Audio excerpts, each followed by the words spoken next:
Tonight, you are not simply falling asleep, you are stepping into a sacred chamber where your mind will be shaped, your beliefs will be rewritten, and your future will begin its silent construction. What you allow into your mind before slumber determines what awakens in your life. This speech is not casual noise. It is a builder of destinies. Do not take this moment lightly. As you close your eyes, I will speak directly to the hidden architect within you, your subconscious mind. And what I speak, if you permit it, will take root. As you sleep, this speech will go to work. It will plant wealth. It will plant belief. It will plant definiteness of purpose and the bold courage to act. What do you desire? A house free from debt, a fortune that multiplies in silence, the freedom to awaken when you choose, not when an alarm demands? Do you dream of owning your own enterprise, commanding your own time, and being the source of security for those you love? Then listen, not as one who wishes, but as one who decides. This very night your mind shall be fed riches. You may not see it yet, but if you persist in hearing this message, if you give yourself wholly to its repetition, your beliefs will shift. And when your beliefs shift, so does your identity. And when your identity changes, the world bows to you as a master, not a beggar. The law is simple. What you think of most with faith becomes your reality. What you hear most with emotion becomes your nature. Tonight I offer you not mere advice, but a system of reconditioning. Repetition is the tool. Faith is the fire. And the subconscious mind is the field where your fortune is sown. This is not entertainment. This is education for your deeper self. The words I speak tonight are seeds. They may feel invisible, but let a week pass, a month pass, and you will awaken to a new thought, a new strength, a new opportunity. You will not know where it came from, but I will tell you, it was planted tonight. You must listen regularly. This message is to be repeated night after night until you no longer recognize the old version of yourself. Do not question the soil. Do not pluck the seed to see if it grows. Let it work. Trust the law. Speak the affirmations with feeling. And above all, believe that you are worthy of the wealth you seek. This is your sacred hour. Speak nothing negative before you sleep. Hear nothing vague. Do not entertain fear, criticism, or complaint. Only truth shall enter your mind now. Only purpose, only power, only wealth. You are not falling asleep. You are installing a new self, and that self shall rise wealthy. What the mind can conceive and believe, it can achieve, and what it repeats, it installs. This is not poetry, it is law.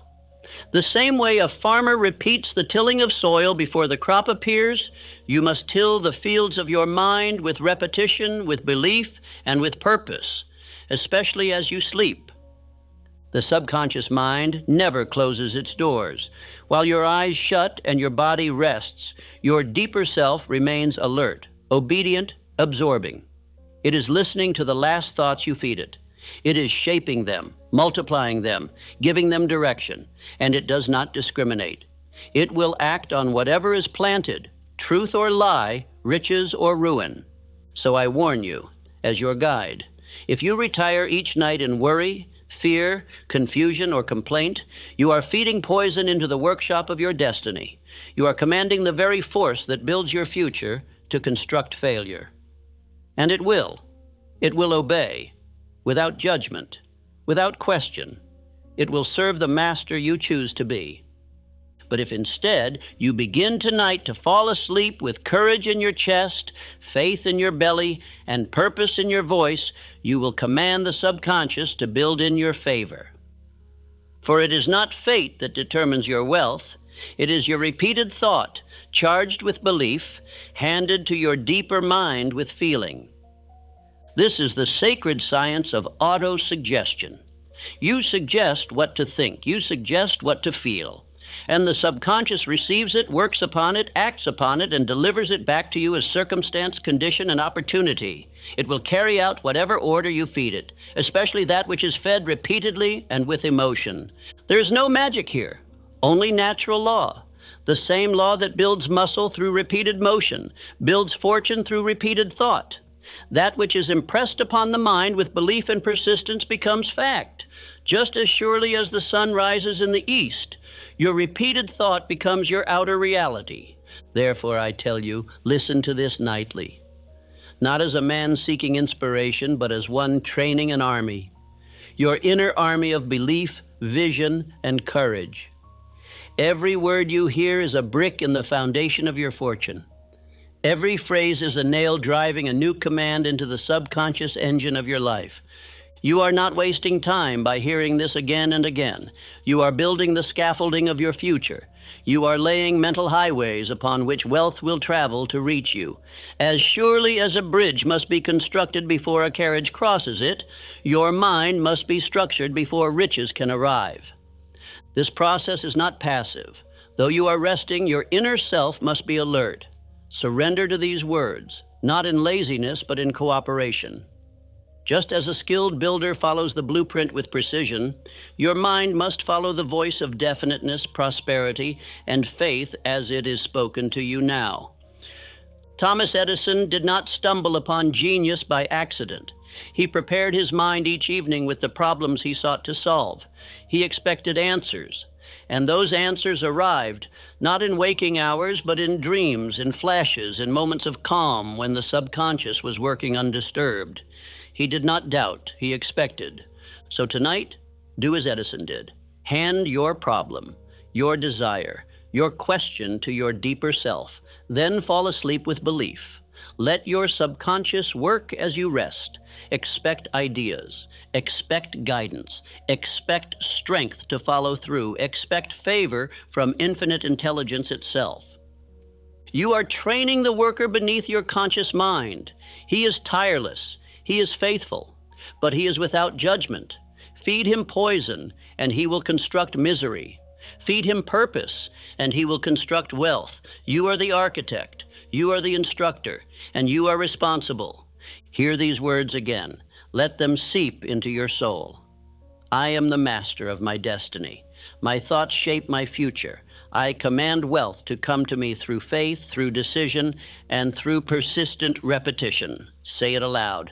Whisper it if you must. Let it echo in the chamber of your mind. This is not one night's work. It is not a magic lamp. It is the daily command of a commander who refuses to drift. You must persist. You must condition the mind daily. And you must believe that what you impress tonight will express tomorrow or the next day or the day after that. Fall asleep now, not as a victim of chance, but as the builder of your fortune. Do not carry complaint to bed. Do not rehearse failure. Do not recount the opinions of doubters. Instead, place your faith on the pillow beside you, wrap yourself in definiteness, and surrender your will to right thought. You have already planted a seed, and with this message you water it. With faith you warm it. With repetition you grow it. And soon, if you do not break the cycle, you will reap a harvest greater than your old self dared to imagine. That is not a promise. That is law. Now, as you drift, do not drift as a coward. Drift as a commander. Drift as one who is deciding what your life shall be. Drift with the firm knowledge that as you sleep, something greater than you is working on your behalf, guided by your faith, your repetition, and your decision to never return to the old way again. There is no mystery here. Repetition is the great law of mental fertility. What you repeat, you believe. What you believe, you become. And what you become is what the world reflects back to you. The man who repeats fear becomes afraid. The man who repeats courage becomes unstoppable. And the man who repeats wealth becomes rich. This is not theory. It is observable. It is practical. It is the silent sculptor behind every fortune and every failure. A man does not rise by one thought, one decision, or one prayer. He rises by the daily conditioning of his mind in the direction of power. The mind, like a muscle, must be trained through repetition. The universe is governed by law, not luck, and one of those laws is called cosmic habit force. It is invisible, but it is binding. It works on all men equally. It makes permanent that which is repeated. It installs into your mental machinery the ideas you dwell upon most, whether good or evil, faith or fear, riches or lack. You cannot escape this law. You can only obey it or violate it. When you obey it consciously, it serves you. When you ignore it, it serves your fears. It gives permanency to your dominant thought. Therefore, if your dominant thought is doubt, it will fix it in your mind until you see doubt in every opportunity. If your dominant thought is faith, it will fix it in your spirit until you meet life with calm power. If your dominant thought is wealth, then wealth shall take root in your identity and begin to pull its physical equivalent into your world. What you rehearse, you repeat. What you repeat, you install. What you install, you become. You must understand this. Your outer world is the matured harvest of your inner thought garden. Every condition in your present life was once a seed of belief, planted by thought, watered by repetition, and hardened by emotion. Most men do not plant deliberately. They allow weeds to grow. And then they ask, "Why am I poor?" They forget the answer lies in the thoughts they repeated for years. Money is hard. I'm not lucky. People like me don't get rich. These are not harmless phrases. These are the repeated commands that their subconscious received and obeyed. And no amount of wishing will undo what habit has installed. No wealth may come permanently except that which is first built through a pattern of inner belief and repeated command. You must build the inner castle before the world allows you to possess the outer one. This is why I command you to listen nightly. You are reconstructing the architecture of your identity. You are laying bricks made of thought. Do not be like most men who install fear, install indecision, install vague desires, and then ask why poverty haunts them. They do not realize they are the ones who authorized its construction. They allowed failure to take root through repetition. They became what they rehearsed. But you tonight will build differently. You will install faith. You will install wealth. You will install courage. And you will do so silently, powerfully, through repeated hearing. Your mind shall be your temple, and no false god of doubt shall enter. Your thoughts will serve you, or you will replace them. Consider Andrew Carnegie, the great steel magnate. He did not think as other men thought. He trained his mind daily to dwell on fortune, on service, on industry, and on the power of men united by purpose. His belief became stronger than all opposition. His habits of thought were not accidental. They were designed. He would not tolerate any idea that contradicted his vision. He expelled negative conversation. He refused weak associations. He did not accept lack as a final verdict. He believed wealth was a duty, a calling to serve, to lead, to build. And that belief, repeated daily, became his identity. His identity attracted the fortune. You must now do the same. Every night as you listen, you must feel these truths sink deeper into your inner self. You must fall asleep with the quiet certainty that your thoughts are constructing a mansion of power. You may not see the walls rise yet, but they are being laid, stone by stone, by the mason of repetition. And I give you the tools to build. Say them internally, whisper them, shout them within. But do not let these words pass by without being claimed. I am the master of my thoughts. I create wealth through belief and action. Infinite intelligence guides my steps and supplies my needs. I am building a wealthy identity every day, every night, without fail. Repeat them. Feel them. Let them echo in your sleep. Let them be louder than your doubts. Let them overwhelm every weak belief you once carried. For it is only by repetition that the old man is buried and the new man rises. There is no replacement for discipline, no substitute for persistent planting. You must water the mind with these words until they become natural, until you no longer reach for them. They come to you. Until you no longer try to believe them, you are them. Fall asleep with discipline and awaken to miracles. The man who governs his nighttime thought becomes the ruler of his waking world. You are not passive. You are planting. You are feeding your field with wealth-conscious seed. You are tilling the soil of your destiny with your own hands. Now rest, not as a beggar, but as a builder. A drifting mind is a doomed mind. A man without a purpose is a ship without a rudder, tossed about by wind, ruled by current, prey to every storm. But the man who knows what he wants and claims it boldly, he is magnetic. His thoughts are concentrated, his steps are directed, his presence is commanding, and success moves toward him without hesitation. Definiteness of purpose is not a luxury. It is the very foundation of all achievement. The mind craves direction. Without it, it wanders into fear, confusion, indecision, and waste. But once you give the mind a single, dominant, clearly envisioned aim, it begins to awaken powers that slept for years. It begins to burn away the fog of drifting. Drifting is the devil's playground. Definite thought is God's workshop. When your mind has no chief aim, it becomes the target of fear, of criticism, of suggestion by the mediocre. But the definite man becomes immune to suggestion. He thinks, he acts, he commands, he decides, he expects, he achieves, and the world follows him. Now I ask you, what do you want? Say it, write it, declare it. Let no vague wish remain in your mind. Is it freedom from employment? Is it the creation of a business? Is it the ownership of land, of property, of riches to be passed down for generations? Is it the power to bless your family, to give, to create, to build? Then name it, claim it, state it aloud, feel it, demand it, repeat it until it is fixed in your identity.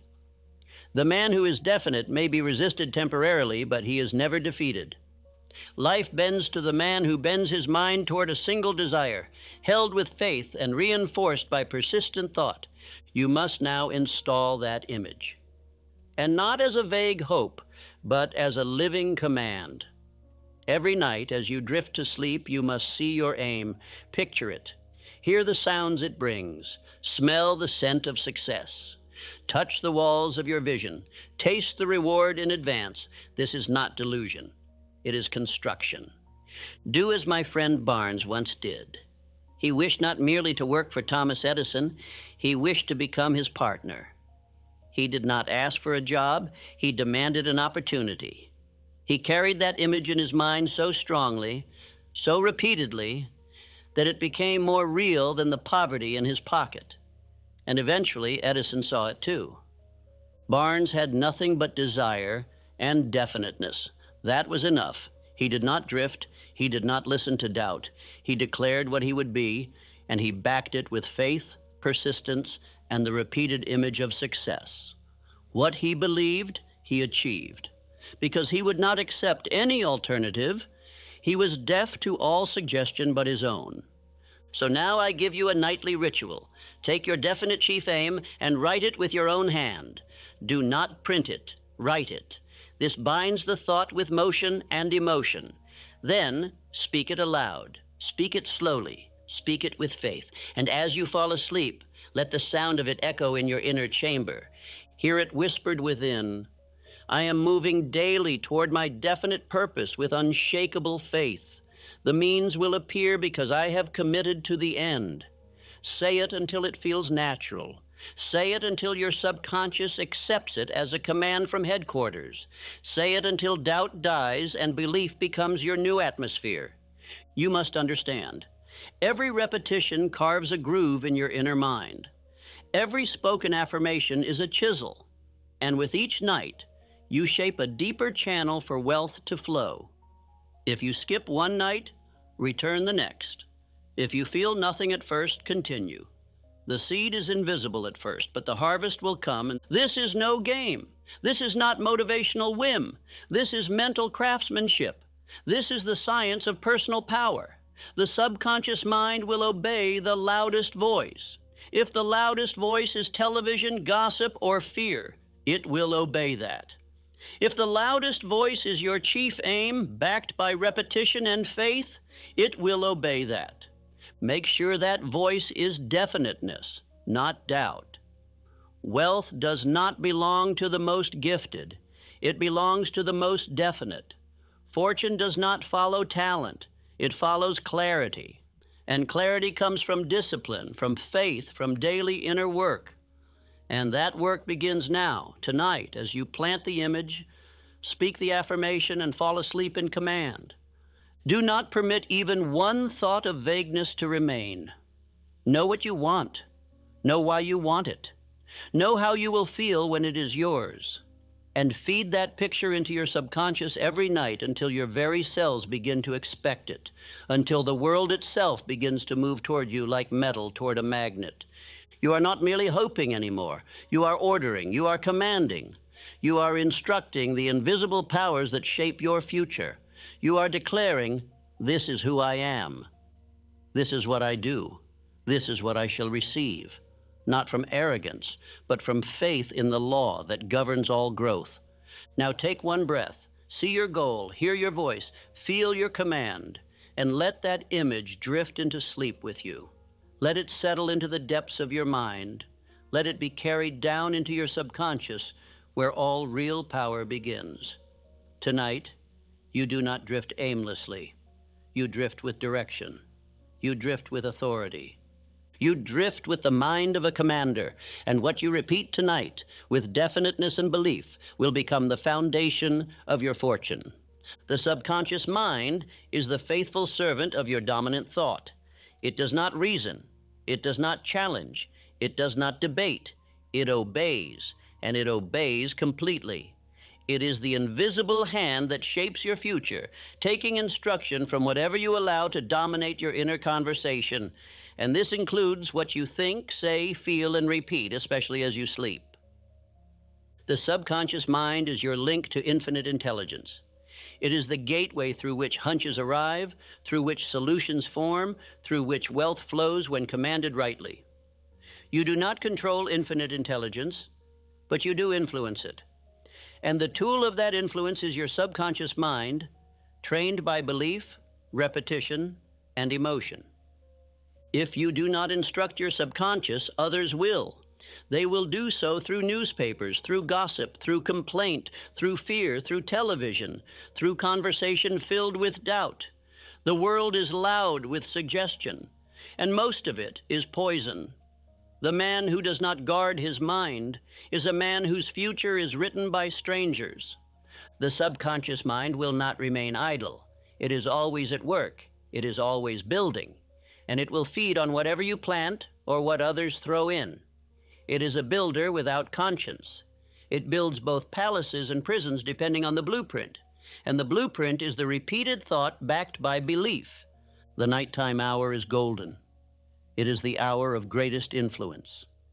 It is the hour when conscious resistance fades and the subconscious opens its doors.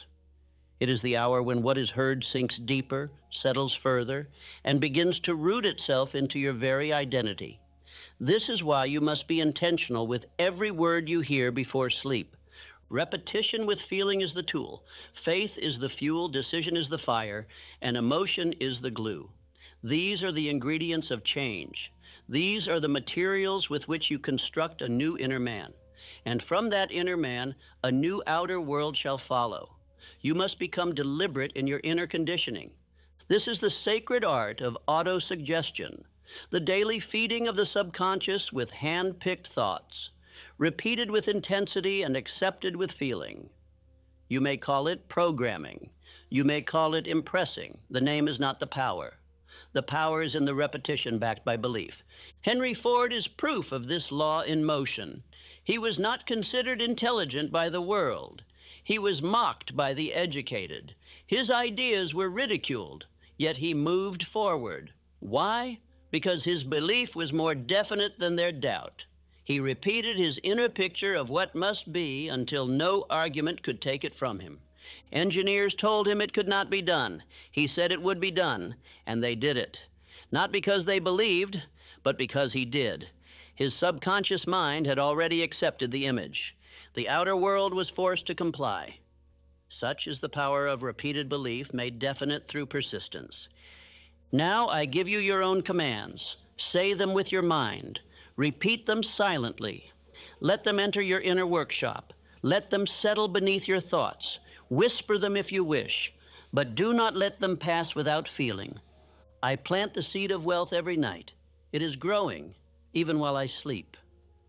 Nothing enters my mind unless I permit it. I choose faith. I choose wealth. My subconscious obeys me because I train it daily with belief and repetition. You must not waver. You must not skip nights. This is not entertainment. This is identity construction. And identity is not built by inspiration. It is built by instruction, repeated instruction, faithful repetition, and the refusal to allow negative suggestion to enter your sacred chamber of mind. The subconscious will carry out whatever you accept.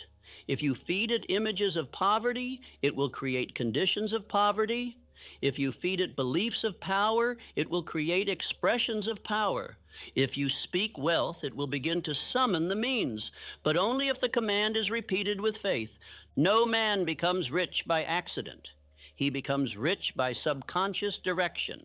The conscious mind decides what to feed. The subconscious mind decides how to grow it. But both must cooperate. Both must work in harmony. The farmer cannot control the growth, but he can control the seed, the water, the rhythm of planting. So plant wisely, speak wisely, listen nightly, and never again permit complaint or fear to be your lullaby. Let faith be your nighttime companion. Let definiteness be your closing thought. Let repetition do its silent work as you rest with the awareness that something far greater is now working beneath your surface. Tonight, let this truth rest deep within you. The man who commands his subconscious commands his world. And the man who repeats the right idea with faith becomes the master of his conditions. Sleep not in confusion, but in clarity. Sleep not in fear, but in power. Sleep not in doubt, but in direction. You are not weak. You are not a victim. You are not at the mercy of outer events. You are powerful beyond measure because you are capable of choosing what to believe and repeating it until your very cells respond to the new law. And you begin tonight, not by effort, but by surrender to right repetition. Drift now into sleep, not as a man who waits, but as a man who commands. And may your subconscious carry out your orders with full obedience, building your new life as you rest. Wealth cannot grow where fear is planted. Riches do not abide in a heart ruled by dread. The mind that harbors fear is like a field overrun by weeds, choking out the harvest before it rises. The subconscious will not question your fears. It will accept them as orders, and it will build your world according to the blueprint you hand it. Be it faith or fright, tonight we begin the removal. For too long, fear has slept beside you. It has whispered in your ear as you drifted. It has told you lies in the voice of reason. It has called itself protection, safety, caution. But it is the enemy, and it must be expelled. There is no compromise. Wealth and fear cannot share the same bed. There are 6 ghosts, 6 invisible forces that haunt the minds of men and turn dreams to dust. They are the fear of poverty, criticism, ill health, loss of love, old age, and death. These 6 form a prison without bars, because the bars exist within the mind, and each night you entertain them, you renew their power. But I tell you now, you have the authority to cast them out. The man who governs his thoughts may evict any ghost, and he begins by naming it, confronting it, and replacing it. He refuses to allow fear to disguise itself as logic. He sees it plainly, and once he sees it, he defeats it by decision. Fear cannot dwell in a mind that is full of definiteness, faith, and right action. These 3 are your weapons. They are spiritual in nature, but they are practical in power. They drive out confusion. They uproot fear at the root, and they leave in its place a firmness of purpose that no ghost dares challenge. Fear is the devil's whisper. Faith is the voice of infinite intelligence. When you hear fear telling you to hesitate, to wait, to doubt, it is the enemy speaking. And it must be silenced, not with passivity, but with command. You speak over it, you do not negotiate with it, you do not pet it, you do not discuss it, you drive it out. Now say this within: I release the fear of poverty. I was born rich in thought. I do not fear criticism. I walk my own path with calm conviction. My health, youth, and power are under divine control. I trust the law. I trust the timing. I trust my voice. Say these not once, but repeatedly. Let them strike like hammers into the walls of your mind until no old idea can stand, for it is not enough to remove fear. You must replace it. Nature does not allow a vacuum. The moment fear is gone, you must fill the space with vision, with desire, with purpose, with truth. Abraham Lincoln was not fearless by nature. He faced depression. He faced criticism. He faced immense pressure, but he pressed forward, not because he felt powerful, but because his purpose outweighed his emotion. His mind was trained, his inner voice was clear, and when others retreated, he advanced. He knew what he stood for, and so must you. Wealth is not for the faint of heart. It belongs to those who master themselves, and to master yourself, you must command the deeper self that listens to thought during sleep. You must speak faith louder than fear. You must let your subconscious hear no ghost but purpose. You are not too late. You are not too far gone. Fear may have ruled your nights until now, but it ends tonight. You are now a man of conscious repetition, of deliberate command, of definite belief, and the subconscious has no choice but to obey the new master, the one who speaks faith without apology. You may not feel brave yet, but say it anyway. Say it nightly. Say it until the fear has no place left to hide. Let these words become your armor. Let them enter your dreams. Let them replace the old worries. Let them build a new rhythm within, a rhythm of power. I have nothing to fear. I move with decision. I live with purpose. I have power over thought, and thought is the builder of all riches. My mind is fertile with belief. I sow only the seeds of wealth.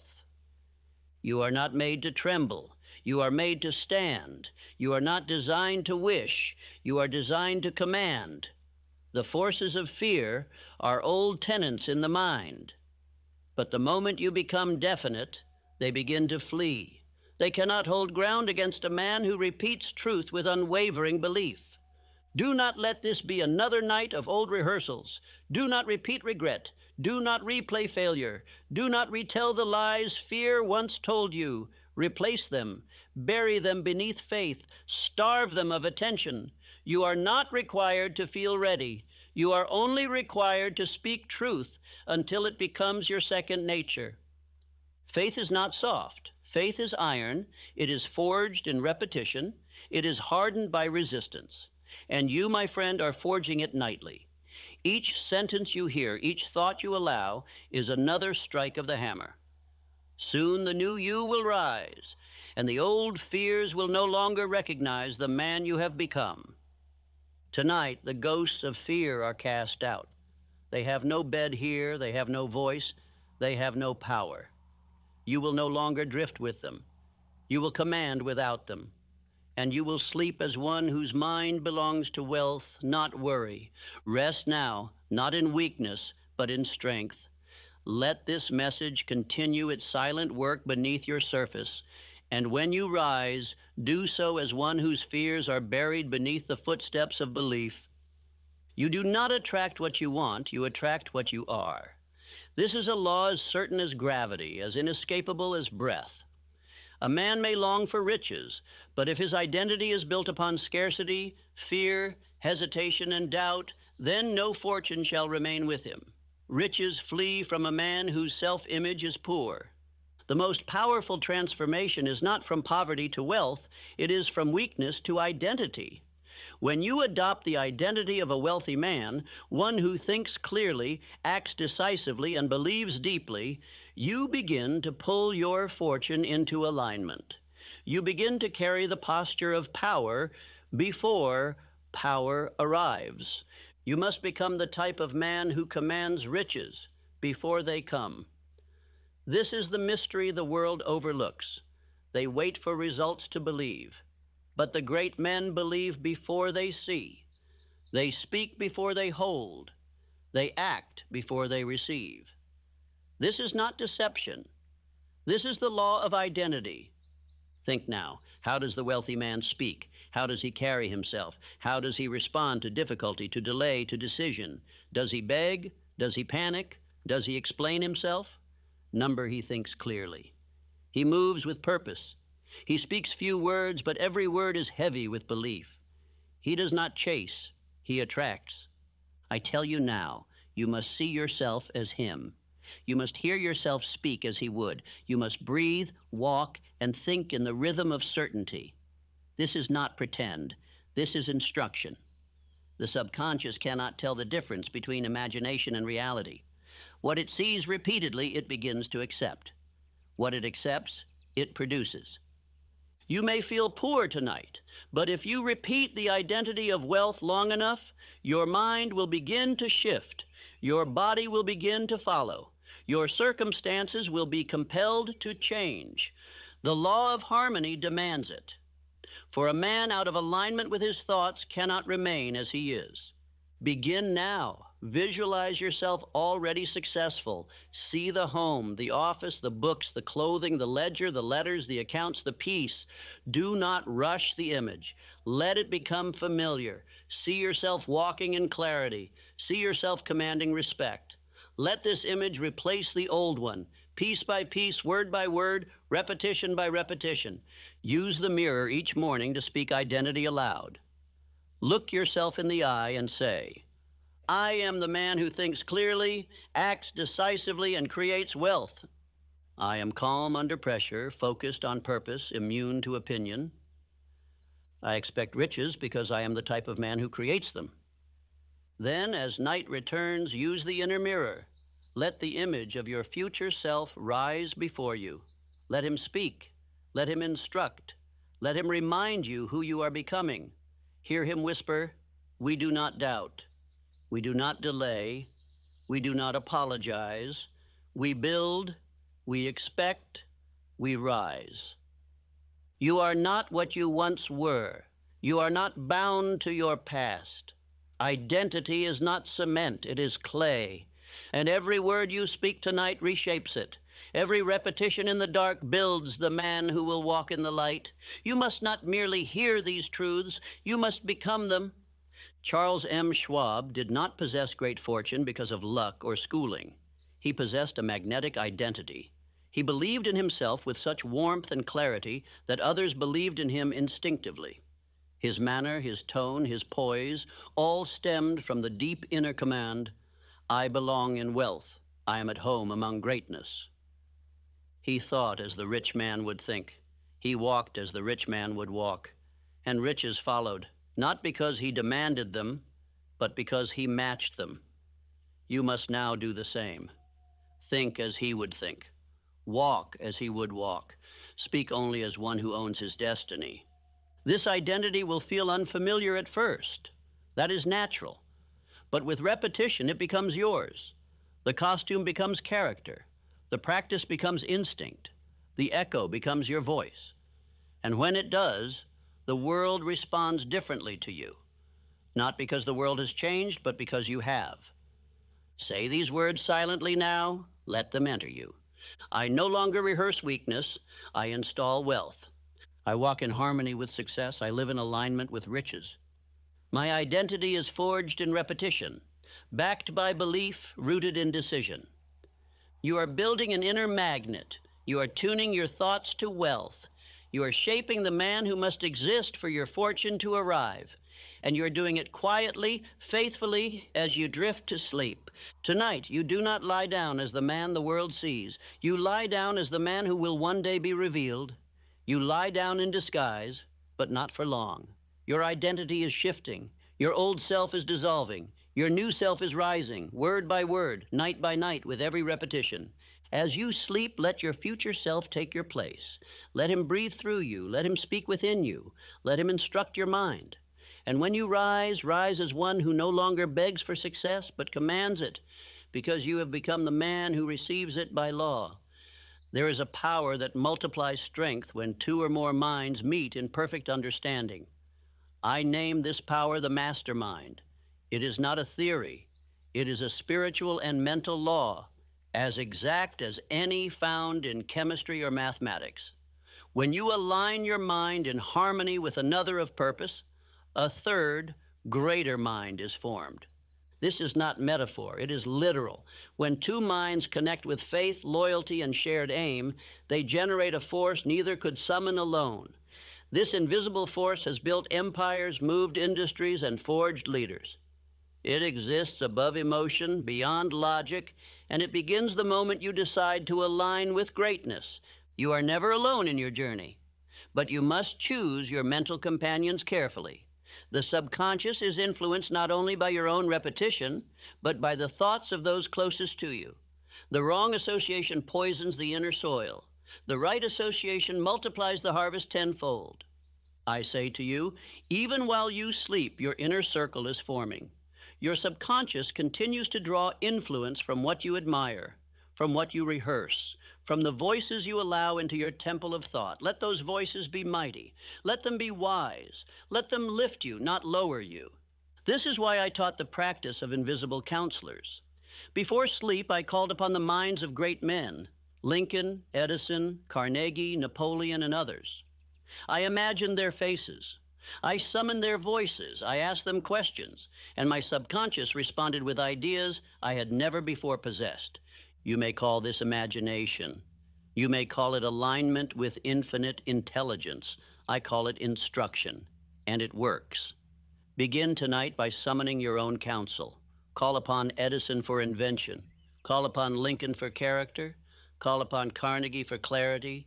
Call upon your future self for instruction. Let them speak within you. Let them surround your subconscious mind. Let their words replace the doubters. Let their guidance become your nightly nourishment. They are not gone. Their minds are alive in principle. Their philosophies endure. And what they knew, you may now receive if you will listen. But you must also guard the law of harmony. Riches flee from minds in chaos, contradiction, complaint, or confusion. A man who thinks one thing, says another, and does a third, is at war with himself. His subconscious is disoriented. His magnet is broken, and wealth cannot find such a man. To attract riches, you must be unified. Your thoughts, your words, your actions, all must align in faith and purpose. Your subconscious must not hear one voice during the day and another by night. It must be fed one message, one command, one belief, repeated with calm and courageous resolve. Let your affirmations reflect this harmony. I think in harmony with wealth, greatness, and power. I attract minds that multiply my strength. I am surrounded by influence that builds, never breaks. You are constructing an environment within you that matches the environment you seek to build outside you. Just as a house must be framed with support beams, your fortune must be framed with the support of right minds, right thoughts, right influences. Even in sleep, your mind is building its alliances. Consider John D. Rockefeller.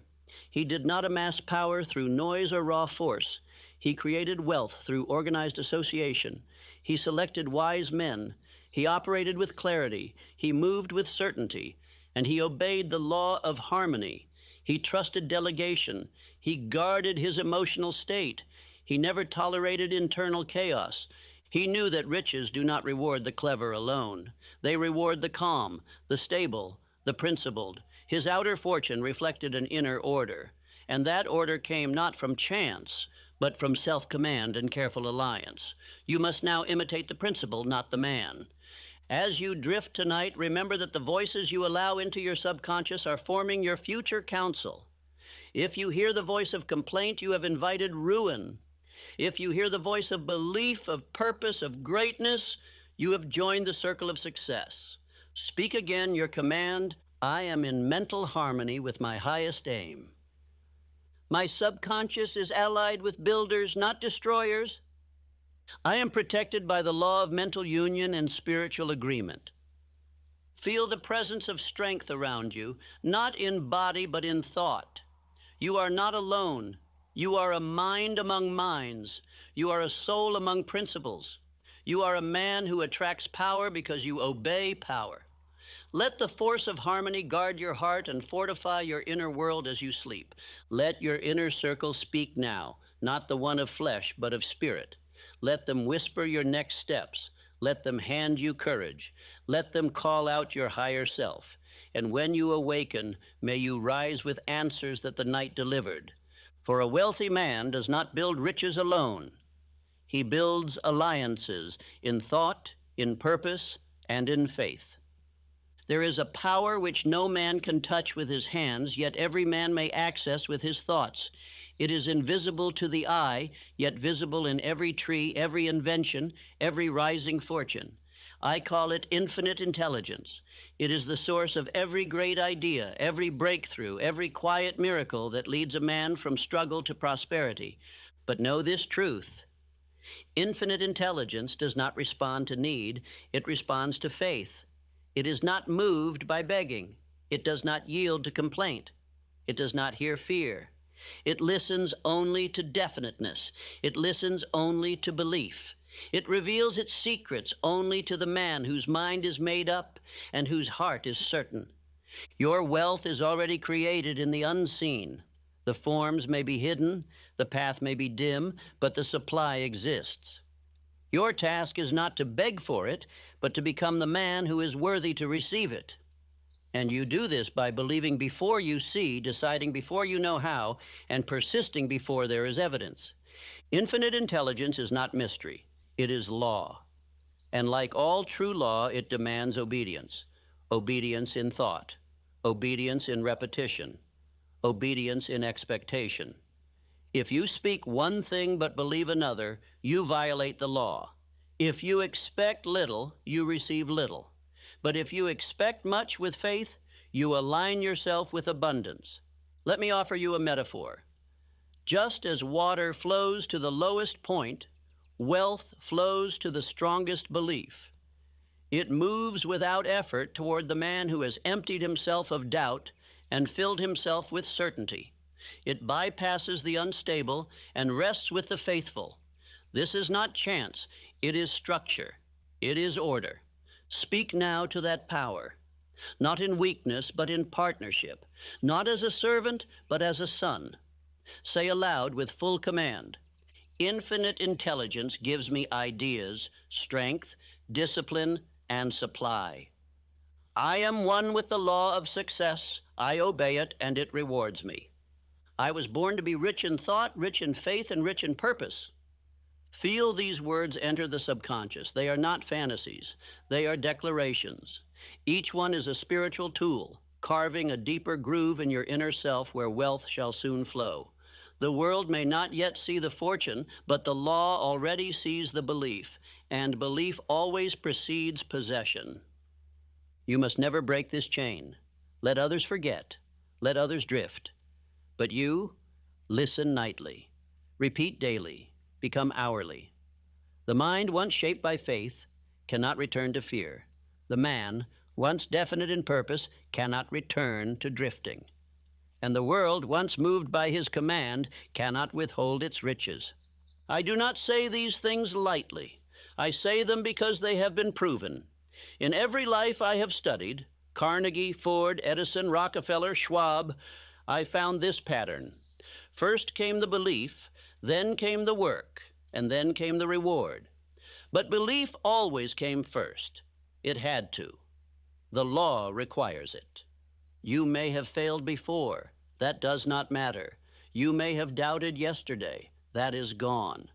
What matters is what you believe now. What matters is what you feed your subconscious tonight. What matters is the voice you allow to speak within you as you sleep. Will it be worry or will it be wealth? Say again these commands, not with hesitation but with force. I no longer ask for riches. I expect them because I believe. I am guided by infinite intelligence in every decision. My fortune is already built. I now walk the path to receive it. Let these thoughts rest in your chest. Let them shape your breathing. Let them echo as you slip into unconsciousness. Do not fear the silence. It is in the silence that the law goes to work. It is in the stillness that faith takes root. It is in the sleep that infinite intelligence begins building unseen bridges for your arrival. And when you wake, rise as one who has already been answered. Do not wait for confirmation. Move with power. Decide with clarity. Speak with direction. You are not seeking favor. You have received it. You are not begging for provision. You are walking into it. Let the identity match the belief. Each night you repeat these truths, your inner world is altered. Each morning you act upon them, your outer world begins to change. And though the changes may come slowly, they will come. And when they do, you will not be surprised, for you have rehearsed them in advance. You have believed before you received. Now I give you one last command for this night. Sleep now with power. Sleep now with definiteness. For tomorrow you will rise as a wealth builder who cannot be stopped. You have done the work. You have spoken the words. You have surrendered to the law. The rest belongs to infinite intelligence, and it shall not fail you. Within the words you are about to hear lies a hidden exercise, a simple act of repetition that, if done as instructed, could transform your life entirely. It is not poetic. It is not theory. It is law. And if you will truly listen, not merely hear, but observe as a student of success, then tonight may be the night your life begins to change forever. This exercise, if practiced with faith and decision, will plant in you the identity of the man you were born to become. It will dissolve confusion. It will silence doubt. It will awaken in you the magnetic force of purpose, and it will begin reshaping your results from the inside out. If you follow this truth, you may experience something few ever do. You will begin to wake with confidence instead of dread. You will feel joy returning where heaviness once ruled. You will stop second-guessing and begin acting with calm resolve. You will draw opportunities that once seemed distant, and you will begin to believe, genuinely believe, that you were made for something higher. But be warned, if you drift, if you dismiss this message as common, if you merely nod along without implementing this law of identity, then life will continue as it has. You will continue to speak weakness instead of strength. You will continue to affirm limitation instead of power. You will go to sleep each night planting seeds of failure, and those seeds, make no mistake, will grow. I urge you, do not just let this play while your thoughts wander. Pay attention, watch every line, absorb every word. There is power in this message if you listen with the intent to obey. This is not motivation, this is instruction. This is the science of belief applied with precision to the most powerful moment of your day, the moment before sleep. So ask yourself now before we begin, am I ready to listen as if my future depends on it? Because it does. Now let us begin. The final words you speak each evening may determine the man you become tomorrow. Do not take this lightly. As the day fades and your mind begins to quiet, a sacred window opens, one where the conscious guard softens, and the subconscious, that silent architect of destiny, becomes open to receive instruction.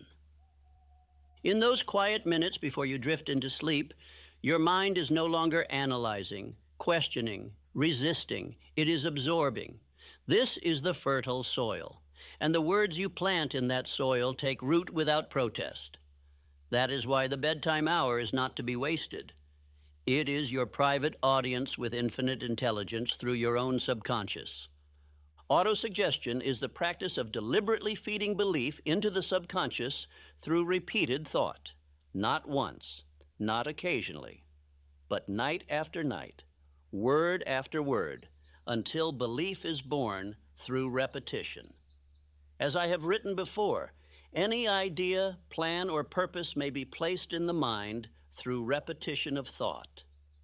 This is not some poetic metaphor. It is a law. The same way that gravity does not ask for your agreement, this law does not require your permission. It only requires your participation. and every man is participating, whether he knows it or not. The only question is, are you planting weeds or wheat? The law of attraction is no mystery to the man who understands this principle. It is the reflection of mental patterns. It brings to you not what you wish for, but what you believe with consistency. And your belief is built by what you think, what you say, what you feel, over and over again. This is where the law of cosmic habit force enters. Thought, repeated long enough, becomes habit. Habit, acted upon, becomes identity. Identity produces results.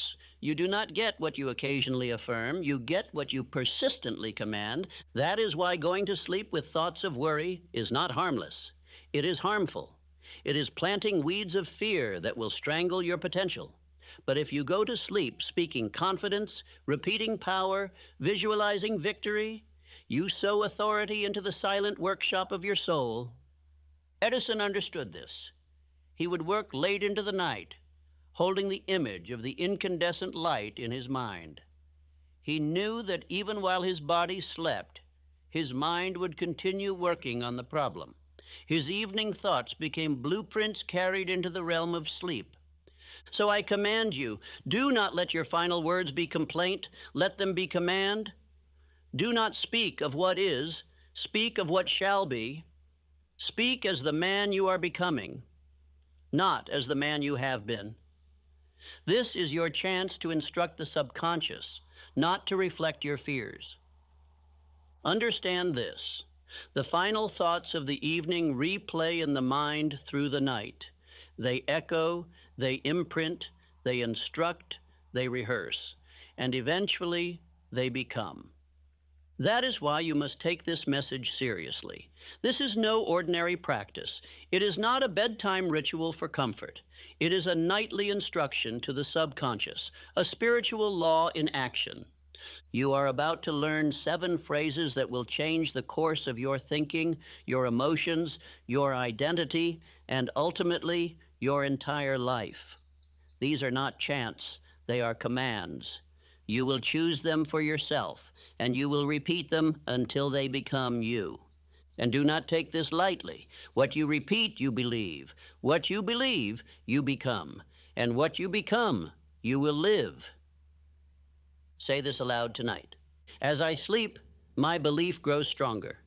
My identity is shaped by my repeated commands. I plant faith, and I reap destiny. Autosuggestion is the tool by which man may seize control of his own destiny. Self-suggestion, I have said, is the agency of control through which an individual may voluntarily feed his subconscious mind on thoughts of a creative nature. You are not a victim of fate, you are a servant of thought. And through autosuggestion, you may become its master. Your subconscious is not concerned with truth or falsehood. It does not debate. It does not judge. It simply accepts what is repeated with feeling. That is the key, with feeling. Whatever is said aloud with repetition and emotion, especially in the quiet hours before sleep, becomes law to the subconscious mind. You must understand this plainly. Most men do not program belief. They program doubt, not deliberately, but through negligence. They fall asleep each night rehearsing what did not work, what went wrong, what they fear, what they lack. And in so doing, they instruct their subconscious to expect more of the same. They think these are harmless murmurs, passing thoughts, whispers of fatigue, but they are commands, unconscious commands, and they are obeyed nonetheless. Because the subconscious does not distinguish between what is true and what is repeated. It only asks, how often have you told me this? This is the secret that separates the drifter from the determined. The drifting man reacts to life and repeats the reactions. The determined man commands his inner world and repeats only that which builds him. The technique you are about to learn is simple in structure but infinite in power. Each night before sleep, you will speak aloud 7 phrases.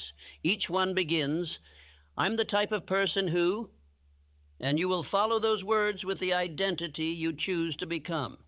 This is not flattery. This is not empty encouragement. It is identity programming, the law of self-command put into deliberate action. You must speak these phrases aloud. Why aloud? Because spoken word has weight. Thought remains in the abstract, but speech enters the physical. And what is heard with emotion begins to mold belief. The subconscious responds most to repetition and sound. Example, I'm the type of person who is decisive. The more you say it, the more your mind aligns with the image. Your posture changes. Your tone sharpens. Your actions become more immediate. You become the command you have issued. The mind becomes the words it hears.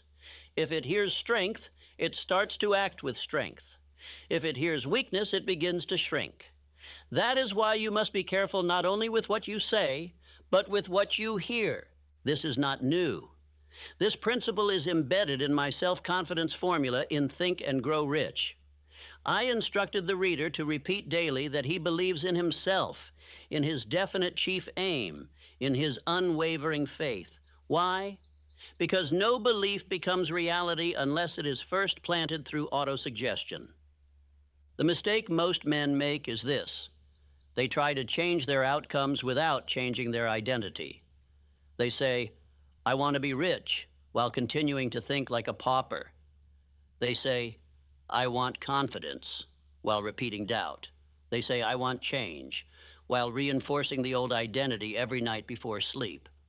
This exercise will not allow you to do that.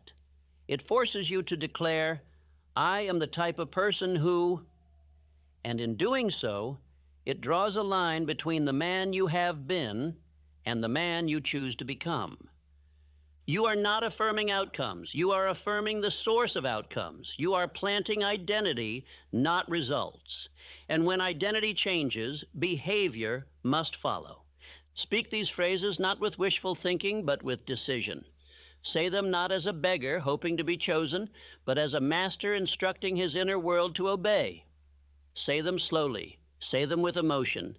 Say them with your chest full and your spirit alert. Let the words shape you. I am the type of person who lives by faith. I am the type of person who acts by purpose. I am the type of person who repeats only that which builds power. This is how you rewire belief. This is how you overwrite fear. This is how you install a new identity that reflects your deepest aim. And once this identity is spoken enough times, it will begin to feel familiar. Once it feels familiar, it will become natural. Once it becomes natural, it will become you. This is not self-help. This is self-mastery. This is not motivation. This is mental legislation. Your tongue writes the law your subconscious will follow. Make no mistake, if you do not command it, someone else will. You are now the architect of your internal world. Speak as such. Choose your identity like a sculptor chooses form. Declare it like a king issues decree. Repeat it like a warrior sharpening steel. Because when you wake tomorrow, you will not just wake to the day. You will wake as the man you spoke into being the night before. Now say this aloud before we continue. I am the type of person who commands belief. I install confidence. I shape destiny. I do not speak weakness. I repeat identity until it becomes law. Your results are not random. Your life is not a sequence of disconnected events. Your relationships, your finances, your health, your voice, your posture, your courage, all are the visible fruit of an invisible identity. That identity is not given. It is installed, and it is installed through repetition of belief. Most men never examine the identity they've accepted. They speak of luck, timing, or misfortune. But the truth is simpler. They are reaping what they have repeatedly called themselves. And when you realize that, when you see that what you are is the result of what you've spoken, you will understand your power to transform it. You are not your circumstance. You are not your past. You are not what they called you. You are not the sum of your failures. You are not what fear whispered in your weakest hour. You are what you have repeated to yourself with emotion, day after day, week after week, year after year. That is why most men who try to change only change for a moment. They try to alter behavior without first altering identity. They try to earn more while still believing they are broke. They try to command respect while seeing themselves as less. They try to act boldly while clinging to the identity of the timid. Let me give you this eternal law. Behavior follows belief, and belief follows repetition. Do not expect your actions to rise above your identity. First, raise your identity. Then your actions will rise to match it. This is why the nightly repetition of "I'm the type of person who" is so transformative. It bypasses surface level goals and cuts into the root of behavior, self-concept. And once your self-concept changes, everything else begins to obey it. Let us consider Abraham Lincoln. He was not born confident. He failed in business. He lost elections. He was mocked, doubted, and dismissed. But through persistent speeches, letters to himself, moments of solitude, and unwavering moral resolve, he forged an identity of calm power, of strength under fire. He did not wake up a leader, he became one. Because identity is not a gift, it is a construction. And every word, every action, every repeated thought is a brick in the foundation of who you become. This is why your declarations at night matter more than anything you do during the day, because they train the mind to believe. They tell your subconscious what kind of man you are. And once the subconscious believes that, it begins to build a life to match it. Do not say, "I want to be confident." Say, "I am the type of person who walks in calm confidence." Do not say, "I hope to succeed." Say, "I am the type of person who succeeds through clarity and action." Do not say, "I wish I had more discipline." Say, "I am the type of person who keeps his word and acts with resolve." This is not fantasy. This is faith applied through autosuggestion. You are feeding belief to the only part of your mind that can alter your permanent behavior, the subconscious. And when the subconscious changes, your entire life structure begins to shift. Understand this: your subconscious must be fed. It will either eat what you give it deliberately, or it will consume the doubts, criticisms, and distractions of the world. But eat it will. The only question is, what shall you serve it? You must install the identity of the man you wish to be, not once, not twice, but every single night, until it becomes so familiar that you no longer repeat it out of effort, but out of instinct. And how is this done? By choosing the identity traits you desire, speaking them aloud, feeling them in your spirit, seeing them in your mind, believing them with decision, and repeating them without interruption. This is how the law of cosmic habit force begins to operate in your favor. You are training the mind through sacred repetition. You are not dabbling. You are not experimenting. You are conditioning belief until it becomes your natural state. This is why the world cannot stop a man who has programmed himself to win. He no longer needs motivation. He moves from identity. He no longer questions his ability. He acts because he believes, and he believes because he has repeated belief so many times that he cannot unbelieve it. Let me leave you with this command tonight. Stop treating identity like chance. Treat it like a tool. Shape it, speak it, command it, build it, then live it. Say this aloud with full voice and decision. I believe in the man I speak myself to be. Each word becomes my law. Each law becomes my habit. Each habit builds my result. Now that you understand the power of repetition, the influence of identity, and the openness of the subconscious mind before sleep, it is time to construct your 7 phrases. These are not mere lines. They are the seed of your transformation. Spoken night after night, they shall become the law of your life. Each phrase begins with the structure, I'm the type of person who... This is no accident. These words instruct the mind to adopt identity, not to beg for outcomes. You are not wishing, hoping, or requesting. You are declaring who you are becoming. And let me be clear, you must choose your own 7. I will not give you a script to mimic. This must come from you. These traits must reflect the man you are committed to becoming, not merely interested in, but fully resolved to become. When you say, I'm the type of person who is confident, you are not lying. You are speaking faith ahead of evidence. You are programming the root. When that belief takes hold, confidence will rise as a natural result. Now, I must caution you, do not include negatives in your declarations. Never speak of what you are not. The subconscious mind does not interpret no, not, or don't as rejection. It interprets all repetition as direction. Therefore, do not say, I'm the type of person who does not drift. Instead, say, I'm the type of person who is decisive. Do not say, I'm the type of person who is not distracted. Instead, say, I'm the type of person who is focused. Do not say, I'm the type of person who avoids delay. Instead, say, I'm the type of person who moves into action right away. Always affirm what you are becoming, not what you are trying to avoid. The mind follows what is spoken most clearly and most often. Make sure you are planting certainty, not contradiction. Speak traits of character. Speak traits of belief. Speak traits of action. You may declare qualities like, I'm the type of person who builds wealth with purpose. I'm the type of person who speaks calmly and leads others. I'm the type of person who keeps his word.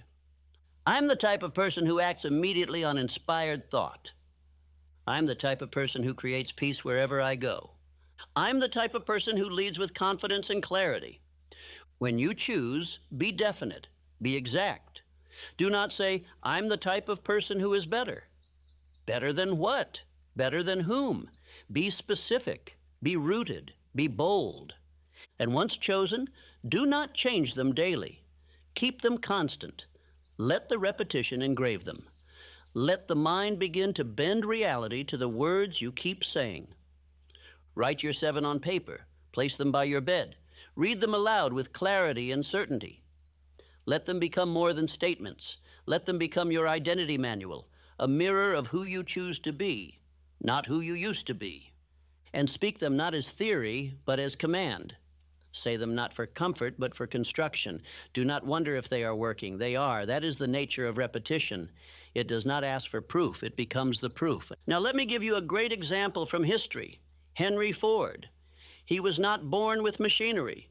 He was not born with millions. But he kept repeating silently to himself over and over again that he could do it, that his idea would work, that he was capable of creating something no man had built before. They called him mad. They told him it couldn't be done.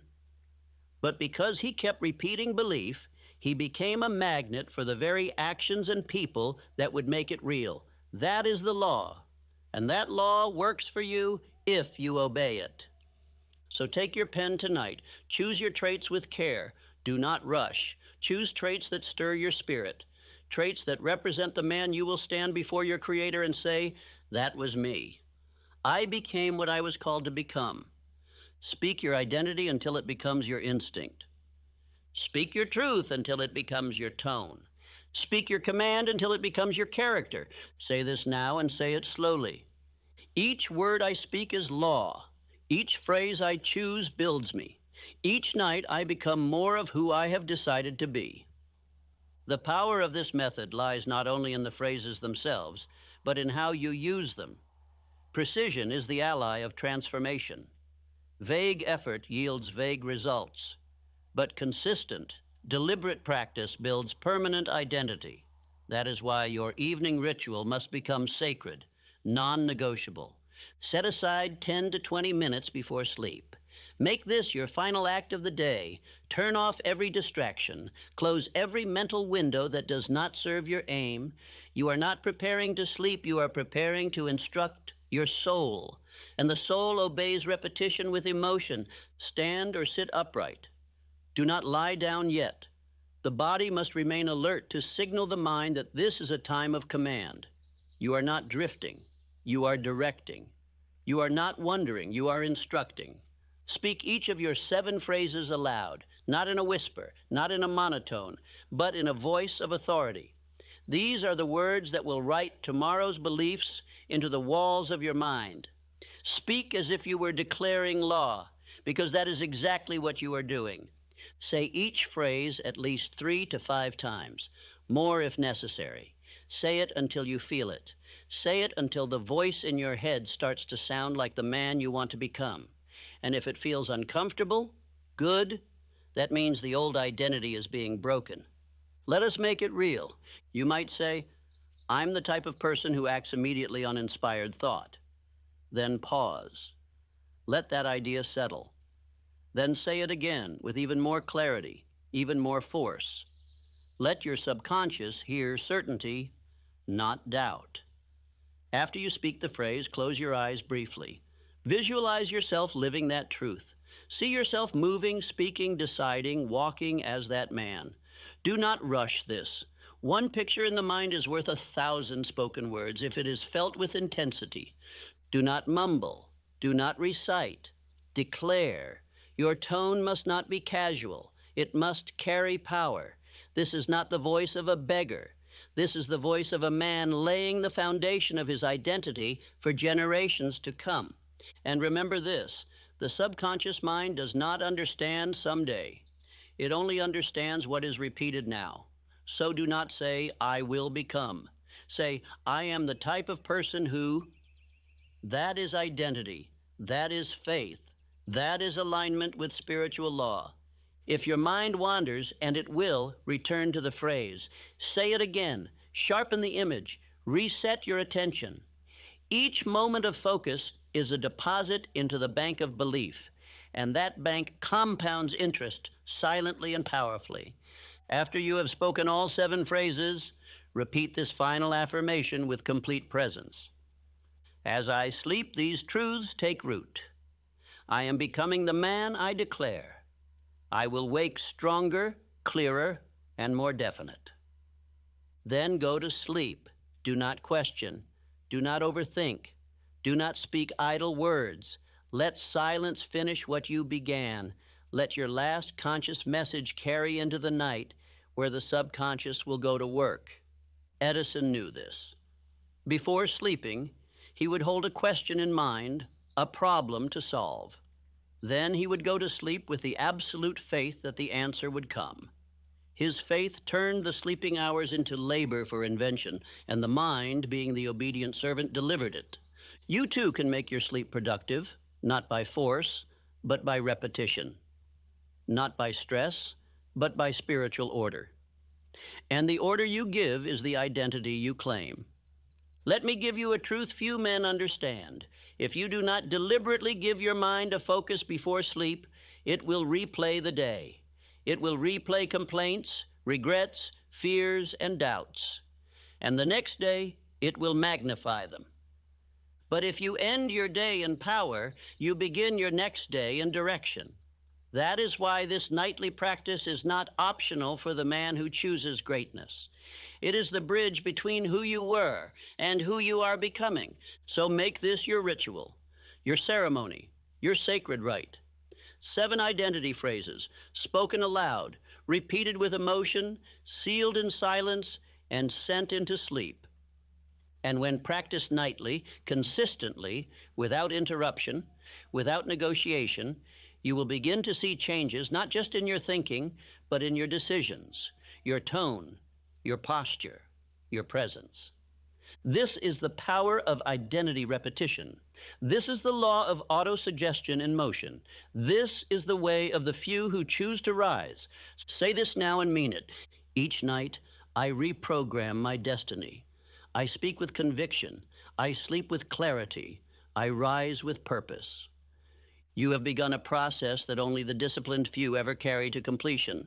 Most men dabble. They attempt for a night or two. They forget. They drift. But the man who repeats his new identity with faith and decision each night for 30 days will witness a quiet revolution within himself. The first few nights may feel unnatural. You may feel awkward, uncertain, or even resistant. This is not failure. It is friction. Your old self is protesting because your declarations are tearing down walls that held your mind in quiet slavery for years. Do not let discomfort stop you. Let it confirm that change has begun. You are not repeating for comfort. You are repeating for command. Identity cannot be installed with ease. It must be burned into the subconscious through daily intentional effort, spoken with clarity and imagined with emotion. By the seventh day, your thoughts will begin to shift. You will find yourself thinking in the direction of your phrases. If you declared decisiveness, you will begin to notice hesitation and reject it. If you declared focus, you will become aware of distraction and correct it. By the 10th day, you will begin to feel stronger, not because your life has changed, but because your belief is beginning to grow roots. The moment belief takes root, life begins to bend around it. The outer world starts to obey the inner command. By the 15th day, you will feel it in your choices, the food you eat, the words you speak, the people you tolerate, the actions you delay or no longer delay. You will begin to act as the man you have been repeating. This is not coincidence. This is identity in motion. You will see how quickly the world shifts, not because the world changed, but because you did. The man who commands himself nightly walks into the next day with a mind already programmed for action. He does not drift. He does not hesitate. He moves with quiet confidence because he rehearsed belief while others slept in doubt. By day 20, your words will begin to sound different.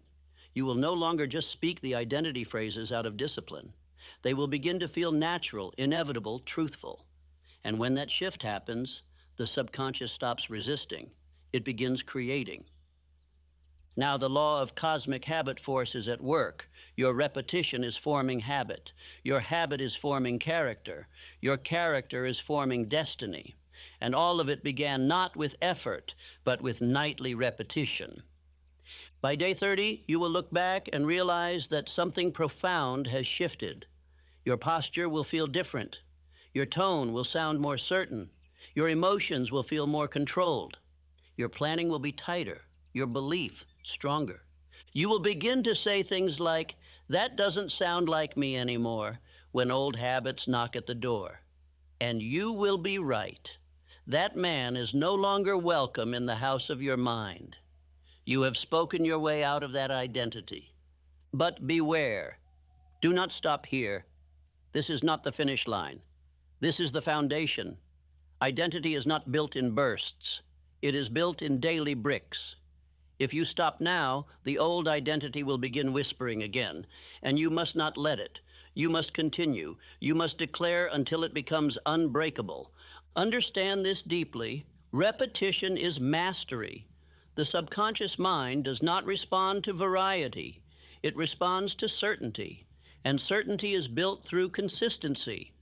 Repetition of affirmation of orders to your subconscious mind is the only known method of voluntary development of the emotion of faith. There is no shortcut.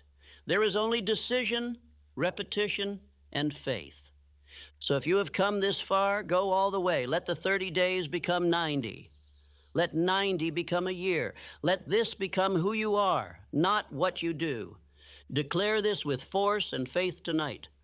I continue this practice without delay. I grow in repetition. I strengthen belief. I live the identity I declare. To your transformation is not failure. It is drifting. The moment you begin to relax your repetition, the moment you say, "I've got it now," the moment you skip the evening ritual, you are beginning the descent back into the ordinary. Drifting does not arrive like a storm. It whispers like a breeze. It tells you to skip one night, then another. It says, "It's not a big deal." And soon the words you once declared with power have been replaced by silence, distraction, and indecision, and the old self quietly returns. You must understand the seriousness of this. In Outwitting the Devil said, "I control men by making them drift." The devil does not steal your mind. He waits until you stop commanding it. He waits until you abandon repetition. He waits until you forget who you are becoming. Drifting is the disease of the undisciplined. It does not punish with pain, it punishes with regret. And you will not even notice it until you have wandered far from the power you once possessed. That is why the daily ritual of repetition must become your law, not your option. Your law. The subconscious does not pause. It does not wait. It continues to absorb whatever is repeated. And if you do not give it commands, the world will. The noise, the fear, the criticism, the culture, it will reprogram you in silence. And you won't know it's happening until your results reflect your disobedience. That is why you must guard your evenings, protect your repetition, defend your declarations. These phrases are more than words. They are the armor of your mind. Without them, you are exposed to every influence that seeks to weaken your belief. Do not skip. Do not delay. Do not postpone. Even when tired, speak them. Even when busy, repeat them. Even when uninspired, declare them, especially then, because discipline is not measured by what you do when it's easy. Discipline is proven when you do it without excuse. Say aloud, I do not drift, I do not delay, I do not doubt. I repeat truth, I become belief, I live in obedience to purpose. Let me show you how drifting begins. A man builds belief for 21 days. He feels stronger. He begins to change. But then he says, I'm doing well. I'll take a night off. That night turns into 3, then a week, then a month. The momentum is lost. The voice of doubt returns. The old habits reappear. And he wonders why he feels like his old self again. The answer is simple. He stopped repeating. He stopped affirming. He stopped commanding his identity. And the subconscious, having no new instructions, reverted to the last known identity. But not you. You will not drift. You have come too far. You understand now that consistency is the only true power. You will speak these phrases every night, not because it feels good, but because it builds good. And you are no longer interested in comfort. You are devoted to transformation. Remind yourself daily, I do this not for entertainment, but for elevation. I am becoming the man of my aim. Make the evening ritual non-negotiable. Let it become as natural as breathing. Let it become your anchor in storm, your compass in darkness, your light in doubt. These words you speak, they are your home. Do not leave them, because drifting is always waiting. The moment you lose vigilance, it returns. The moment you stop building, the world begins eroding. And that is why repetition is not just your habit. It must become your identity. Declare this now. I repeat belief. I defend repetition. I remain vigilant. I reject drift. I build daily. I rise eternally. You have walked this far. You have understood the law. You have felt its truth. Now you stand at the moment of decision. This is not a moment to delay. This is the moment to command. For all learning ends in action, and all action begins in decision. Tonight is the night you declare your 7. Get your pen, get your paper. Do not wait. Do not postpone. Do not say, I'll do it tomorrow. You will not be more ready tomorrow. The man who delays in purpose delays his destiny. Write now. Declare now. Build now. You will write 7 identity phrases, each beginning with, I'm the type of person who... These phrases are not affirmations of fantasy. They are declarations of the man you are becoming. Do not ask, is this true? Ask, will this become true by my decision, my faith, and my repetition? If the answer is yes, then write it. You must choose traits that command your spirit. Do not write what others expect. Do not copy what sounds clever. Write what you feel with fire. Traits that stir your bones. Traits that reflect your highest potential, not your current habits. Write as one who builds a temple, not a journal entry. These are the walls of your identity. You shall live inside what you declare. So be exact, be intentional, be bold. Here are a few examples you may consider, not to mimic, but to inspire. I'm the type of person who is calm under pressure. I'm the type of person who earns wealth with purpose. I'm the type of person who acts with decisiveness. I'm the type of person who commands respect through integrity. I'm the type of person who wakes early and moves with energy. I'm the type of person who finishes what he begins. I'm the type of person who speaks with conviction and purpose. I'm the type of person who believes even before there is evidence. Once you've written your 7, post them where your eyes will meet them daily. Keep them near your bed. Keep them in your journal. Keep them in your soul. Let them follow you through day and night. They are not lines. They are instructions to the subconscious. Each night you will speak them aloud, slowly, clearly, repeatedly, not with hesitation, with fire, with belief, with absolute conviction that you are planting something eternal. Speak each phrase at least 3 to 5 times. After each one, close your eyes. Visualize the truth you have spoken. See yourself being it, living it, moving in it. If you feel nothing, speak it again. If doubt creeps in, speak it again. If your mind wanders, speak it again. You are not rehearsing. You are reprogramming. You are not playing pretend. You are declaring truth ahead of time. That is the nature of faith. That is the foundation of power. That is the only path to transformation. Understand this now. This exercise is not about one night. It is about every night. You do not win by intensity. You win by consistency. You win by discipline. You win by repetition. Repetition is the chisel. Belief is the hammer. Identity is the sculpture. The man who speaks with belief each night becomes the man who walks in power each day. It is not magic. It is law, the law of cosmic habit force. What is repeated with faith becomes habit, and habit becomes destiny. So do not ask, how long will this take? Ask, how long am I willing to repeat truth until I become it? And the answer must be until. There is no finish line in identity. There is only becoming, only refining, only building. Tonight you will begin. You will not wait. You will not delay. You will not hesitate. You will speak with power. And you will repeat until the world you see reflects the man you declared. Say this aloud now with clarity, with fire, with certainty. As I sleep, these commands take root. I am no longer who I was. I become who I declare. I rise with decision. I repeat until transformed. Say it again and again and again until it no longer sounds like hope but like identity. You have studied the method. You have understood the principle. You have witnessed the power, and now you must act. Without action, knowledge is nothing but smoke. But when acted upon, it becomes fire. So tonight, choose your 7, write them, speak them, plant them, and do it again tomorrow and the next day, until you no longer say them from memory, but from nature, until you no longer recite them, but live them. And let this be your final declaration, one that you may speak every night if your spirit agrees. The law is working. I am commanding it with speech, belief, and repetition.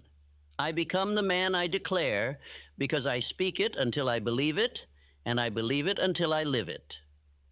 This is the beginning of a new mind, a new voice, a new man. Say your 7, repeat them with power, and rise as one who no longer drifts, but decides. Listen to me. Listen with everything in you. Not later, not halfway, not distracted. If you are going to do what the world calls impossible, you must begin by doing what most men never do. You must listen with full attention. You cannot drift through this and expect power to follow. The impossible will never yield to the passive. You're about to be handed a method, one that has been used by men who turned the world upside down. But if you treat these words as entertainment, they will pass through you like smoke, and nothing will change. You will return to the world unchanged, and that is not why you are here. You are here because something in you refuses to accept limitation. This is not motivation. This is not flattery. This is instruction, divine instruction. And I will give it to you only if you listen, not casually, but with decision. For if you drift through this message the way you drift through your days, you will leave here no better, no wiser, no stronger, and the world will say they were right, you failed, But if you listen, if you truly listen, you will never again be the same man. You will walk different, speak different, decide different, and act with a boldness the timid cannot comprehend. For the words I speak come from the same laws that built empires and shattered limits. They are the same truths that men like Edison, Carnegie, Lincoln, and Ford used to silence the world's doubt. You must understand, every great thing ever built was once considered madness. Every advance, every empire, every invention, every revolution was once called impossible. And it was achieved not by ordinary men, but by men who listened, believed, and obeyed. They did not seek approval. They did not ask for permission. They did not drift, and neither will you. So I say again, listen, do not skip, do not wander, do not check the time. This is not something to play in the background. This is the blueprint to do what others say cannot be done, and you will not grasp it unless you listen with stillness, with fire, and with purpose. If you leave now, you will not be changed. You will return to the world, and the world will swallow you whole. But if you stay, if you give me your full attention, I will show you how to rise above their limits, silence their doubts, and achieve what they said no man could do. This is the moment. Listen now. Listen with urgency. For the impossible does not yield to the man who is casual. It yields only to the man who is committed. That man is you, if you listen. If you are going to do the impossible, you cannot think like the average man.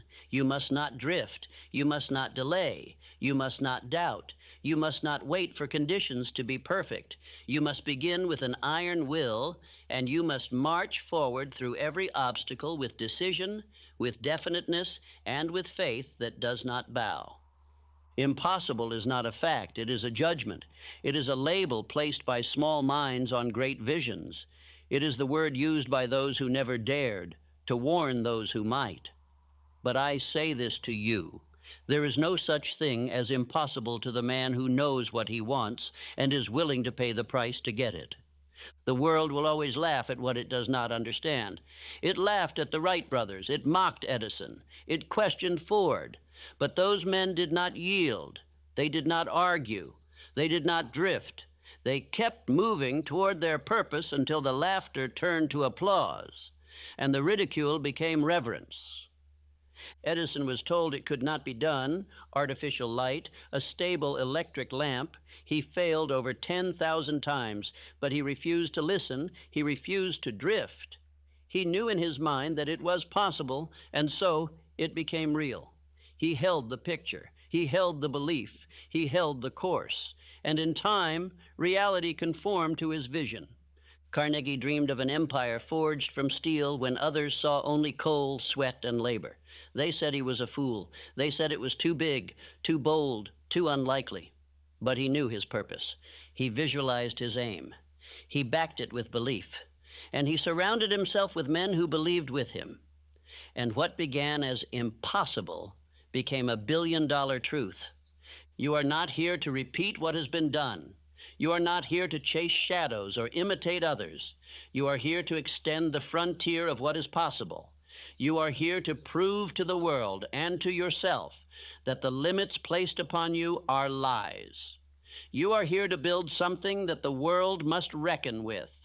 To do that, you must begin with a burning desire, not a wish, not a hope, not a passing interest, but a desire so strong it becomes obsession, a desire that takes hold of your heart and demands to be fed with thought, with faith, with action, with sacrifice. For it is written, desire backed by faith knows no such word as impossible. That is not poetry. That is law. When desire becomes the dominant force in your consciousness, it drives all things before it. It bends conditions. It repels failure. It attracts ideas, people, circumstances, and strength from places you have not yet seen. But do not think this will come easily. Do not believe you can achieve the impossible while thinking like the ordinary. Impossible goals demand higher levels of concentration, purpose, emotional control, and spiritual resolve. You must become a new man. You must burn away the old habits and build in yourself a new identity, one forged in thought, belief, and iron persistence. And you must listen, not for amusement, but for transformation. You must listen as if your entire future depends on these words, because it does. One missed sentence can cost you years. One overlooked truth can delay your breakthrough. If you are serious about doing what they said could not be done, you must listen with the intent to obey. So I say this to you now. Begin this journey by refusing to entertain any idea of defeat, no matter what they say, no matter what your fear whispers, no matter what your past tells you. You are not your history. You are not their opinions. You are not your environment. You are what you decide to become from this moment forward. You are the one who has been chosen to show the world that the impossible is not a boundary, it is a starting point. You are the one who will take the ridicule, the silence, the rejection, and convert it into power, into proof, into results. Not because they believe in you, but because you believe in you. Say this aloud. What they call impossible, I call my duty. What they reject, I claim. What they fear, I pursue. I am chosen to do what others dare not. Let that be your creed. Let that be the drum that marches you forward. Let that sentence become a spiritual sword that cuts down every doubt. You are not here to participate in mediocrity. You are here to create what has never been done. If you aim to do what has never been done, you cannot scatter your force. You must concentrate every ounce of power into one direction. The man who would achieve the impossible must never drift. He must be definite. He must know what he wants, why he wants it, and be willing to give all he has in exchange for it. Drifting is the slow death of great men. It is the habit of the untrained mind, the passive soul, and the weak will. Drifting shows itself when you change your aim with the weather, when you seek the approval of the crowd, when you delay decisions and dilute your focus with 1,000 small wants. But the man with a definite chief aim is immune to these traps. No man ever climbed a mountain while looking at 10 hills. No man ever became great by pursuing 5 small aims. To do what others call impossible, you must walk a narrow path, and that path demands your complete allegiance. You must not dabble. You must not divide. You must burn every bridge behind you and walk only toward the goal that sets your soul on fire. Write down your definite chief aim. Not tomorrow, not next week. Now write it clearly. Make it specific. Let it carry emotional weight. This is not a task for the casual mind. It is a declaration of war against mediocrity. You are saying to life, this is what I demand. This is what I will become. This is what I will create. And once it is written, it must be seen. Place it where your eyes meet it every day, morning and night. Let it become the compass that corrects your direction. Let it speak to you when your energy fades. Let it cut through the fog of distraction. That aim must dominate your waking thoughts and govern your sleep. You cannot serve 2 masters. You cannot pursue greatness and entertain weakness. Your mind, your hands, your time, your habits, your conversations, your environments, all must bend to this one definite purpose. When you move through life with this kind of focus, the impossible begins to yield. Circumstances adjust. People respond. Resources align. Let us study Carnegie. He did not pursue 100 things. His early definite chief aim was to control the steel industry. He saw it clearly. He believed in its power. He knew the fortune it held. And because he was definite, because he burned every other option, he attracted men like Schwab and Frick who helped build his empire. Definiteness drew resources. Carnegie's definiteness also attracted respect. Men trust those who know what they want. The world yields to the unwavering, but it ignores the uncertain. If you cannot decide, you cannot lead. If you cannot lead, you cannot build. And if you cannot build, you will never rise above the noise of the mediocre. Do not think the universe responds to confusion. The subconscious mind cannot act upon vague desires. Infinite intelligence will not assist a man who is uncertain. the law of attraction, the law of cause and effect, the law of compensation. These are precision laws, and they obey definiteness. Every day you go without declaring your chief aim is a day you lose power. Every hour you spend drifting is a seed of failure planted. The world has enough men who wish, who dabble, who entertain ideas without committing, but few dare to say, "This is what I will become, and nothing shall turn me aside." So I command you, repeat your chief aim aloud, not once, not weekly, but daily. In the morning when you rise, at night before you sleep. Say it with emotion. Say it with conviction. Say it until every cell of your being believes. Say it until the world itself begins to bend in your favor. There is no mystery in success. There is only law. And the law says, whatever you hold in your mind with clarity and emotional belief and pursue with definite action, you shall have. You are not exempt from this, but neither are you entitled without obedience. You must pay the price. I say again, no man achieves the impossible while trying to achieve 5 things at once.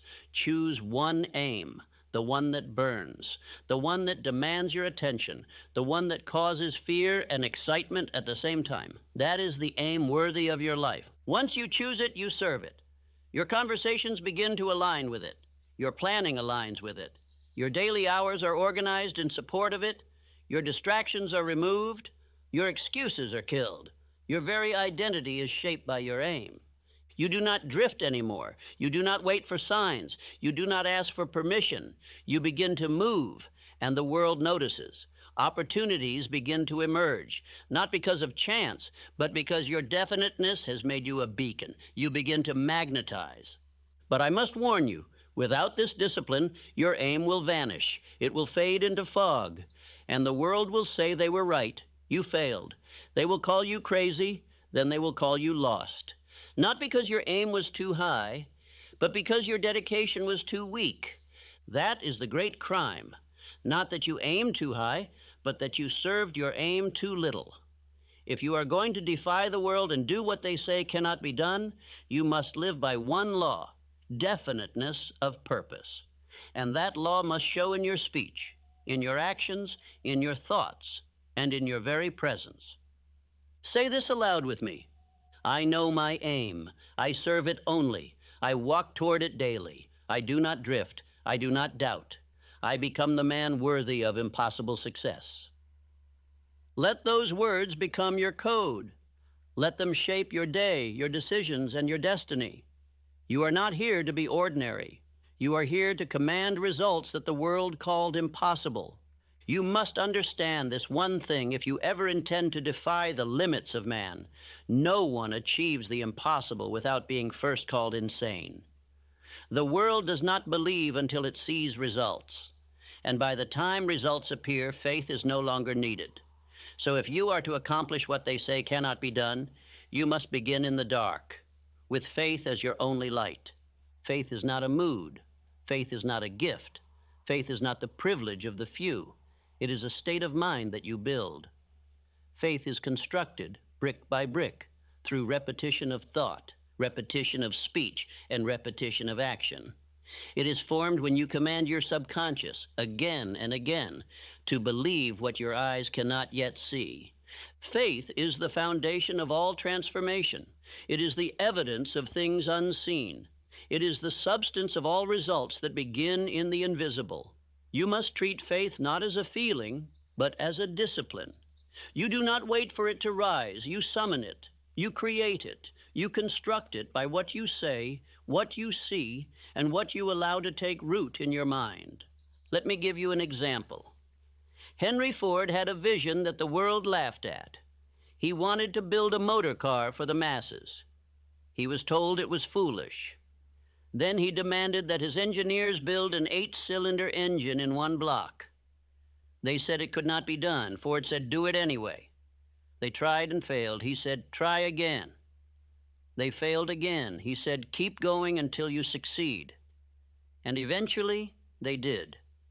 That was not technology. It was faith. It was belief in his vision when every so-called expert said it was impossible. It was his refusal to accept defeat, and that faith became mastery. What began as madness became the future of industry, and the man who was ridiculed became one of the wealthiest and most influential men of his generation. Now you must build your faith the same way, through auto-suggestion. Speak aloud what you choose to believe until belief becomes law in your subconscious mind. Speak it when you feel weak. Speak it when you feel strong. Speak it when no one is listening. Speak it when the world laughs. Say it until the very cells of your body rise up in agreement. This is why I gave you the self-confidence formula in Think and Grow Rich, not as inspiration, but as instruction. It must be memorized. It must be declared. It must be obeyed.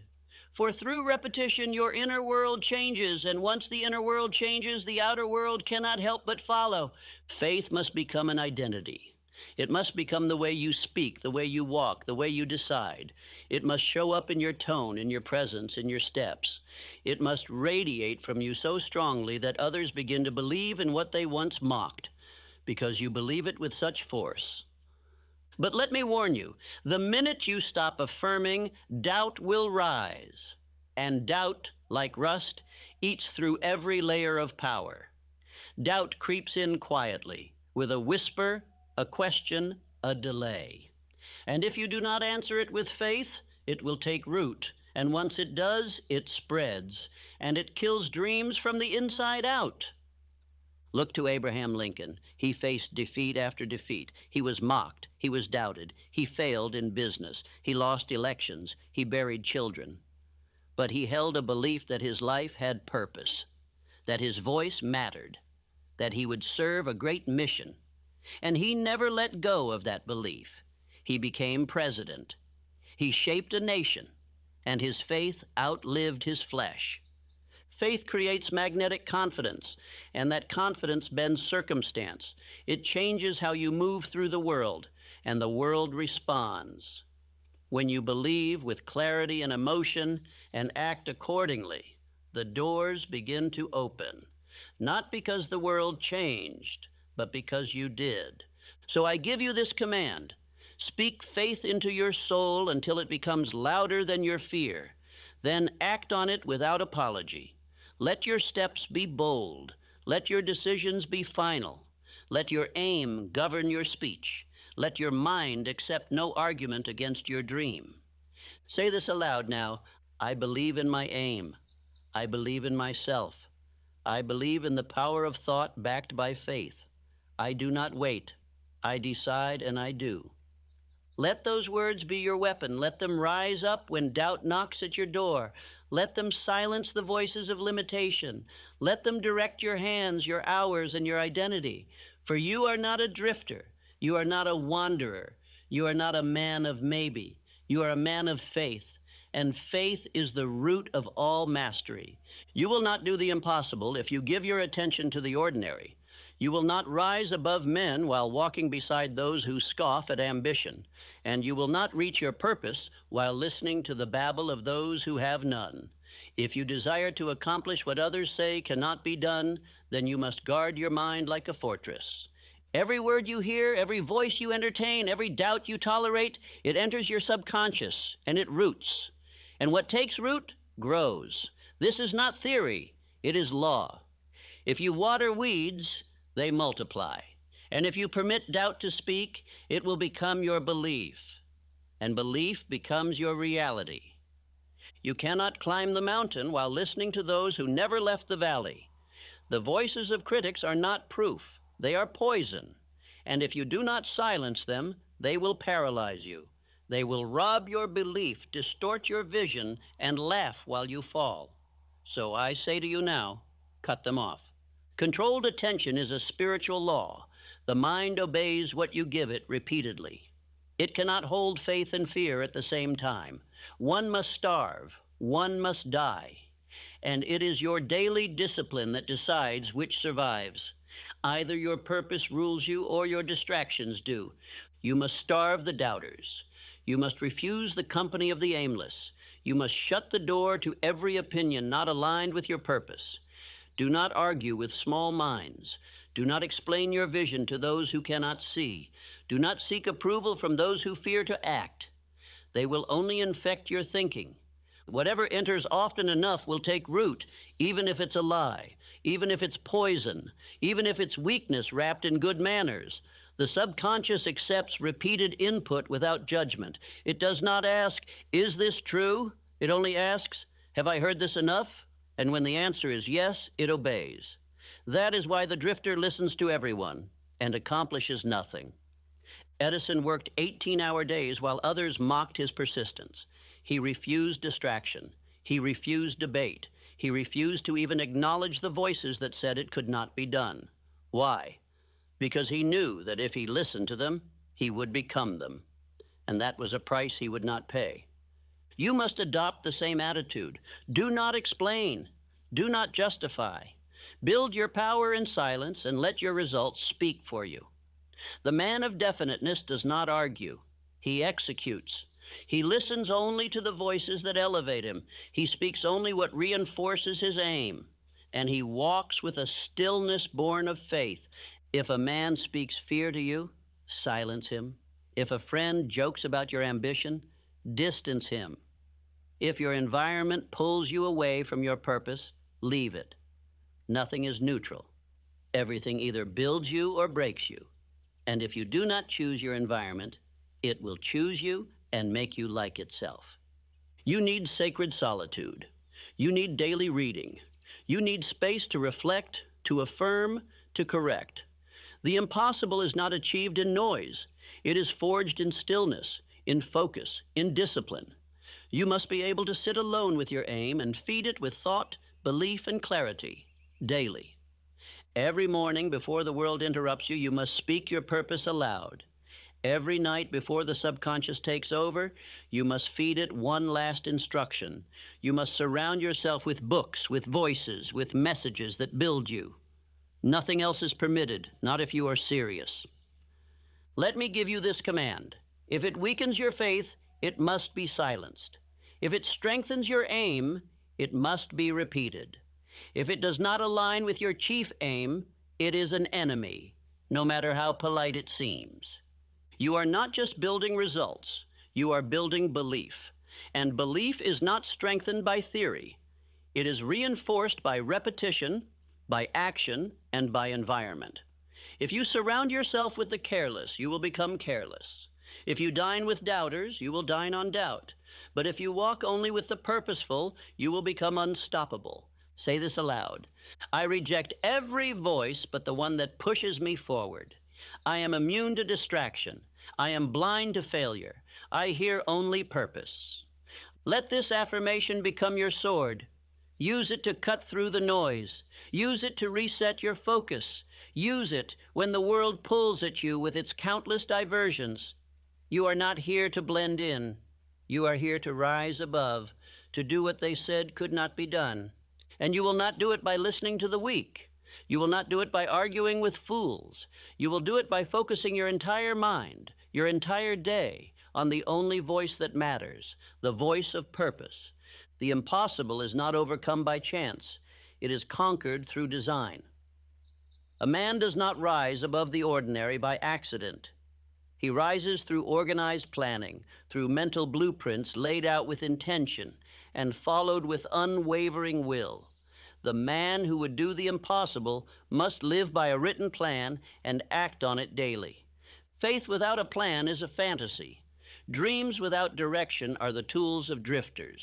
To bring into reality what others call impossible, you must know where you are going, how you intend to arrive, and what you are willing to sacrifice to get there. The mind becomes powerful only when it gives the subconscious a clear and definite pattern to obey. I tell you this, the subconscious mind is a worker. It is obedient. It is relentless. But it cannot serve two aims, and it cannot serve an unclear aim. It must be instructed daily with clarity. And it must be reinforced with organized steps that align with the aim you hold. This is why planning is not a suggestion. It is law. You must begin the habit of nightly planning. Before the day ends, take 10 minutes to review your definite purpose and write the precise actions you will take the next day. This gives your mind a target while you sleep. It impresses the desire on the subconscious while it is most open. It sends instructions to infinite intelligence to begin assembling opportunities. You do not go to sleep like the common man. You go to sleep with a mission assigned. You rise with action prepared. You begin your morning with movement, not confusion. And that single discipline alone will place you in the top 1% of men within a year. Let us look to Charles M. Schwab. He rose from the mill floor to become one of the greatest men of steel. He did not wander. He did not hope. He planned. He met daily with Carnegie. He reviewed objectives, adjusted routes, and moved with deliberate intensity. Every hour served a purpose. Every decision traced back to the definite chief aim of growth and dominance. He did not cling to rigid methods. He adapted quickly, but his aim never changed. His steps may have varied, but they always pointed in the same direction. That is organized planning. That is how power is built. That is how great men become greater than their time. Your subconscious will reward you when it sees that you are committed, but it will remain dormant if you drift, delay, or wander. So I tell you now, do not let a day pass without knowing exactly what steps bring you closer to your mountain. Do not end a night without knowing what the next day will demand of you. And do not confuse movement with progress. Activity is not achievement. Your plan must be measured. Your actions must be recorded. Your time must be tracked. For what you do not measure, you do not improve. And the man who does not improve daily will never overcome the impossible. The invisible forces of life respond to the man who moves. You do not wait for the path to be clear. You begin, you step forward, and each step makes the path appear. That is faith. That is power. That is the difference between the one who tries and the one who becomes. But I must warn you, confused plans attract confused results. The man who wakes up and decides as he goes will always serve the man who planned the day before. If you cannot discipline your schedule, you cannot command your life. And if you cannot command your life, the impossible will forever remain out of reach. Write your plan, speak your aim, review your day, adjust your steps, correct what fails, accelerate what works. Let your life become a machine of purpose, powered by belief, guided by thought, and driven by action. Say this with me now. I act while others think. I plan while others sleep. I correct while others complain. I attract results through movement. Do not write this merely on paper. Write it in your mind. Write it in your hours. Let it govern your behavior. Let it rule your thinking. Let it shape your character. You are no longer the man who hopes. You are the man who executes. Planning is not a burden. It is freedom. It gives your mind peace. It gives your hands direction. It gives your day meaning. Without it, the hours slip through your fingers, and the dream dies in delay. But with it, everything changes. Your movements begin to attract opportunity. Your thinking becomes sharp. Your results compound. And in time, what was once invisible to others becomes inevitable for you. So I say again, make planning a ritual. Make action a law. Make daily correction your shield.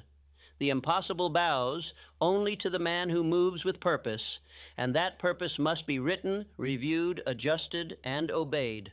No man ever accomplished the impossible by giving only a piece of himself.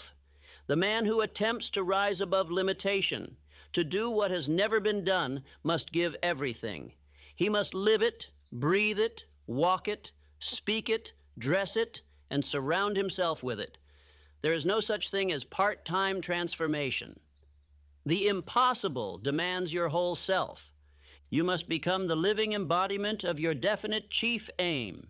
You must not merely think success. You must be success. You must not merely repeat faith. You must radiate faith.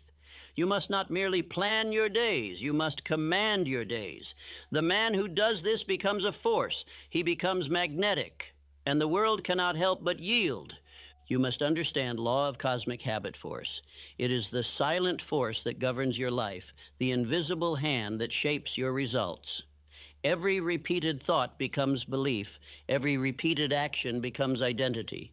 You are not merely practicing success, you are becoming it. If you allow old habits to linger, you will remain the man they expect you to be. If you keep company with those who mock your goal, you will begin to doubt your own power. If you continue to speak the language of weakness, you will think in weakness, and the impossible will drift further away. Every act, every thought, every word, and every association must reflect the man you are becoming, not the man you were. You are not here to carry old patterns into a new future.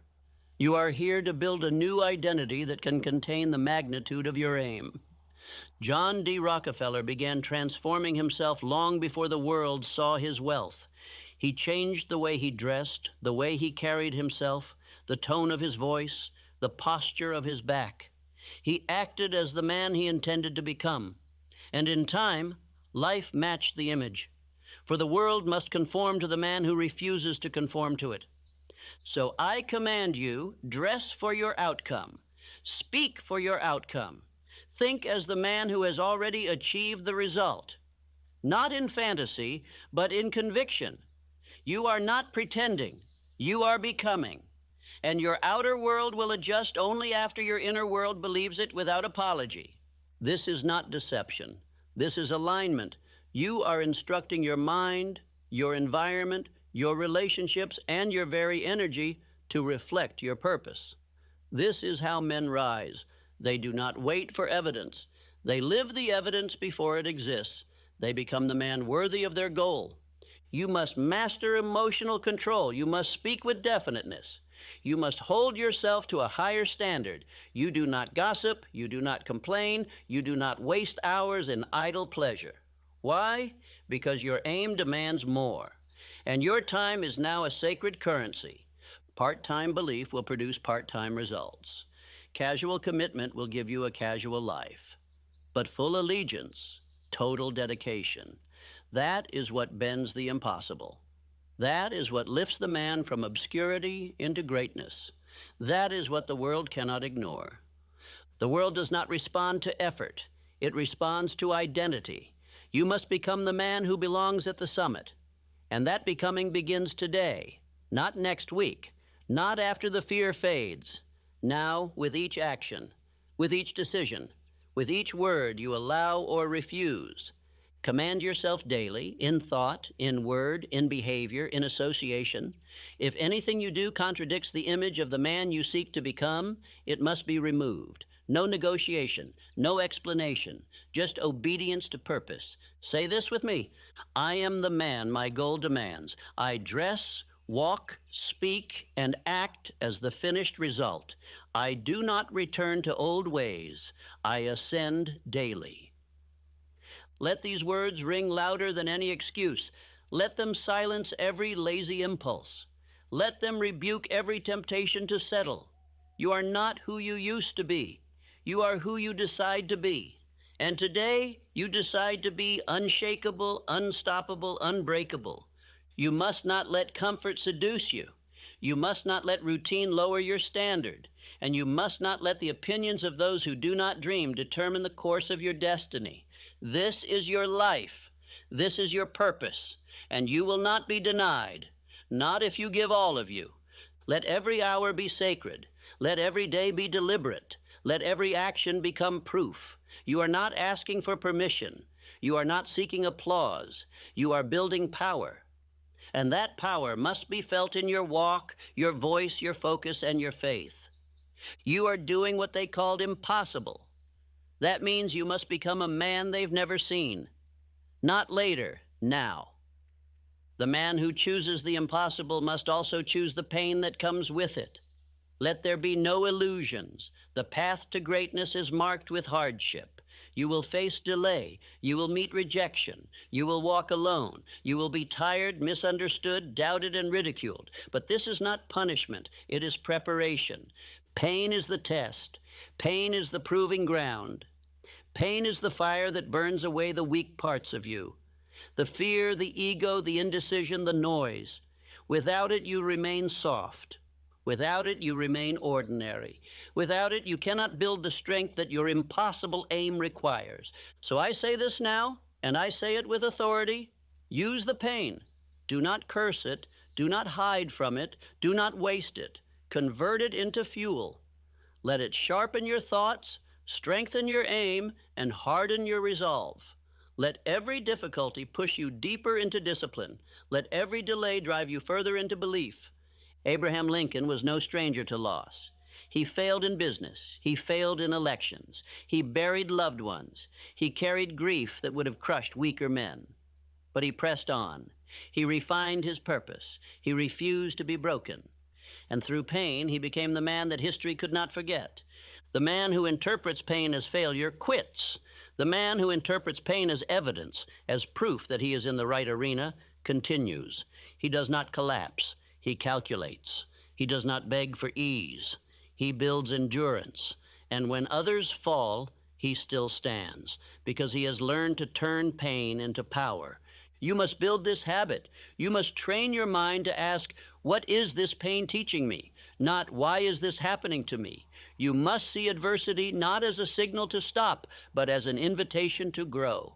Every challenge says to you, prove that you are worthy of the impossible. You will be tired. You will be betrayed. You will be tempted to turn back. But this is the cost. This is the path. There are no shortcuts. There are no exceptions. The man who has a burning desire, backed by faith and reinforced by daily discipline, he expects the pain, and he overcomes it. Let me be clear. Pain does not mean you are failing. It means you are becoming. It means the old you is dying. It means the muscles of your character are being torn so they may be rebuilt stronger. It means you are walking in alignment with a goal so high it demands transformation. Rockefeller was ridiculed. Carnegie was attacked. Edison was dismissed. Ford was sued. Every man who did the impossible bore wounds that the world never saw. And still, they moved forward. Not because they liked the pain, but because they refused to surrender to it. You must make the same decision. You must choose to suffer with purpose rather than live in safety with regret. You must choose to continue when it would be easier to complain. You must choose to rise when it would be simpler to sleep. And I will tell you the secret. Every time you push through pain, your belief grows. Every time you move forward when it hurts, your confidence expands. Every time you act with courage in the face of fatigue, you are sending a signal to your subconscious. This man does not quit. Say this aloud now.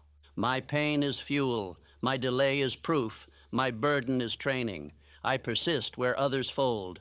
I continue until the impossible bows to me. Let those words become your shield. Speak them when your legs are heavy. Speak them when your eyes are tired. Speak them when the world is silent. For the man who speaks belief in the furnace of pain is the man who emerges with power that cannot be taken. Do not complain. Do not explain. Do not apologize for wanting more. Use the pain. Use it to build. Use it to concentrate. Use it to affirm. Use it to remind yourself you are not ordinary. You are not drifting. You are on a mission that fear cannot understand. This is your test. And you will pass it, not because it is easy, but because you are decided, because your aim is definite, because your belief is built, because your discipline is stronger than your emotions, and because you are no longer the man who folds when fire comes. You are the man who endures it, who uses it, who conquers it. This is the hour. You have listened. You have been warned, instructed, and challenged. You have been handed the laws of achievement, the very principles by which men have turned dirt into kingdoms, visions into fortunes, and impossibility into fact. And now the time has come, not to admire the truth, not to repeat the truth, but to obey it, to act on it, to claim what they said you could not have. You must understand, the world is not going to congratulate you for dreaming. It will not cheer for you because you listened to this once. The world responds only to results, and results are the children of decision, belief, repetition, and action. You cannot stop here. You must begin here. This is not the end of a speech. It is the start of a new self. You now know more than most men ever will. You have received the blueprint. You have received the fire. You have heard the challenge. But knowledge without use is dust. You must not become another man who listens, nods, and drifts back into his old identity. You must not become another man who flirts with greatness, but marries mediocrity. Ask yourself right now, have I written down my definite chief aim? Have I repeated it morning and night, with feeling, with purpose, with persistence? Have I removed distractions, changed my environment, silenced the voices of doubt? Have I acted every day with decision? Have I planned, corrected, and moved with faith? If you have not done these things, go back. Do not move on. Go back, listen again, read again, write again, speak again, begin again. For repetition is the builder of identity. It is the only way to install belief so deeply that no external circumstance can shake it. You must burn these principles into your consciousness through exposure, expression, and execution. This is not entertainment. This is not something to play once while distracted. This is your manual for greatness. You must revisit it. Daily, if necessary, you must rise early and fill your mind with these truths before the world fills it with noise. You must train your subconscious mind like a soldier through order, command, and repetition. If you listen only once, the world will swallow what you heard. But if you listen daily, the world will have no choice but to yield to what you become. That is the law. The mind accepts what it hears most, and what it accepts, it believes, and what it believes, it attracts, and what it attracts, it becomes. Let us return to those men who lived these laws. Elbert Hubbard wrote works that outlived him because he lived what he wrote. He was not a man of theory. He was a man of practice. His words had power because his life had decision. He believed without evidence. He acted without applause. And today his principles still move men. That is the legacy of one who did what others feared. You now have the same law, the same words, the same power. But the law is neutral.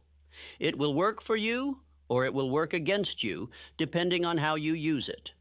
If you feed it weakness, it will reward you with failure. If you feed it belief, it will reward you with victory. The law is always at work. The only question is, what are you commanding it to bring you? So I challenge you now. Do not go back to the man you were. He did not serve you. He doubted. He delayed. He listened to the wrong voices. He drifted. Let him die. Bury him with silence. And rise up now as the man your dream demands, a man of thought, a man of faith, a man of planning, a man of action, a man of identity. This life is not a rehearsal. One day your heart will stop. One day your hands will fail to rise. One day your voice will fall silent. And when that day comes, the only question will be, did you do what you were called to do? Did you obey your purpose? Did you defy their limitations? Did you achieve what they said could not be done? Let it not be said that you almost changed. Let it not be said that you had the truth and ignored it. Let it be said that you listened, decided, and acted. Let it be said that you became one of the few who lived by law, not by chance. Let it be said that you did the impossible because you refused to accept anything less. You must say this aloud now, not as a mantra, but as a vow. I do what they called impossible. I live what others only speak. I begin now. I decide now. I command success with thought, faith, and daily motion. Let those words be the wall between your old life and the one you now build. Let them be the fire that consumes every excuse. Let them be the banner you raise as you walk into the unknown with unshakable belief. You must review this message often, not for emotion, but for installation. You must program your mind until your belief becomes instinct, until your action becomes automatic, until your identity becomes indestructible. You are the master of your fate. You are the captain of your soul. And now you must prove it, not with words, not with emotion, but with decision and discipline. Listen again and again until you no longer recognize the man you used to be. Let us now begin. Listen to me now, and listen with every ounce of your being. Do not drift. Do not let another distraction steal from your destiny. I am about to reveal a law that governs your life, whether you know it or not. It is the law of attraction. And the way you are using it right now may be building your defeat or shaping your fortune. You must listen. I did not say hear, I said listen, because hearing passes through the ears. But listening, true listening, imprints upon the subconscious and commands your belief. And belief shapes your world. This law is not new, it is eternal. It is the reason some men rise from nothing and command empires, while others, with the same tools, rot in mediocrity. Listen now, and you will understand how Andrew Carnegie attracted steel, how Thomas Edison attracted invention, how Henry Ford attracted power, and how every great man who has ever lived pulled success into his life by the magnet of thought, backed by faith, decision, and action. Listen, and you will understand why your own results have been what they are. But if you do not listen, if you skip, if you wander, if you promise yourself you'll come back later, understand this. You have already heard this law before, not in words perhaps, but in experience. Every time you feared and your fears came true, every time you hesitated and the opportunity vanished, every time you said, that always happens to me, that was the law working, and you did not know it. You have already attracted the life you live. You are already magnetizing people, events, conditions, and results every day. The only question is, are you doing it on purpose? Are you doing it with power? Are you doing it by decision or by default? Listen to me now, and I will give you the structure. Ignore me, and you will continue to live by accident. This law responds to your dominant thought. It obeys emotion. It answers repetition. It cannot be bribed. It cannot be tricked. And it cannot be silenced. And if you listen to this entire instruction, if you give me your full mind, I will teach you how to use it deliberately, how to aim it like a rifle, and how to gain everything you truly want. You may never hear this truth again, not with this clarity, not with this force, not with this conviction, and one day you will remember this moment, and you will either say, that was the hour I began to live, or that was the hour I walked away from everything I could have had. And the difference will be whether you listened or not. So listen. Listen as if your freedom depends on it, because it does. Listen as if your fortune depends on it, because it does. Listen as if your time is running out, because it is. Listen with urgency, with stillness, with full obedience, and I promise you, this law, once understood and applied, will bring into your life everything you truly desire. Whatever you hold in your mind consistently and with emotion, you will attract into your life. This is not theory, this is law. Thought, held long enough and felt deeply enough, will move the forces of the unseen to shape your reality. It will attract the people, circumstances, conditions, and results that match its tone. What you think about, you move toward. Thought is the seed of all achievement, not merely a passing notion, but thought backed by faith, obsession, and repetition. The man who rules his thought rules his life. The man who drifts in thought drifts in life. Thoughts are not illusions. Thoughts are things. They are spiritual forces wrapped in vibration, and they carry the same power that builds empires or ruins them. If you wish to control your results, you must first command your thinking. You must not think casually. You must not entertain thoughts of defeat and expect success. You must not think fear and expect courage. Whatever you dwell upon internally, you will see externally. The world you live in is the mirror of your inner dialogue. Every material success began with thought. Every invention, every fortune, every movement, every towering life achievement first existed in the invisible form of an idea, magnified by belief and confirmed by decisive action. The thought came first, and it did not pass quickly. It was held, repeated, obsessed over, until it materialized. But I warn you now, idle thoughts produce idle lives. Vague desires attract nothing. Scattered attention is like scattering seed in a storm. It will never take root. If your mind is undisciplined, your results will reflect it. If you think on lack, poverty, limitation, and fear, you are attracting their presence with every repetition. Controlled attention is the key. This is the hidden discipline of the successful, the ability to hold one thought, one desire, one image with absolute focus, to refuse all contrary impressions, to speak of it, think of it, write of it, until it becomes fixed in the subconscious. Then, and only then, does the world begin to respond. Let us not mistake this for fantasy. The law of attraction is not a whim. It is not daydreaming. It is not idle wishing. It is definite thought backed by definite purpose. It is mental obedience, emotional focus, thought that burns, desire that does not leave, and belief that walks forward even when the path is invisible. Thomas Edison did not hope for the electric light. He saw it in his mind. He thought of it day and night. He visualized it. He believed it was possible even when the world called him foolish. He held that thought like a man holding fire. And after 10,000 attempts, he drew the result into his hands. That is the power of held thought. Thought alone is not enough, but thought is the beginning. It is the spark, the foundation, the architect's plan, the blueprint of destiny. Without it, nothing begins. And so I ask you now, what are you holding in your mind? What picture dominates your thought? Is it vague or definite, fearful or empowered, passive or fiery with purpose? You must choose your dominant thought. You must write it. You must speak it. You must see it in your imagination each morning and each night.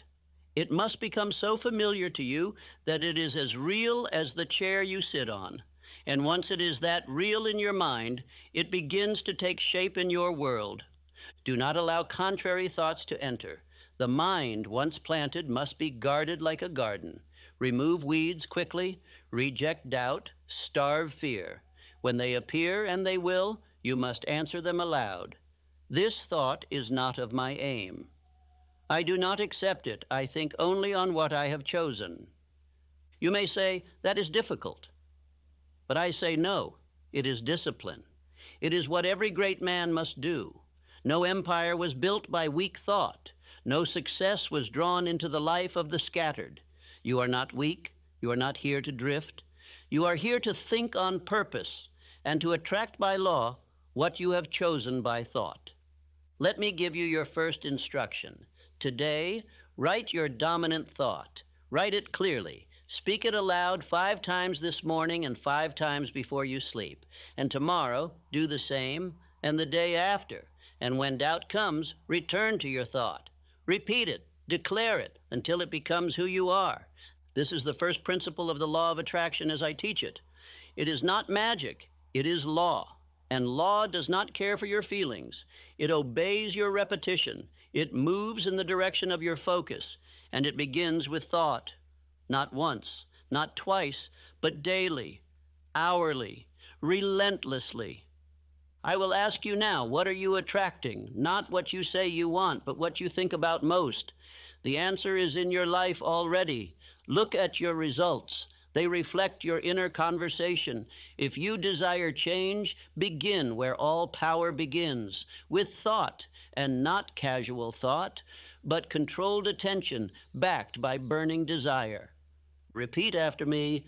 I am the master of my thoughts.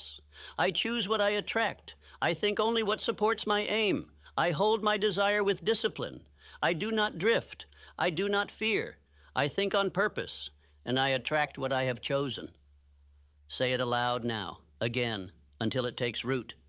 You must speak it into your subconscious. The mind is not changed through listening. It is changed through repetition, through command, through instruction. and you are the only one who can give it. Thought is the seed. Guard the seed. Water it daily. Shield it from doubt. Repeat it aloud. Act upon it, and watch what begins to grow. It is not enough to think. You must feel what you think. You must repeat what you feel. For it is not thought alone that attracts. It is emotion-charged, repeated thought that becomes magnetic. The law of attraction does not respond to cold intellect. It responds to burning faith, to emotion, to belief that is spoken, lived, and held with intensity. The subconscious mind does not speak the language of logic. It does not reason. It accepts what is repeated and what is felt. This is why men say, "I always fail," and find it to be true. Not because the world has conspired against them, but because they repeated the feeling of failure until their own mind believed it and summoned it.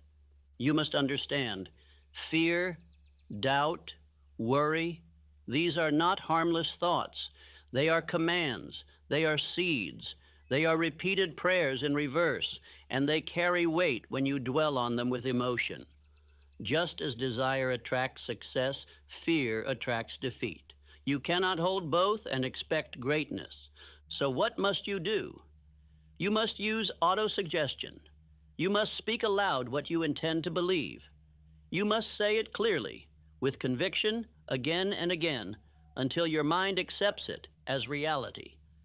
You do not wait to believe, you repeat to believe. That is the method of all transformation. Do not say, "I hope to succeed." Say, "I am a man of success. I attract strength. I attract opportunity. I attract belief. I am becoming everything I have decided to become." Speak it with energy. Speak it when you rise and before you sleep. Speak it when you feel fear. Speak it when you feel weak. That is when it matters most. Repeat this now. I attract success by thinking success. I become wealth by thinking wealth. I draw strength by thinking strength. My thoughts, felt with emotion, shape my reality. This is not mere inspiration. This is scientific law. The subconscious mind responds to the tone of your repetition. That tone is emotion. You must not only speak, it must matter to you. Your declaration must stir your soul. It must sound like a man who believes, not a man who hopes. Let me show you this law in action. Henry Ford, when told his vision for the V8 engine was impossible, did not accept defeat. He held the belief. He repeated the command. He felt the truth of it in advance. His engineers said it could not be done. He said, "Do it anyway." And they did. That is the law at work. Why did it work? Because Ford's repetition was felt. He did not say, "Maybe." He said, "I will." He believed with emotion.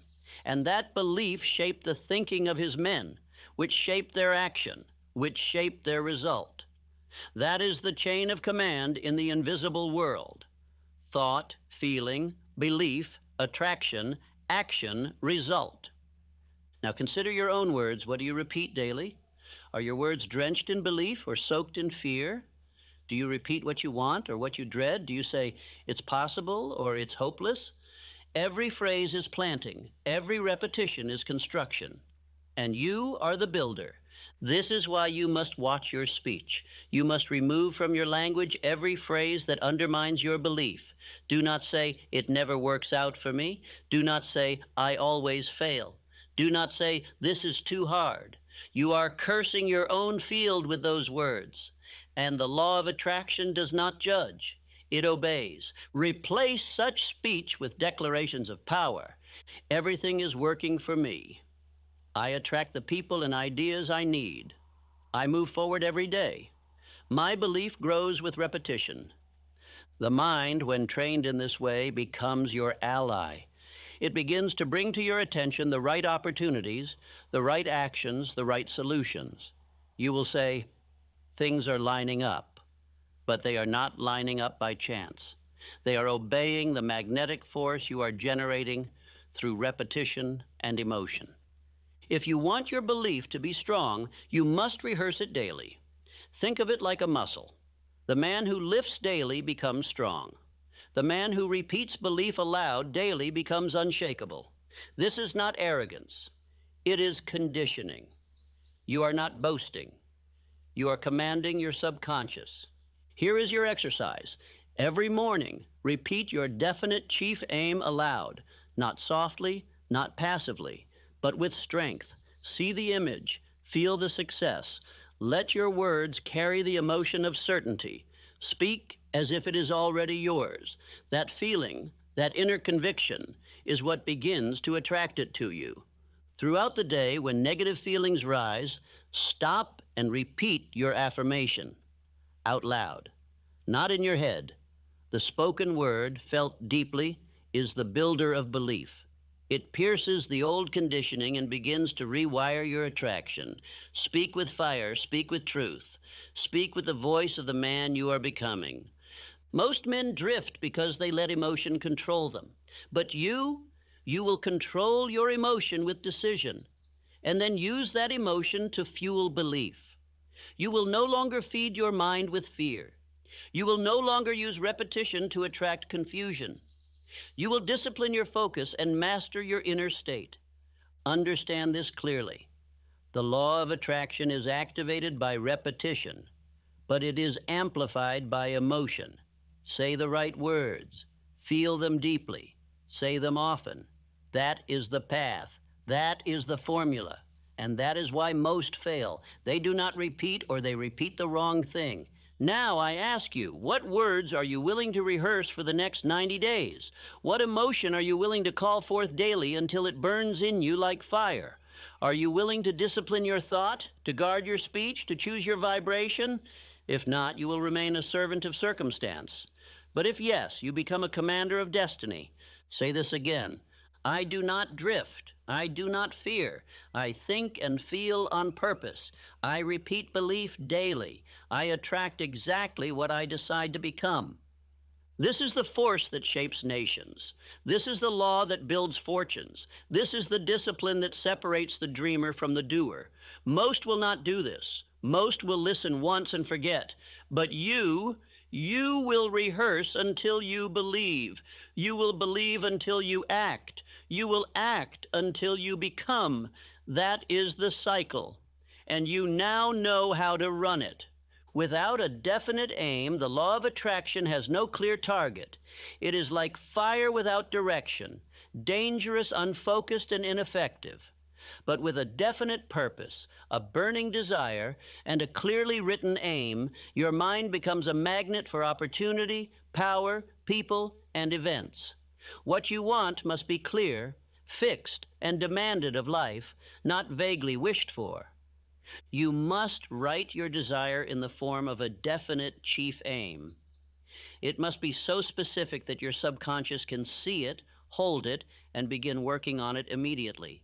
If you cannot state in one clear sentence what you want to become, what you want to earn, and what you are willing to give, then you are still drifting. And drifting attracts only more of itself. The law of attraction is not random. It is precise. It reflects the frequency of your belief. The more definite your aim, the more power you possess. The vaguer your aim, the weaker your attraction. Think of it. No architect ever built a structure from an unclear sketch.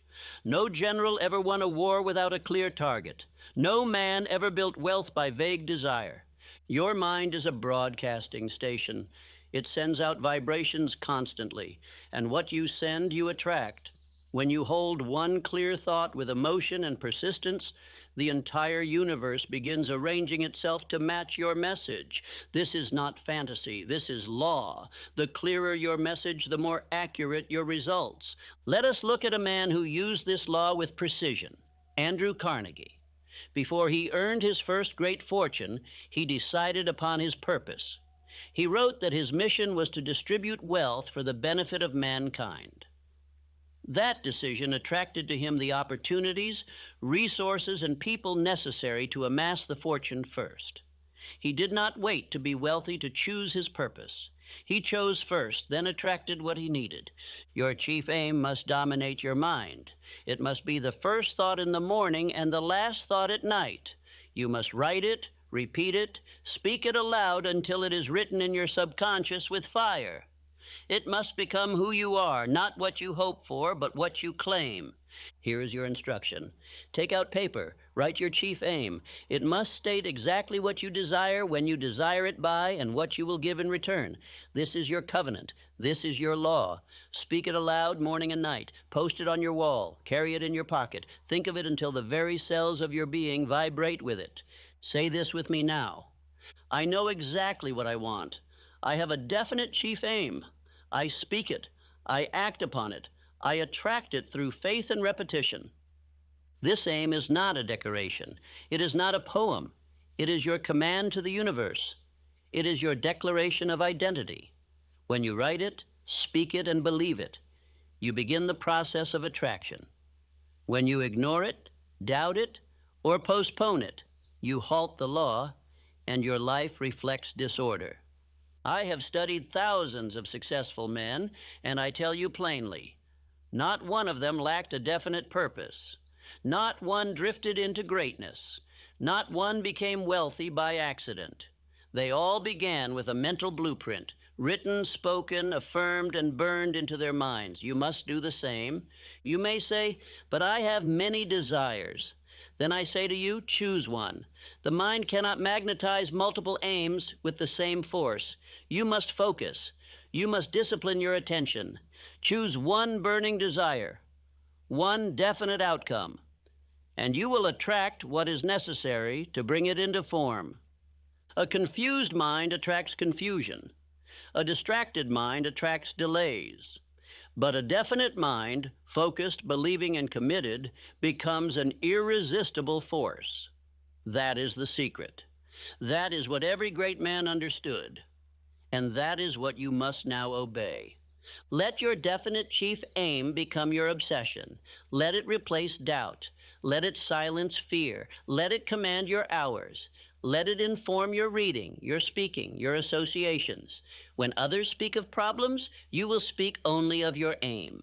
When others drift, you will walk with direction. Repeat this. Without a definite aim, I am nothing. With one, I am powerful. I claim my aim. I focus on it daily. I attract every means to fulfill it. This is the magnet. This is the tool. This is the anchor of all attraction. Do not proceed with anything else in this instruction until your chief aim is written, visible, and repeated with feeling. This is not a step you complete. This is a principle you live. Do not let a day pass without reading it aloud. Do not end a day without measuring your actions against it. Every time you speak your aim with belief, you are aligning your thought, feeling, and action. That alignment, repeated, becomes power, and power attracts results. If you skip this, you will fall into mental wandering, and wandering attracts nothing but distraction and exhaustion. Your energy must be fixed. Your goal must be known. Your mind must be pointed. And when it is, watch how fast life begins to rearrange itself around you. Now let me ask you, what is your aim? Is it written? Is it definite? Do you see it daily? Do you speak it aloud? Do you feel it with emotion? If not, go back. Do not move forward until it is done. This is the foundation. Without it, the rest of the instruction has no root. Do not say, I'll do it later.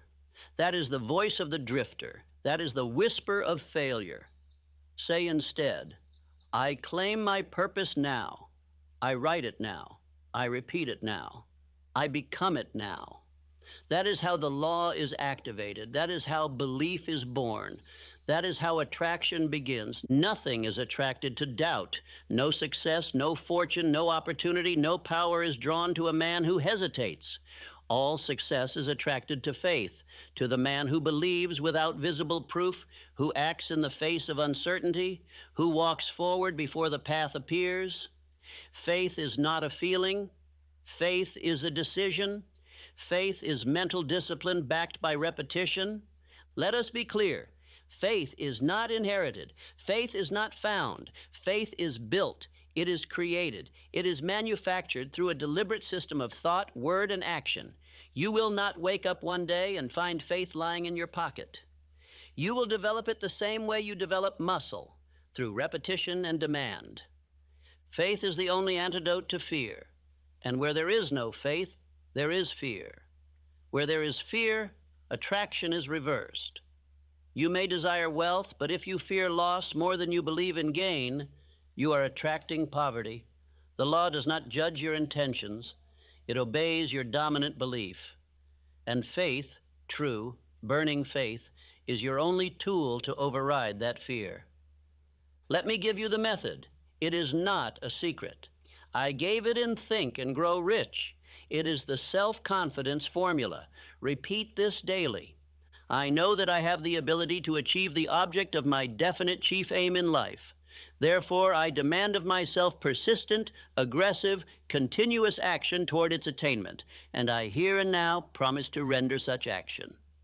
Speak that aloud until you believe it, not once, not twice, but daily. With feeling, with commitment, with energy, your subconscious must hear your voice filled with belief. That is how it learns. That is how it obeys. That is how it builds faith.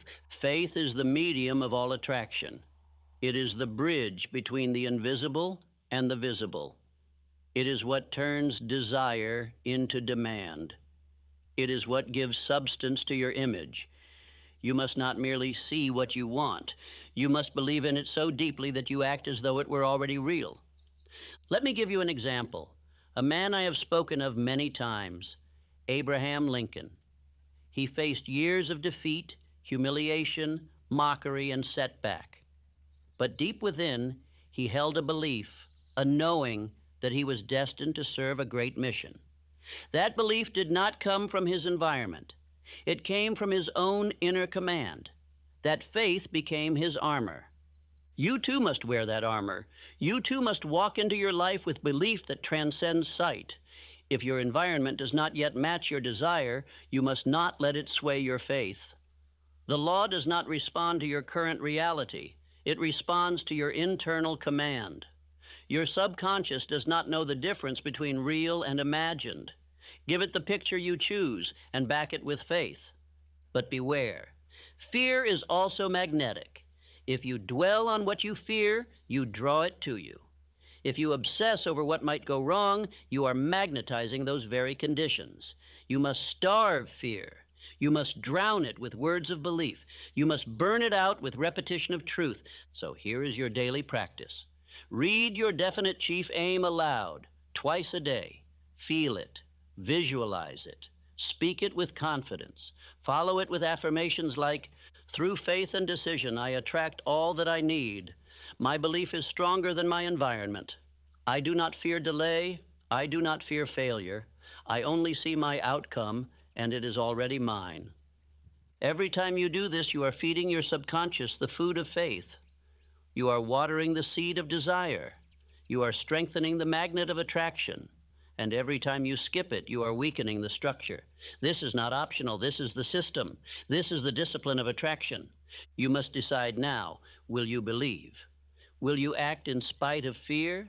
Will you speak faith, even when your world has not yet changed? The man who waits for evidence before he believes is a slave to circumstances. But the man who commands belief creates the circumstances he desires. Faith is not a mystery. It is a habit. It is the result of speaking what you want, feeling it as real, and walking in alignment with it again and again and again, until your mind cannot help but accept it. And once accepted, it becomes law in your subconscious. That is when attraction begins to move swiftly. Do not let others' disbelief infect you. Their fears are not your responsibility. Your faith must be sacred. Guard it. Speak it. Build it. Live it. And understand this. The moment you begin to walk in faith, the world will test you. That is not punishment. That is preparation. That is the law asking, do you truly believe, or are you playing with words?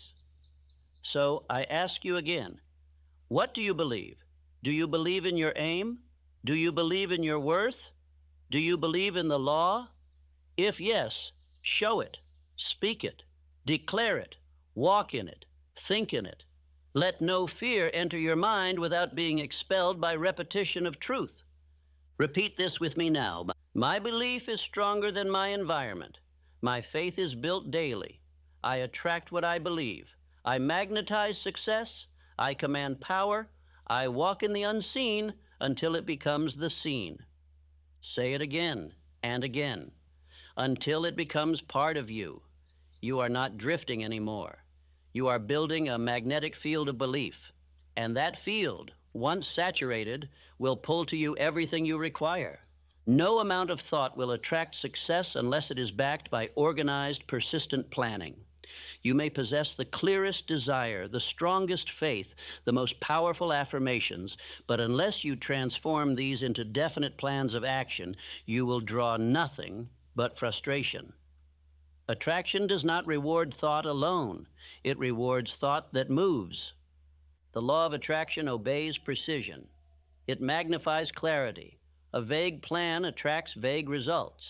An idle dream attracts idle circumstances. But a definite aim, backed by an organized, intelligent plan, becomes unstoppable. The plan is what turns belief into blueprint and blueprint into building. This is how thought becomes reality. Let us state it plainly. Attraction without action is fantasy, but attraction with organized, directed action is inevitable success.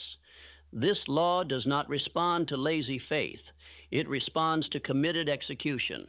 It answers the man who rises early, who writes his day's purpose, who orders his mind and movements around his aim. Your mind must not only hold the image of what you want, it must hold the structure, the steps, the sequence, the system. When you impress your subconscious with a clear plan, it goes to work. It begins to see opportunities where none appeared. It begins to alert you to people, conversations, and events that match your structure. Consider Charles M. Schwab. He did not attract millions by guessing. He created plans, he reviewed them, he adapted them, he measured his progress, he acted daily, he worked in harmony with the plan and in obedience to his aim. That is why Carnegie trusted him. That is why results followed him. Attraction followed order. So I give you now the formula. Every night, review your chief aim. Then plan the following day in direct service of that aim. List the actions, prioritize them, write them with pen and paper. When you rise, review the list again. Let your day be lived in execution, not reaction. Let your hours serve your plan, not your habits. Understand this. Each small plan, executed daily, compounds into a life of definiteness. Each hour planned and fulfilled becomes a brick in your temple of success. Attraction multiplies when you multiply your obedience to structure. The man who lives by written plan attracts results with increasing speed. Here is your command. Never again end a day without planning the next. Never again rise without reviewing your purpose. If your day is unplanned, your life is uncommanded. If your hours are wasted, your thoughts are wasted. And if your thoughts are wasted, attraction cannot respond. Repeat after me. I plan my day in service of my purpose. I act with precision. I do not drift. I attract order because I live by order. My plan is my path. Most men will never do this. They will dream. They will wish. They will affirm, but they will not plan. And so their power fades. But you will rise above them by doing what they neglect. You will make written planning a ritual. And that ritual will unlock forces most men never touch. Let me give you a warning. Chaos in the mind attracts chaos in life. If your goals are scattered, your time is uncontrolled, your thoughts undirected, then what comes to you will reflect that condition. Life will not reward disorder. The law of attraction will not bless confusion. It demands a clear signal. And that signal is structure. Now you may ask, but what if my plan fails? Then revise it. The plan is not your master, it is your servant, but you must have one. You must begin with structure and adapt with experience. The man who fails forward is still far ahead of the man who waits for perfect certainty. You may start with a simple plan. 1 page, 5 actions, 3 priorities. That is enough, but it must be written. It must be visible. It must be reviewed. It must be obeyed. This is the rhythm that builds belief, and belief attracts power. If you act only when inspired, you will fail. If you act only when you feel ready, you will delay forever. But if you act because it is written, you create movement. And movement breeds belief. Belief feeds attraction. That is the cycle. That is the machinery of success. Repeat this again. I write my plans. I live by structure. I obey my purpose. I attract success by organizing my thought into action. Let this become your law. Let your schedule reflect your desire. Let your calendar reveal your identity. Do not let another day be wasted in indecision. Do not let another hour slip away in vague activity. Life belongs to the man who orders it. So now ask yourself, have I written today's plan? Does it serve my chief aim? Did I execute yesterday's? If not, return. Begin again. This discipline is not optional. It is the foundation of attraction. It is the wheel by which thought moves forward. One final truth. No man can attract what he refuses to plan for, and no man can hold what he did not prepare for. The man who prepares, who organizes, who directs his effort, he attracts not only the outcome, but the power to sustain it. Your environment is either reinforcing your attraction or interrupting it. You may believe, you may speak your chief aim, you may plan and act. But if the voices around you are filled with fear, doubt, complaint, gossip, or sarcasm, then your belief is under attack. And if belief is under attack, attraction becomes unstable. The subconscious is always listening, always. It listens to the words you speak. It listens to the tone of your company. It listens to the music, the gossip, the talk around the table, and the books on your shelf. And what it hears repeatedly, with emotion, it begins to accept. Your mind becomes what it is surrounded by. Therefore, your inner circle is not casual. It is not neutral. It is not a coincidence. It is the field of influence that feeds or poisons your mental magnet. If you are surrounded by the aimless, you will think aimlessly. If you associate with the mediocre, you will begin to feel that mediocrity is acceptable. If your ears hear doubt, they begin to echo it.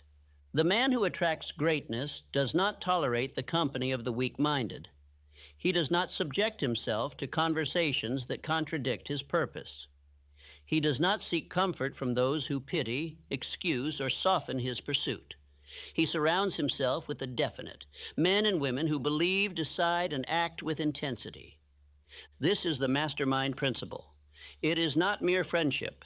It is the deliberate alliance of focused minds, harmonized in purpose, held together by confidence and clarity. It is the welding of faith and decision in multiple minds, amplifying belief and accelerating attraction. Let us take example from Edison, Ford, and Firestone. These men did not meet to complain. They did not gather to waste time. They met to think, to speak of vision, to strengthen one another's belief. Their minds, unified by purpose, created a field of power that attracted fortune, ideas, and execution. Now ask yourself, who do I meet with? Who do I speak with daily? Do their words build me or blur me? Do they sharpen my belief or weaken it? Every voice in your ear is planting a seed, and your subconscious does not know the difference between what is said in jest and what is said in truth. If the seed is repeated, it begins to grow. You must now decide, whose words do I allow into my garden? Whose beliefs do I borrow? Whose vibration do I carry? The answer to these questions will predict your results, for the law of attraction works best in harmony, and it shuts down when surrounded by noise, contradiction, and internal conflict. Here is your command. Cut ties with doubt. That does not mean you hate others. That does not mean you judge, but it means you are loyal to your purpose first. It means you choose your input with the same discipline as you choose your food. You would not eat poison. Why allow it into your thoughts? You must now limit all intake that weakens belief. Whether it comes from a friend, a family member, a book, a letter, or a voice in your own mind, it must be silenced. You are building a magnetic force, and that field must be pure. It must be fueled by faith, repetition, planning, and decision, not by chatter and confusion. Now replace your surroundings. Surround yourself with definite voices, with writings that reinforce purpose, with speech that uplifts, commands, affirms, with music that energizes, with faces that challenge you to rise higher. That is the new soil in which attraction grows. Repeat after me. I choose only influences that increase my power. I surround myself with minds of purpose. I attract only what is aligned with my aim. I am loyal to my vision. I reject all voices that weaken it. Let that be your oath. Say it every morning, every time you feel the pull of old company, of draining conversation, of trivial speech. Repeat that oath. Guard your subconscious. You are the gatekeeper. You are the watchman. What enters must be permitted by your decision. Understand this. You may walk alone for a season, and that is noble. Better to walk alone with purpose than in company without it. The man who walks with the mob attracts the results of the mob. The man who walks alone in direction attracts the path prepared for him by his vision. But do not stay alone. Build your mastermind. Seek one or two or three minds who believe. Share your aim. Unite in harmony. Affirm one another. Plan together. Speak as if success were already won. That vibration, when held in unity, attracts with a power no single mind can equal. This is not a suggestion. It is a law. The mind is shaped by the minds around it. If you want to attract new results, surround yourself with new voices. Create an environment that is holy ground for belief. Let no weeds grow there. Let no enemy speak there. Let no doubt be entertained. Now look around. Who must be removed? What must be silenced? What voices must be answered with silence? Who must be honored but distanced? That is your work now. Remove the hidden thieves of belief. Cut the cords. Purify the circle. Strengthen the field. Then watch what happens. Your energy will rise. Your belief will harden. Your action will sharpen. Your results will appear faster. And you will begin to attract not only what you want, but who you must become to hold it. Nothing is attracted to inaction. Belief without movement is deception. Thought without action is hallucination. The law of attraction is activated through thought, yes, but it is sealed through action. It is your action that proves to your subconscious you are serious. It is your action that sets the spiritual machinery in motion. Every act you take, however small, is a declaration to the universe. I believe. Every time you move forward, even without evidence, you are confirming to infinite intelligence that you trust the law. And that trust is what multiplies momentum. The man who acts in spite of fear attracts courage. The man who waits to feel ready attracts delay. Hesitation is the signal of doubt, and doubt reverses the current of attraction. If you think with belief, speak with conviction, plan with precision, but hesitate to act, then all your mental magnetism is lost. Attraction obeys decisiveness. It responds to obedience. It does not wait for you to be perfect. It waits for you to begin. Action generates momentum, and momentum generates faith. When you act, you confirm your desire to yourself. When you act, you silence the voices of fear. When you act, you build the confidence that no affirmation can fully provide. Action proves belief, and that proof becomes a command to your subconscious. John D. Rockefeller began as a humble clerk. He did not wait for wealth to find him. He studied. He saved. He calculated. He took risks. He acted. Each decision reinforced his belief. Each movement confirmed his aim. And through decades of relentless action, he built a fortune, not by magic, but by motion. Your mind is waiting for confirmation. You have declared your chief aim. You have spoken your affirmations. You have visualized your future. But until you move your feet, the mind does not fully accept the command. The moment you act, the belief sinks deeper. The attraction becomes stronger. The results become visible. Here is your daily practice. Every day, take one action in service of your aim, large or small. Make the call, write the letter, study the page, make the sale. Refuse the distraction. The size of the act is not what matters. It is the consistency that builds power. That rhythm becomes identity, and identity magnetizes destiny. Repeat after me. I act boldly, I move in faith, I attract by doing, my results multiply because I move daily toward my purpose. You must silence the desire for perfection. The man who waits to act perfectly will never act. The path becomes clear only after you begin walking. The universe reveals its steps only to the man in motion. Start now. Start small. Start clumsy, but start. For the law blesses the obedient, not the hesitant. Do not wait for signs. You are the sign. You are the one who decides. You are the one who initiates. You are the one who tells your mind, your body, and the world, this is who I am, this is what I demand, and this is what I am building, step by step, day by day, hour by hour. Action also sharpens your plan. It reveals what works. It exposes what doesn't. It brings feedback. It forces growth. And it keeps you too occupied to entertain the voices of doubt. A man in motion is immune to drifting, and drifting is the destroyer of attraction. Now take inventory. What have you done today to move closer to your aim? Not what you thought, not what you wished, but what you did. If the answer is nothing, then begin now. Do not wait. You know what must be done. You know what the next step is. Take it, no matter how small. Take it now.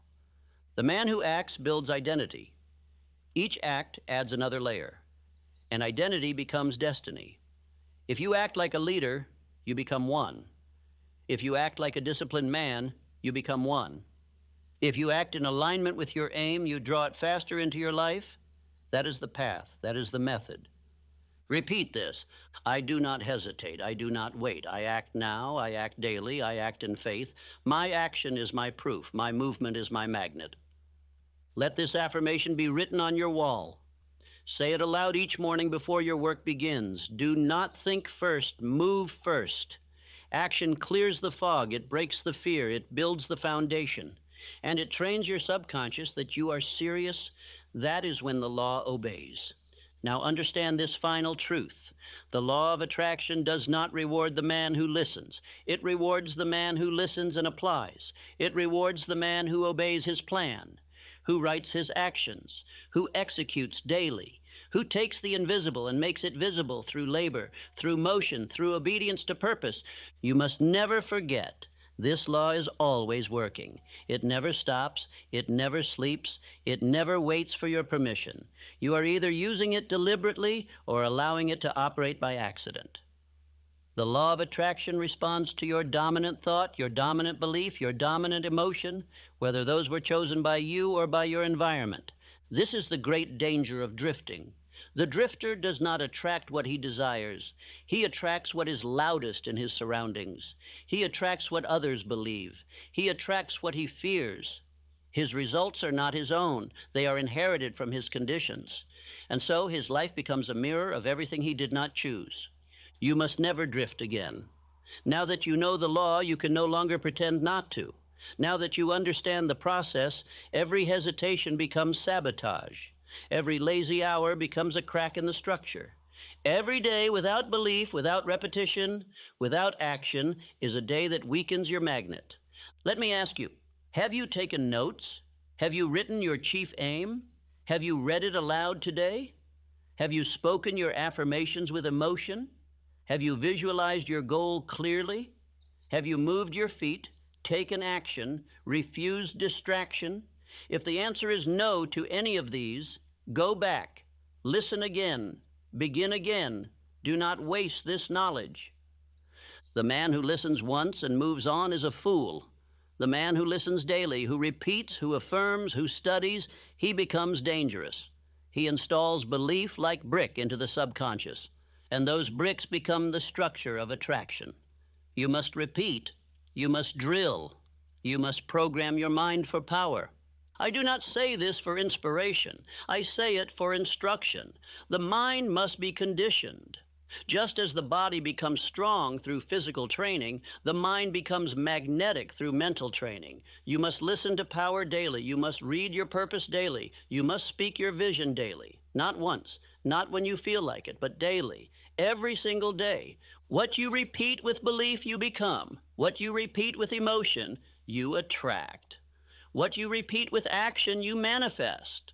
Repetition is the gateway. Repetition is the bridge. Repetition is the means by which belief is transferred from the conscious mind to the subconscious. And the subconscious, once convinced, begins to rearrange the universe around you. This is not poetry. This is law. It is what built Carnegie's empire. It is what carried Edison through 10,000 failures. It is what gave Ford the courage to attempt the impossible. They repeated belief until belief became identity. Identity became action. Action became habit. Habit became circumstance. And that is how they rose. I give you now your final daily instruction. Write your definite chief aim. Post it where your eyes must see it. Read it aloud in the morning and again before sleep. Visualize the outcome with detail and emotion. Say your affirmations as if they were commands. Move your feet. Track your time. Control your input. Guard your environment. Do this not once, not for a week, but until it is who you are, until it is second nature, until it requires no effort, until your very presence radiates power, until your results reflect everything you have written, spoken, and built internally. Say this now. I attract what I think. I magnetize what I believe. I act on what I decide. I repeat what I want. I command what I become. Let it burn into you. Let it echo throughout your hours. Let it silence every doubt. Let it answer every excuse. Let it carry you when your mood fades, when your energy dips, when your fear speaks. Let your repetition be stronger than your circumstances. And now a final question. Will you live this once, or will you live this daily? If you live it once, you may be inspired. If you live it daily, you will be transformed. Choose now. Choose every morning. Choose every night. Choose when you rise and when you rest. The repetition is the transformation. Many will hear these words and forget them, but not you. You will remember. You will rehearse. You will review. You will re-listen, not for entertainment, but for identity, for belief, for power, for dominion over your thought and command over your results. This is why I say, return to this message daily. Return to your notes. Return to your plan. Do not listen once. Listen until it lives in you. Let it replace your weakness. Let it rebuild your thoughts. Let it form your new pattern of living. That is the path. That is the secret. That is the law. You now know the truth. And the truth, once known, removes all excuses. You can no longer say, I don't understand. You can no longer say, I didn't know how. The method has been given. The blueprint has been laid. The law has been revealed. It is now your responsibility. It is now your command. It is now your life. The law is working. The only question is, what are you commanding it to bring you?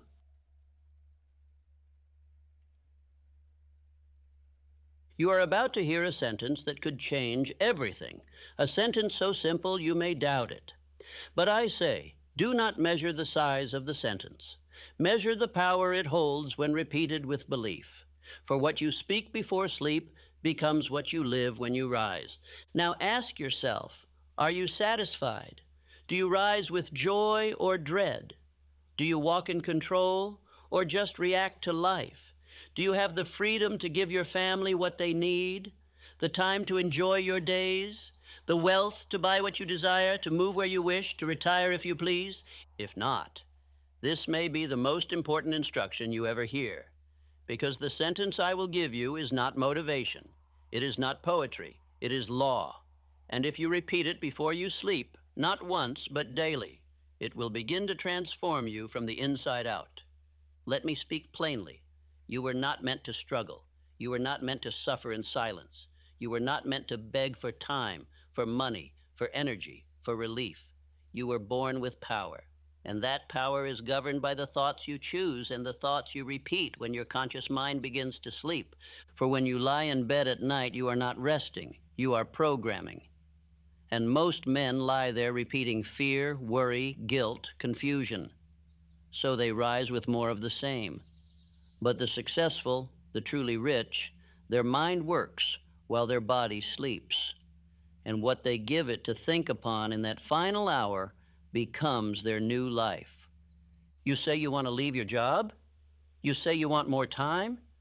You say you want to buy without guilt, give to your family, help others, and move like a man who owns his time?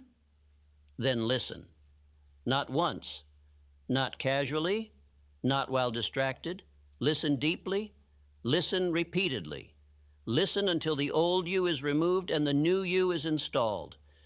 Because I will say this once, if you do not master this hour before sleep, your family may suffer for your delay. They will not tell you, but they feel your tension. They see your uncertainty. They hear the words you don't speak. And if you continue to live without control, they will inherit your limitation. You must not allow that. You must become the man who commands his world, not the one who explains why it never changed. Because if you fail to control your mind before bed, your future will be controlled by every old program that runs wild in your sleep. And that means regret. That means years gone. That means dreams buried.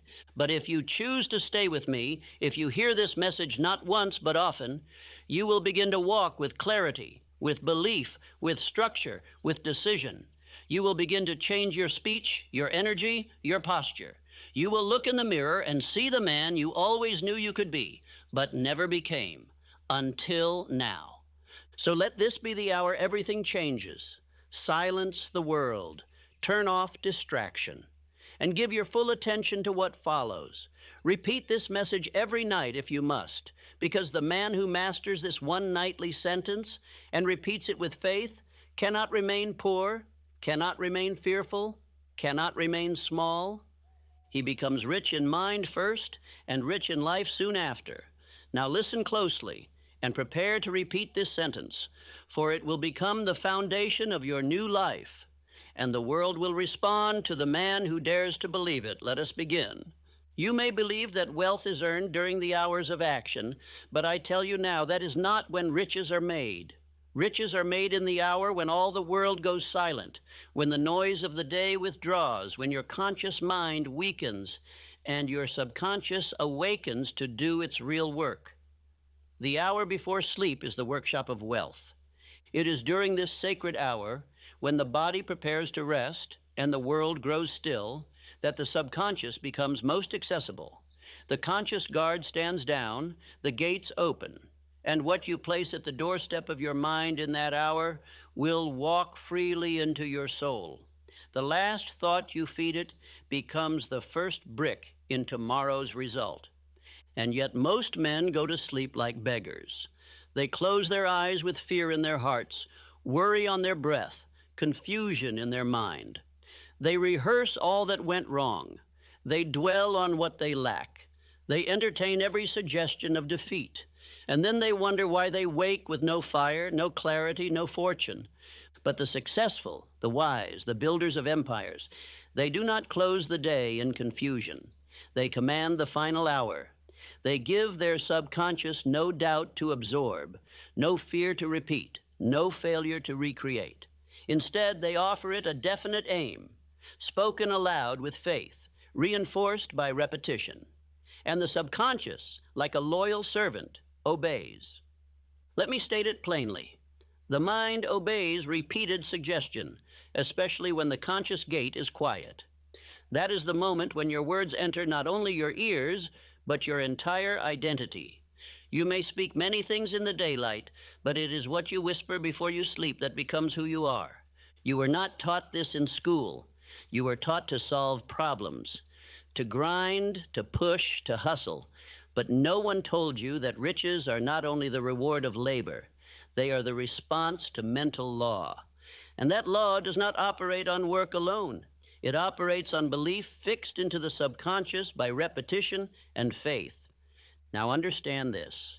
The subconscious never rests. While your limbs sleep, while your tongue is still, while your eyes are shut, the subconscious mind is awake, sorting, reviewing, associating, constructing. It pulls upon infinite intelligence, and it uses whatever material you fed it last. Garbage in, regret out, purpose in, riches out. And the most powerful material you can offer it, the highest blueprint to hand it, is a clear, definite, faith-filled command spoken just before sleep. One sentence, one aim, one thought. If repeated nightly with belief, it becomes the code of your destiny. This is why I instruct every man to choose his definite chief aim, not merely as a desire, but as a command to self. And I tell him to read it aloud twice each day, once in the morning and once just before bed. But I say with emphasis, the second reading is more powerful than the first. Why? Because in the morning, the mind is preparing to engage the world. It is surrounded by noise, pressure, distraction. But in the night, the mind is alone. It is quiet. It is soft clay. And what you impress upon it then hardens into habit, thought, and belief. The wealth you earn is planted in that stillness. Let me now give you an affirmation to repeat. Every night I impress my definite aim into my subconscious, and it obeys. Say it again, slowly. Let the words settle. For they are not poetry. They are instruction to the very mechanism that creates your life. The man who speaks this nightly and follows with action by day cannot be denied riches. He is obeying the same law that built every fortune you admire. You may ask, is it really that simple? I answer, yes. But simple does not mean easy. For to do this nightly, without drifting, without forgetting, without replacing it with complaint, requires decision. The drifting man will not do it. The busy man will excuse it. But the definite man, he commands himself nightly. You do not wait until morning to decide what kind of man you will be. You decide it before bed. You do not wait until tomorrow to become rich. You declare it the night before. You do not rise with power if you sleep in fear. You sleep with power and rise in obedience to it. Let the world continue to doubt. Let others fill their last hour with entertainment, with confusion, with complaint. But you are now a man of intention. You are now a man who understands that mental discipline does not end at dusk. It begins there. Repeat your sentence before bed, the one you have chosen. Speak it slowly, speak it with fire. Speak it as if your mind is a vault, and these are the words that unlock it, because they are. And if tonight you forget, return. If tonight you are tired, speak anyway. If tonight you feel doubt, shout it even louder, because every night you persist, you are installing the gears of wealth within your soul. This is not entertainment. This is not theory. This is law. And if you obey it night after night without fail, you will not merely change your thinking, you will change your finances, your family, your future. Say it again. Every night I impress my definite aim into my subconscious, and it obeys. Now close your day with intention. Close your day with power. Close your day with command. For that is how riches begin, not in the morning hustle, but in the silent hour when you tell your mind what it must become. Your final thought before sleep is not a whisper. It is a command. You may think it harmless to drift off thinking of the day's trouble, of unpaid bills, of who wronged you or what you failed to do, but I tell you now that last thought is the seed from which your entire tomorrow grows, and most men plant weeds.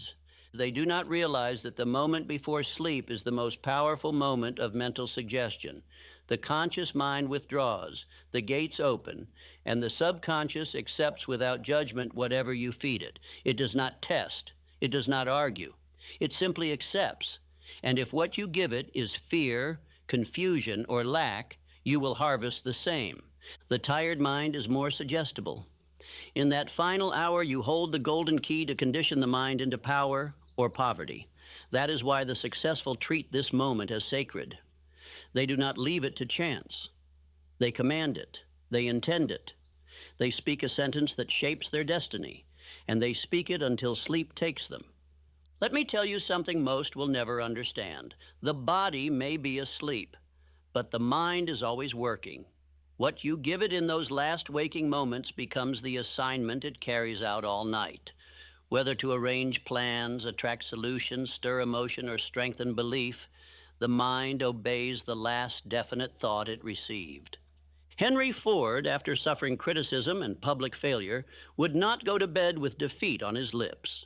He would sit, even in silence, and affirm the certainty of his aim. He would speak calm declarations to himself, not because he needed to be convinced, but because he knew his mind needed to hear it again and again until it obeyed. Carnegie, too, held the practice of final hour intention. He did not speak of the present condition. He affirmed the vision of what would be. He understood that the subconscious cares not for the present. It only acts on what is declared as true, especially when declared with certainty and repetition. The unsuccessful go to bed with doubt. They review their failures. They dramatize their problems. They lie in the dark, repeating everything that could go wrong.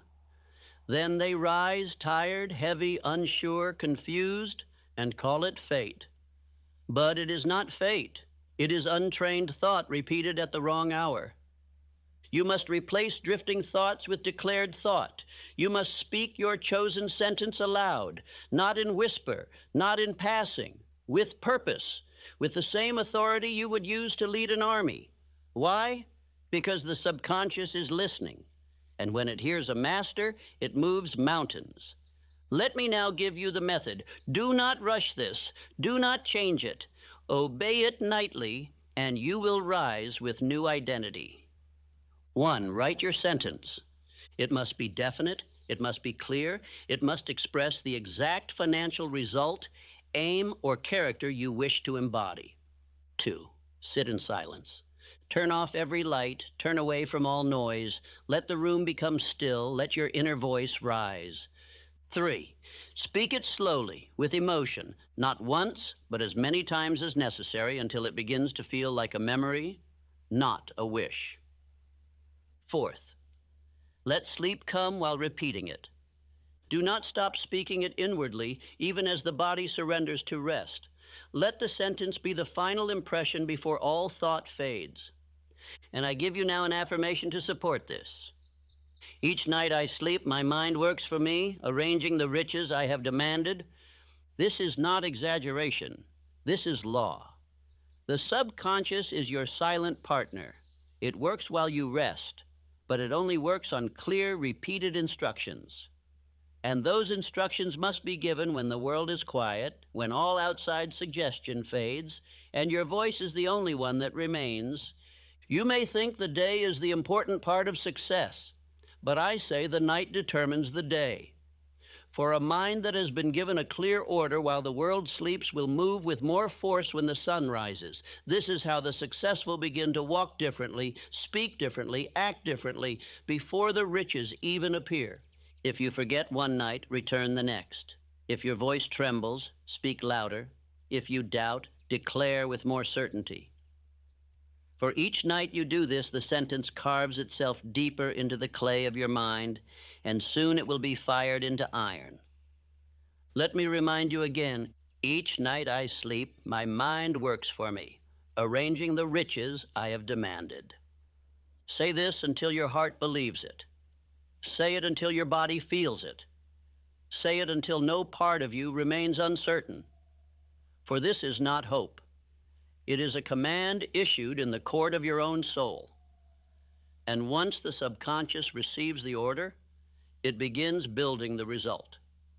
Repeat this process every night for the next 30 days. Do not alter your sentence. Do not add to it. Do not subtract. One sentence, one voice, one aim. Repeat it until your outer world can no longer deny the inner instruction. You are not merely speaking words. You are rewriting identity.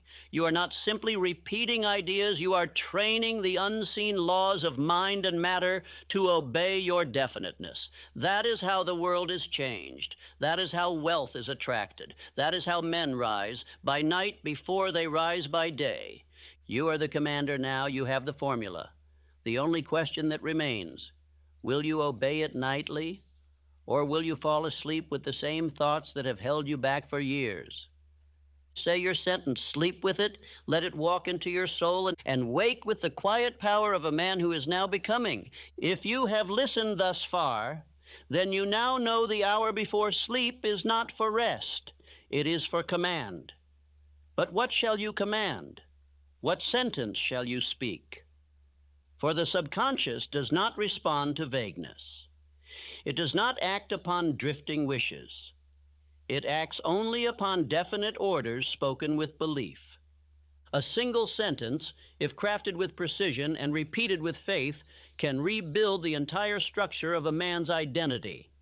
It is no exaggeration to say the man becomes what he commands his mind to become, provided he repeats it long enough and believes it deeply enough. But most men make the fatal error of choosing a sentence that lacks power. They say things like, "I want to be rich," or "I wish I could change my life." But the subconscious mind rejects weak instruction. It does not move for hopers. It moves only for those who speak as masters. It moves only for those who declare what shall be. Let me teach you how to shape your sentence. It must include 3 elements: your aim, your time frame, and your certainty. Let us break it down. Do not say, "I want to be wealthy." Say instead, "I earn $100,000 per month rendering valuable service to others, and I begin now." Do not say, "I hope for peace." Say, "I walk in peace, command my day, and act from purpose at all times." Your sentence must be so clear that if another man read it, he would know exactly what you are becoming. No uncertainty, no apology, no passive phrases. Speak it with finality, as if your life depended on it, because it does. Understand this. Repetition with faith becomes identity. You are not speaking a sentence to inform your mind. You are speaking it to install a new identity. And once that identity is in place, behavior changes. Confidence rises. Wealth responds, because the outer world cannot resist the man who is definite on the inside. Let me remind you of Edwin C. Barnes, a man with no money, no connections, no pedigree, but one mighty sentence. He declared, not casually but with fire, "I will go into business with Thomas Edison." Not, "I'd like to work for him," not, "I hope I meet him." He said, I will go into business with Edison," and repeated it nightly. For years he held to that declaration. For years he worked toward it. And eventually, his sentence became his reality, not by accident, not by luck, but because he had forged it into his very being through nightly repetition and unwavering decision. You must do the same. Your sentence is not decoration, it is construction. You are building the future brick by brick, word by word, night by night.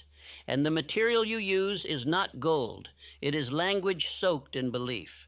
Let me now give you the affirmation that reflects this law. The words I repeat before bed build my wealth, shape my identity, and direct my habits. Speak it now. Let your voice not tremble. Speak it as one who has decided.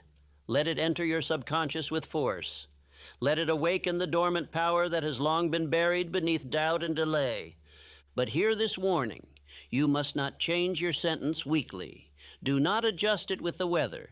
Do not alter it with your moods. You must choose once and speak it until it becomes bone, blood, and breath. Definiteness of purpose is law.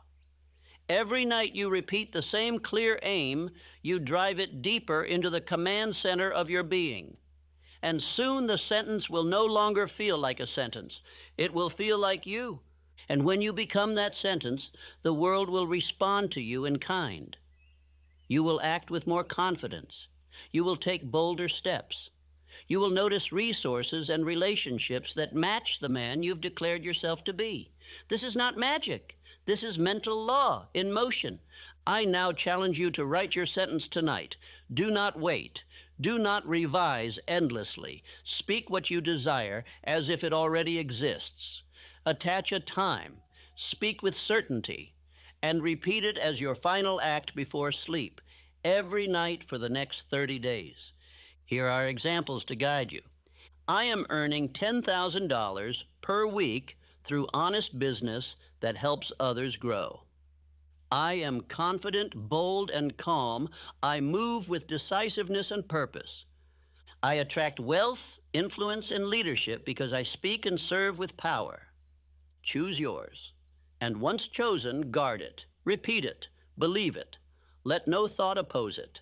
Let no day pass without it.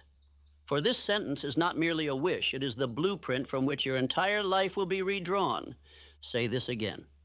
The words I repeat before bed build my wealth, shape my identity, and direct my habits. Do not just hear these words, live them. Because if you do, you will begin to rise differently, walk differently, act differently. And the world will no longer treat you as it once did. It will obey you. Because you have learned to obey yourself, and you close your eyes and imagine rest. But the mind does not sleep. It is more alive in your rest than in your waking. The conscious mind retires, yes, but the subconscious, your inner builder, your silent worker, remains awake, alert, active. And the question is, what have you given it to build? Most men do not know this. They believe the day is for action and the night is for nothing. They labor for results in daylight and leave their nights to accident. But this is the fatal flaw, for while you sleep, your mind continues in the direction you assigned it. And if you have given it no assignment, it continues in the same direction it went the night before. That is why so many live on repeat. That is why the poor stay poor. They fall asleep with worry, and they rise with tension. They go to bed with regret, and they wake with guilt. They lie down rehearsing failure, and then live another day attracting it. Not because of fate, but because of repetition. Let me say this again. Your outer world is the reflection of your inner repetition. You do not get what you wish. You get what you repeatedly impress upon the subconscious when it is most open, when the body is still and the thinking mind has grown quiet. That moment comes each night, and most waste it. The lazy sleep with complaint. The wealthy sleep with command. The unsuccessful drift into slumber by accident. The successful enter it by design. They do not review defeat. They speak instruction. They do not recall insult. They declare identity. They do not collapse into exhaustion. They step into mental construction. You must train this discipline. No longer can you let your final thoughts be chosen by emotion, entertainment, or fatigue. No longer can you fall asleep without planting the seeds of riches in your inner world. If you do, you will harvest weeds. And if you harvest weeds long enough, your soul forgets how to grow anything else. Mental discipline before bed means one thing. You silence the world and you feed your mind only truth. You speak your aim. You read your sentence. You command your subconscious with absolute certainty, and you repeat it until the suggestion is stronger than every doubt that has ever lived in you. This is not superstition. This is law. You need not believe it. You must only test it. Do this for 30 nights, and you will never doubt again, because your results will rise to meet your command. And when they do, you will remember this night as the moment your life turned. Even great men have used this in silence. Abraham Lincoln, long before he gave speeches that shaped history, rehearsed them in thought at night. He wrote nothing down. He trained his subconscious. He built mental conviction in the dark so that when the time came to speak, his voice carried weight the world could not ignore. You must now do the same. You must give your mind its instructions. Let your final thought be no accident. Let it be purpose. Let it be power. Let it be the same every night until your inner world becomes stronger than your surroundings, until your thinking becomes stronger than your circumstances, until your voice replaces fear with command. Say this now. I now train my mind to expect greatness, and every night I deepen my command. Speak it again, not as a man hoping, but as a man deciding. Let the words burn through all passivity. Let them become the rule of your new identity. For this is the truth. The man who commands his final thought is the man who commands his day, his income, his destiny. But I must offer a warning. Every careless thought before bed becomes a rooted belief if left uncorrected. If you say to yourself, "I'll never be rich," or "I can't do this," or "it's too late," and you repeat that in fatigue, in silence, in stillness, then that becomes the command your subconscious accepts, and it begins building a life to match it. You must guard the gate. You must take responsibility for every word you allow in the last hour of the day. For these are not just thoughts, they are instructions, and your subconscious is not passive. It is a builder that never sleeps. So tonight you have a choice: drift or direct, complain or command, collapse or construct. And if you choose to construct, you will soon find that your mornings change, your days sharpen, your ideas strengthen, your belief deepens. Not by force, but by law. Let me give you one more time the sentence that must shape your night. I now train my mind to expect greatness, and every night I deepen my command. Say it before bed. Say it until the old doubts retreat. Say it until the voice inside you becomes louder than the world around you. Say it until your dreams obey you. Say it until your very body walks with the certainty of a man who is building greatness from the inside out. You do not become rich while awake alone. You become rich when your inner world no longer permits poverty. That is not accomplished in effort, but in identity. And identity is built while the world sleeps. Repeat the command, plant the sentence, guard the gate, for you are becoming, and your mind has already begun the work. You have now been given the hour, the command, and the sentence, but none of it will matter without one final ingredient: repetition. The subconscious mind, powerful as it is, does not respond to a single spark. It responds to the flame that refuses to go out. It obeys what is repeated with faith and persistence. Let this sink deep into your spirit. You do not become what you say once. You become what you say repeatedly. The mind forms habits, and habits form destiny. And repetition is the tool, the hammer, that shapes the habit until it becomes identity. There is no secret more powerful, more ignored, and more destructive to the masses than this. Failure is repeated, poverty is repeated, excuses are repeated, doubt is repeated, not by choice, but by carelessness. And what is repeated nightly becomes law to the subconscious, even if it is ruin. Therefore, if you are to break the chains, if you are to command riches, if you are to form new identity, you must choose your sentence and repeat it every single night, without fail, without drift, without delay. This is what I call cosmic habit force, the great law that governs all habit, mental and spiritual. It makes no distinction between what serves you and what destroys you. It only obeys what is given consistently. That is why success, like failure, is automatic once you have trained the habit behind it. Consider Thomas Edison. Did he invent the electric light with talent alone? Number. He repeated belief. Belief in an idea, belief in himself, belief in the law, 10,000 times. When others quit, he persisted. And when he spoke his faith to himself before sleep, it was not hope. It was reinforcement. He knew the law. Edison failed repeatedly, but never in spirit. Each night, he repeated his aim. Each morning, he resumed his pursuit.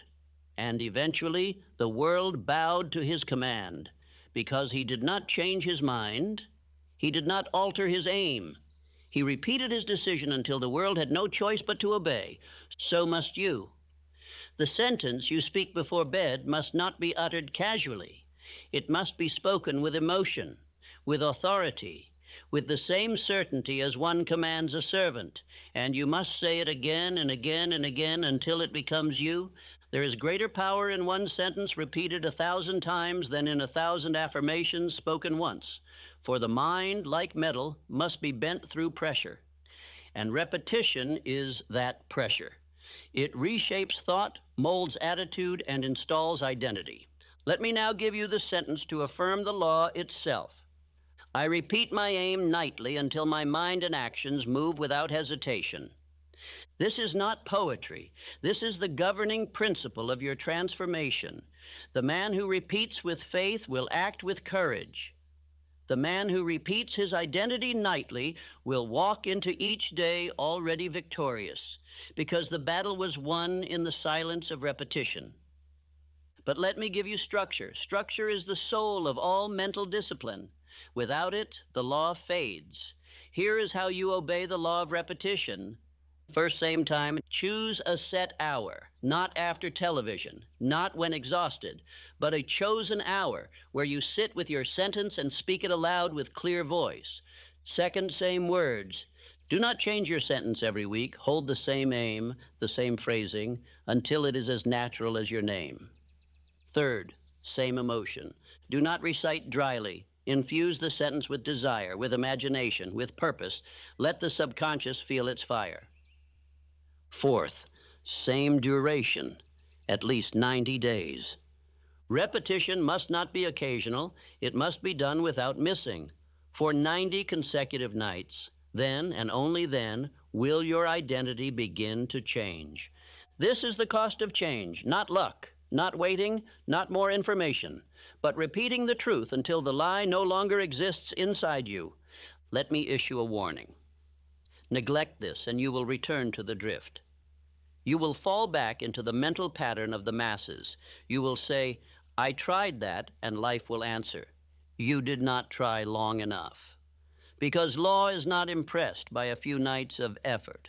It is moved by unrelenting discipline. You must now speak as a master.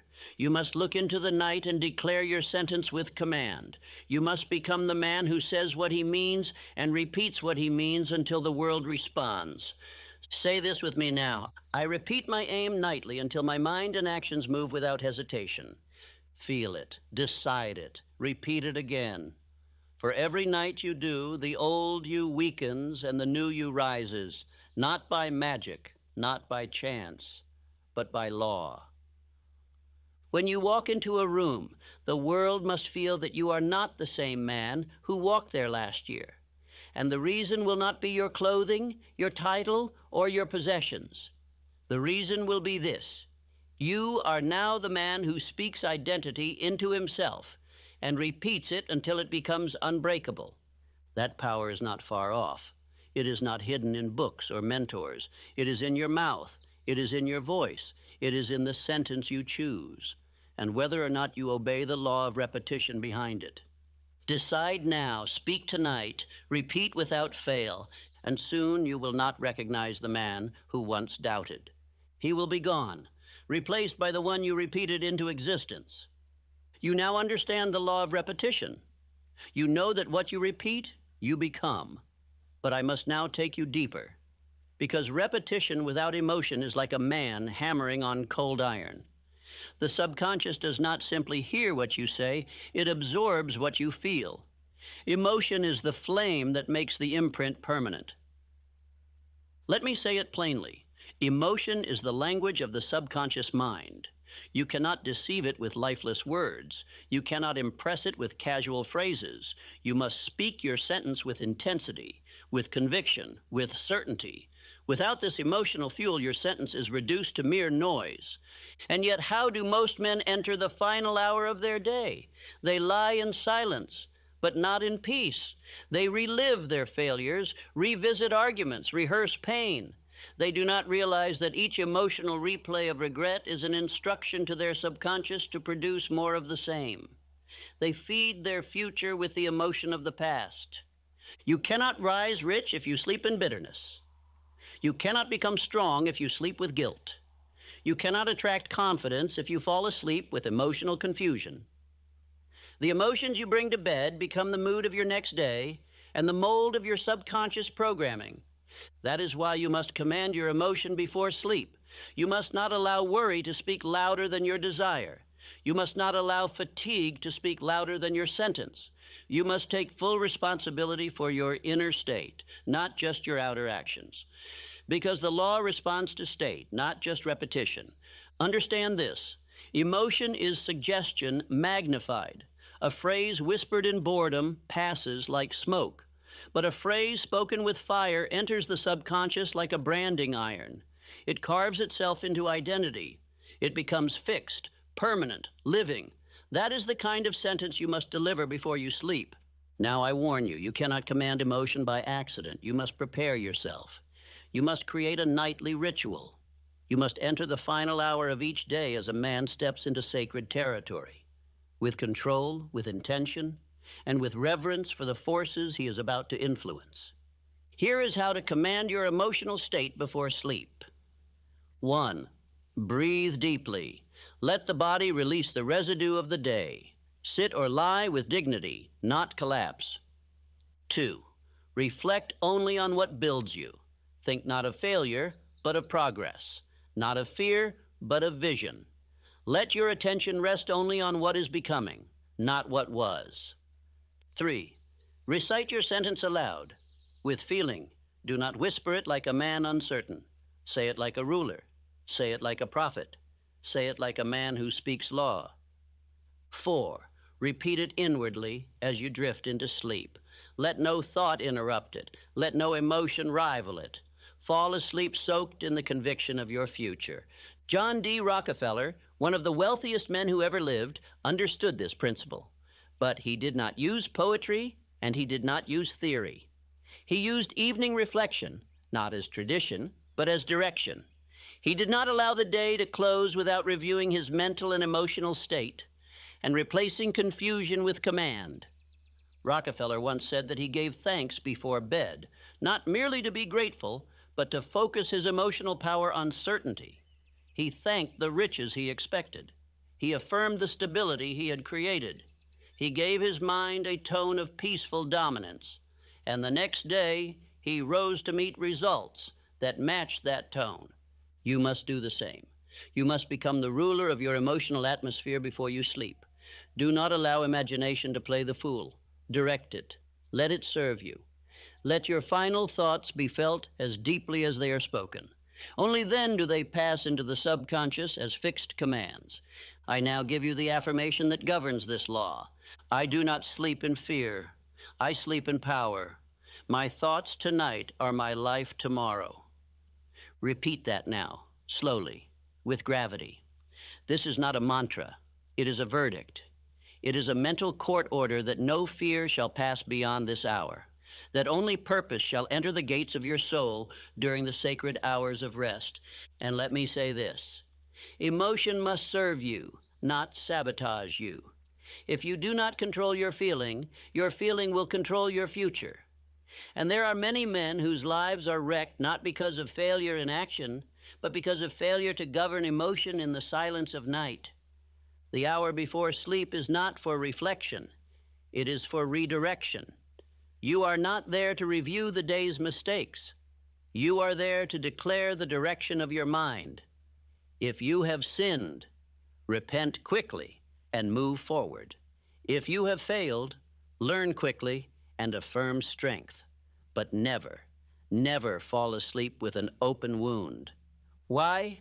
Because the subconscious will nourish the wound in the dark. It will feed it, enlarge it, turn it into identity. And then, even if you act differently by day, you will find yourself drawn back to the same emotions, the same thoughts, the same self-image, not by fate, but by your own repeated nightly submission. You must begin tonight. No delay, no drift, no compromise. Enter your bedchamber like a man entering the temple of mind. Speak your sentence. Speak it with emotion, and declare this with full authority. I do not sleep in fear. I sleep in power. My thoughts tonight are my life tomorrow. Do not forget this. Emotion is the magnifier of all suggestion. You can say the right thing with the wrong tone, and your mind will reject it. But say it with belief, with vision, with fire, and your subconscious will accept it as truth. The world responds not to the man who wishes, but to the man who believes. And belief is trained, not in crowds, not in books, not in daylight, but in the dark, before sleep, through emotion and repetition. Control that hour, and you control your future. You may have thought that success comes from action, and yes, action plays its part. But hear me now, Action is the servant of identity. A man cannot act contrary to who he believes he is, not for long. And who he believes he is built, not in public, not by applause, but in silence, in solitude, and most powerfully while he sleeps. Let me tell you the truth that has been kept from you. Your identity is not fixed at birth. It is not determined by your past. It is not cemented by your mistakes.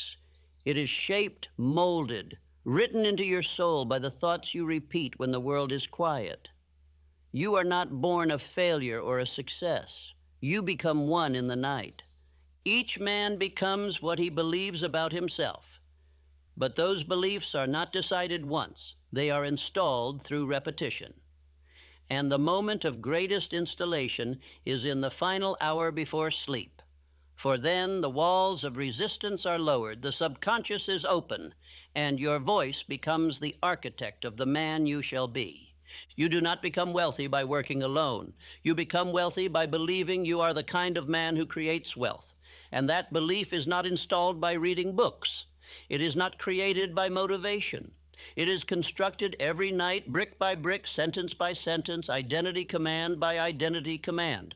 Let me say it again. You are not programming outcomes. You are programming identity.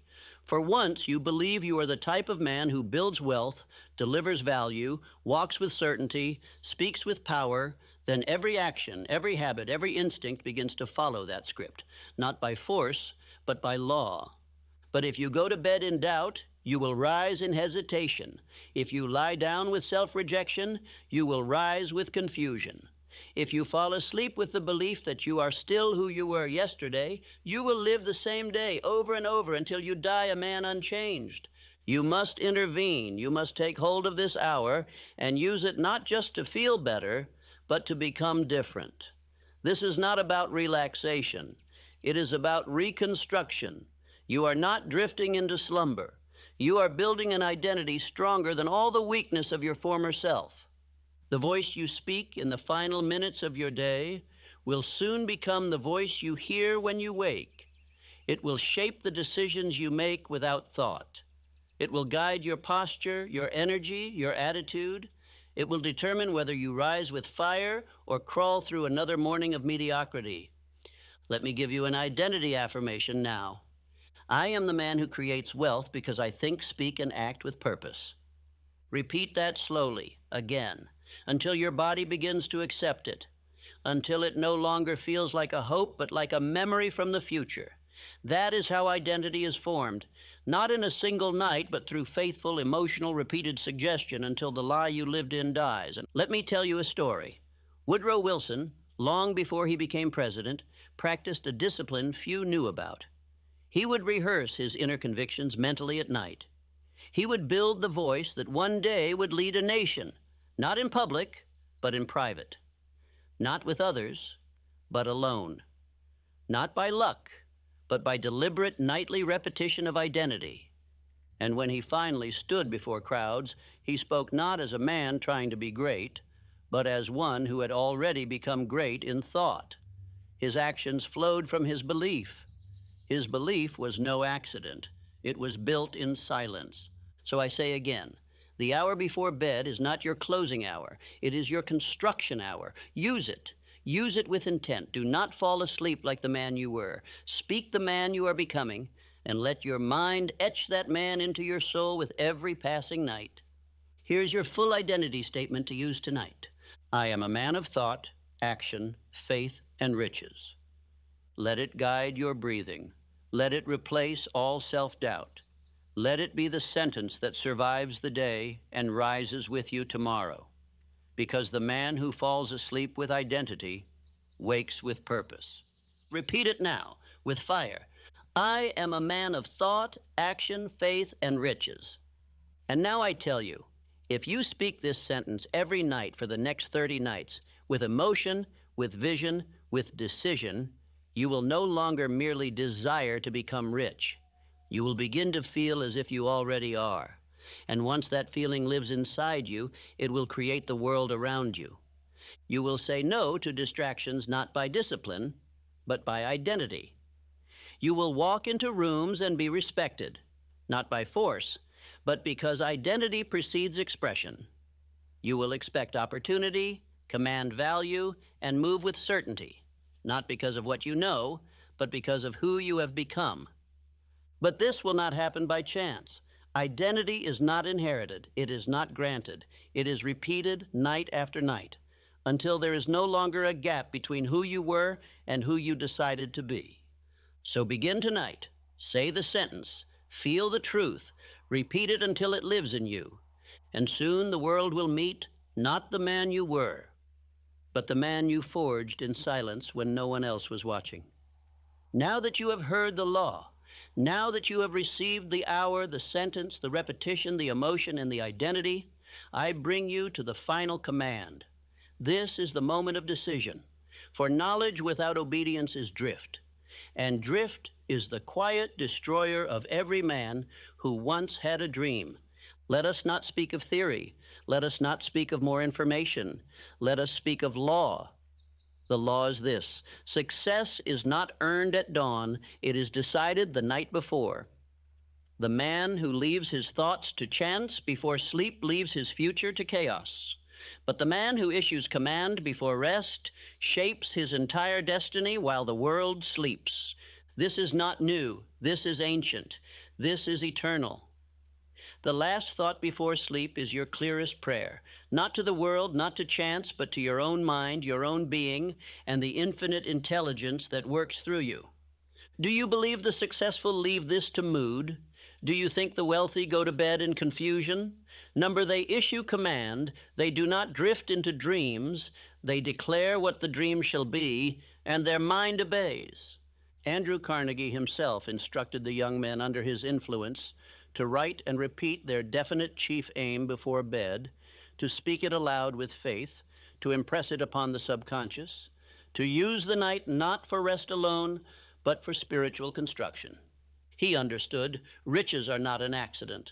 They are the product of repeated, definite thought, spoken with faith, backed by emotion, and enforced by action. The final hour is not a quiet fade. It is a fiery forge.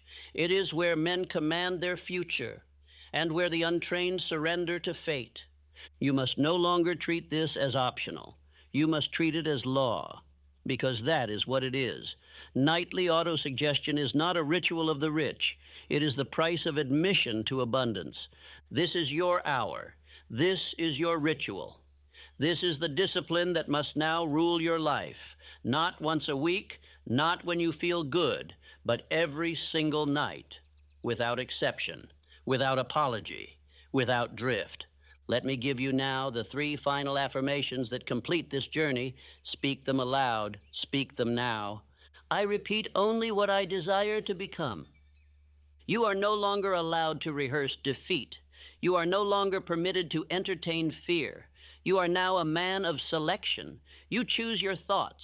You repeat only what builds. You repeat only what shapes. You repeat only what matches the destiny you have claimed. I am now the man I once hoped to be. Hope is over. Wishing is over. You have stepped into command. You do not wait to become. You speak yourself into identity. And each night, with each repetition, you become more of him. Each night I command my mind, and each day my mind commands my life. This is the circle of creation. The mind obeys the voice, the body obeys the mind, and the world obeys the body that acts with certainty. You are now inside the loop of transformation. Do not break it. Obey it. Now here is the final exercise. This is not optional. This is your contract. 1, choose one sentence. Let it contain your aim, your time frame, and your certainty. 2, write it on paper, not in your mind, on paper with your hand. It must be seen. 3, recite it aloud before bed every night. Same time, same tone, same fire, until your voice becomes your fate. Do it for 30 days without fail, not 28, not when you feel like it, 30, because law requires consistency, not feeling. Do this, and I make you a promise, not of magic, not of luck, but of law. Your identity will shift. Your confidence will rise. Your actions will change. Your decisions will sharpen, and wealth will begin to move toward you, not because of what you chase, but because of who you have become. This speech is not for inspiration. It is not for entertainment. It is for command. If you drift from it, you return to the man you were. But if you obey it, you will never be that man again. Now say this as your oath. I command my mind before sleep. I speak only what I choose to become. And each day I rise in obedience to the man I have declared. Say it again.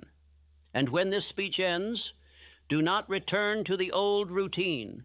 Return to the sentence. Return to the mirror. Return to the truth. You are what you repeat. And you are now the man who repeats only what builds, what commands, what becomes. Let others sleep in fear. Let others hope. You command, you build, you rise. Now begin. Choose the sentence. Repeat it tonight. Repeat it every night. And let your whole life obey it. You have now received the final command.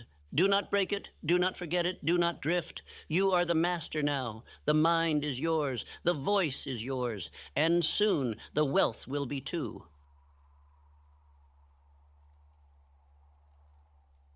Stop everything you are doing and listen with the intensity of a man who has decided to attract so much money he will never struggle or spend it all in this lifetime.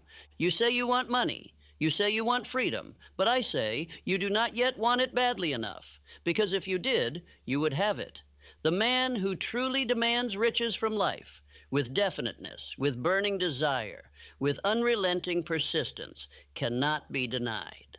So let me be plain. If you are broke, it is not because life is unfair. It is because your mind is still cheap. You have allowed fear to reason with you. You have allowed doubt to sit at your table. You have waited for a better moment, a better mood, a better economy. But I tell you now, there is no better moment than now. There is no future for the man who delays. There is only decay. Decay of belief, decay of purpose, decay of wealth. Do you think riches are a gift? They are not. They are claimed. Do you think wealth is earned through luck or lineage? It is not. It is constructed brick by brick by the thoughts you permit and the actions you repeat. And I will prove it to you, not with fantasy, not with empty praise, but with law. The law of definiteness, the law of faith, the law of organized action, the law of cosmic habit force. So listen closely, because you have never truly been poor. You have only been undisciplined. You have never been locked out. You have only failed to knock with authority. And you have never been denied money. You have simply not yet become the type of man it obeys. But if you listen to this speech with decision, if you silence every excuse and demand mastery, if you repeat the affirmations with absolute belief, then I promise you, your name will soon be written among the rich. Now take a breath. Write down your definite aim and listen to every word of what comes next, as if your life depends on it, because it does. And if you obey, money will come. So much you won't even know where to put it. You were not born to be poor. No man is issued into life with the decree of poverty stamped on his soul. You were born rich in thought, rich in power, rich in the spiritual essence of dominion. But you were taught, conditioned, hypnotized, trained to expect limitation. You were raised to believe that wealth is for the few, that riches are a reward only for the clever or the lucky. That is a lie. The poverty you've known was learned, and what was learned can be unlearned. I speak now to that part of you which never agreed to be poor, the part that still dreams at night of more, still imagines freedom, still feels anger in the presence of bills and chains. That part of you is correct. You are meant for more. But thought alone is not enough. Vague hope is not a plan. Yearning is not a command. Money is not an emotion nor a myth. It is a tool. It responds not to desperation, but to definiteness. It bends its will not to those who wait, but to those who decide. It is a loyal servant to the man who has mastered himself. And it vanishes in the presence of the man who cannot control his thoughts, his emotions, or his purpose. Let me say this plainly. Riches do not enter the drifting mind. They pass it by. They do not dwell in the undecided, the uncertain, the unclear. The riches of life, the abundance of money, of influence, of time, of peace, belong to the man who declares ownership with unwavering intent and commands his world with ordered thought. There is a gate, it is invisible, and it separates the man who wishes from the man who wills. It is not out there in the world, it is within your own mind. The gatekeeper is your subconscious, and the passcode is definiteness. If your desire is weak, if your plan is vague, if your actions are inconsistent, the gate remains locked.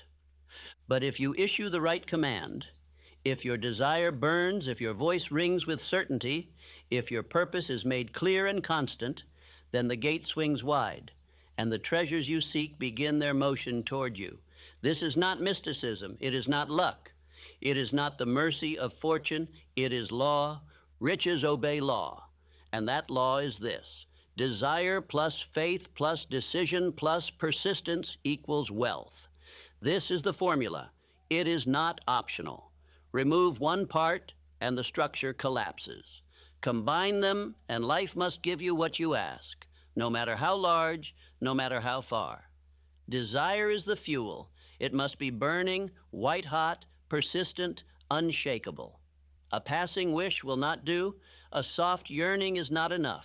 You must want it like a starving man wants bread, like a drowning man wants air, like a mother wants to save her child. Without that fire, no force will respond to your request. But desire alone is not enough. You must possess faith, not the faith of religious recitation, but faith as a state of mind, an internal conviction that your riches are already yours, though your hands have not yet touched them. Faith must be cultivated, built, repeated, reinforced. It is planted by repetition and watered by belief. Next is decision, swift, final, unchangeable. The man who hesitates is lost. Life does not favor the one who considers endlessly, who weighs every possibility, who fears error more than failure. You must choose what you want. Choose it fully. Choose it now. Choose it boldly, and let no opinion alter it. Then comes persistence, the bridge between thought and result. Most men begin, few men continue. The man who persists is rare. He is the one who keeps moving when others rest, who believes when others doubt, who acts when others retreat. And he is the one to whom money ultimately surrenders. These four forces, desire, faith, decision, persistence, are the magnetic combination. Together they form the current that moves money. They are not emotional. They are not hopeful. They are mechanical. They are spiritual. They are law. If you master them, you will draw riches to yourself in measures far beyond your current comprehension. The gate to wealth is not locked by society. It is not guarded by banks or governments or systems. It is locked by your own lack of discipline. And it is unlocked only by the definiteness of your thought, enforced by the power of your will. The key is in your possession now, but the question remains, will you use it? This speech will show you how. Not with empty phrases, not with theories, but with law-bound instruction. Each part will reveal a new key, a deeper step, a stricter command. This is not a speech for the casual listener. It is for the one who has decided, I will be rich. I will have freedom. I will never bow to limitation again. Repeat this after me and repeat it daily. I now demand of life unlimited wealth, and I offer in return unwavering purpose, relentless action, and service that exceeds the ordinary. Say it aloud. Say it again, not with doubt, not with passivity. Say it with force. Say it with fire. Say it as a man who no longer asks but commands. And the subconscious, the gatekeeper, will begin to listen. And once it listens, it must obey. For the subconscious accepts all commands impressed with emotion and certainty. If you repeat that sentence with belief, every day, every morning, and every night, then life itself will begin to shift. Ideas will come, opportunities will rise, allies will appear, energy will increase, and the man you once were will begin to dissolve, replaced by the one who rules, the one who directs, the one who builds his fortune from thought alone. So understand this now. Money is obedient. It is not spiritual in nature, but it is spiritual in obedience. It flows where order is present. It flees the presence of chaos. If your mind is unorganized, if your speech is careless, if your actions are hesitant, you repel money. But if your mind is definite, your thought is bold, your words are clear, then riches are magnetized to you. Your life thus far has been the result of what you have permitted. Your future will be the result of what you now command. And what you command must be born of a burning desire, a relentless faith, a definite decision, and persistent execution. That is the price. That is the passage. And when you pay it, life will pay you. You are poor only to the degree that you are indefinite. Do not argue with this truth. I have studied thousands of men across every walk of life, from penniless clerks to industrial titans, and without exception, the wealthiest were also the most definite. They knew what they wanted, down to the inch, the dollar, and the hour. The world yields to the man who knows where he is going. All others are ignored. The vague are punished. The undecided are forgotten. But the definite man, he is remembered, he is sought after, and he is paid. Not because he is better than others, but because he does what others will not. He chooses with precision, and he never looks back. Riches respond only to definite aims, not hopes, not general intentions, not scattered desires, but a definite chief aim, written clearly, spoken aloud daily, impressed upon the subconscious with emotion and fire. This aim becomes your North Star. It becomes your identity. It becomes the magnet that draws all required elements to you. Write down your financial goal, exactly. The number, the timeline, the form. Do not say, I want to be rich. That is not a command. That is a whisper. And the subconscious does not obey whispers. It obeys thunder. It obeys certainty. It obeys the voice of a man who will not accept denial. Set your number. I will earn $1 million. Set your time. By the end of this year, set your plan. Through my business, through my skill, through value rendered above all expectation. And then read this aim aloud every morning as you rise and every night before you sleep. Your definite chief aim must be the first voice you hear and the last thought you recall. Let me tell you about Edwin C. Barnes. He had no money, no connections, no prestige, but he had a definite chief aim, to become business partners with Thomas Edison. He did not wish for it. He decided it. He declared it. He announced it to his own mind and then to Edison's front desk. They laughed. They sent him away. He stayed, he waited, he served, he proved himself indispensable. And one day, the opportunity came. A product needed selling. No one else could sell it. Barnes did. He did not earn riches by luck. He earned them by definiteness. His riches began the moment he decided. This is the law. Life begins to respond the moment you do. The subconscious does not require proof. It requires instruction. And the instruction it follows is autosuggestion, the repeated emotional declaration of your goal. Each time you speak your aim with belief, you deepen the groove in the subconscious. And what is impressed there, life must express outward. Autosuggestion is no idle chant. It is spiritual repetition enforced with intensity. If you say something long enough and with enough emotional weight, your subconscious will accept it as reality, and your body, your mind, your habits, your decisions will all begin to obey it without resistance. So I command you, speak your aim, not just once, not when you feel good, not when you are inspired, but twice a day, every day, without fail, morning and night. Say it as a man who believes it. Say it as a man who is building it. Say it as a man who would rather die than live without it. Say this now. I am the type of person who knows exactly how much I desire, and I move toward it daily with absolute purpose. Say it again. Make it your oath. Let no mood rob you of your declaration. Let no delay silence your direction. Let no criticism shake your voice. Say it until it becomes the foundation of who you are. Understand, the act of decision is the moment riches begin to stir in motion. You may not see them yet. You may not feel them. But below the surface, forces are gathering. Ideas are forming. People are being prepared. Doors are beginning to unlock. Why? Because you have decided, and most men never do. They drift. They change their goals weekly. They get excited and then stop. They listen to opinions. They trust the news more than their own vision. They ask the world for permission, and so the world ignores them. But when a man makes a decision, speaks it, and acts on it daily, the universe itself adjusts around him. You do not need to know how.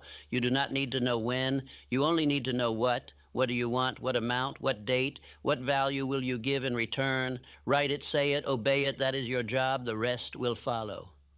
But if you delay the writing, if you skip the speaking, if you betray your aim with inaction, then do not wonder why money avoids you. Let your aim be bold. Do not fear asking for much. Life does not punish the large dreamer. It punishes the timid one. Ask big. Declare large. Say, I demand riches of life in great abundance, not for greed, but because I am ready to give great service, produce great value, and obey great discipline. And when you fail, and you will fail at times, return to your aim. When you doubt, and you will doubt, read your aim aloud. When you are tired, when you are discouraged, when you see no evidence of progress, read your aim, because the man who continues to declare his purpose in the absence of proof becomes unbeatable.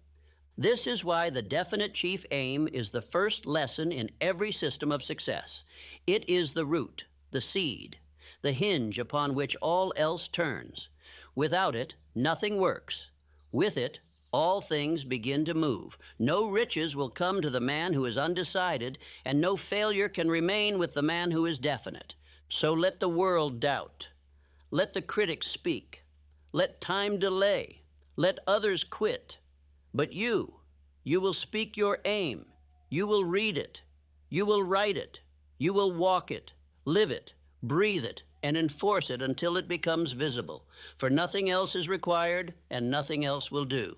Now pick up your pen, write your aim, say it aloud, repeat it again, and understand, this is the vault key, and once turned, it can never be reversed.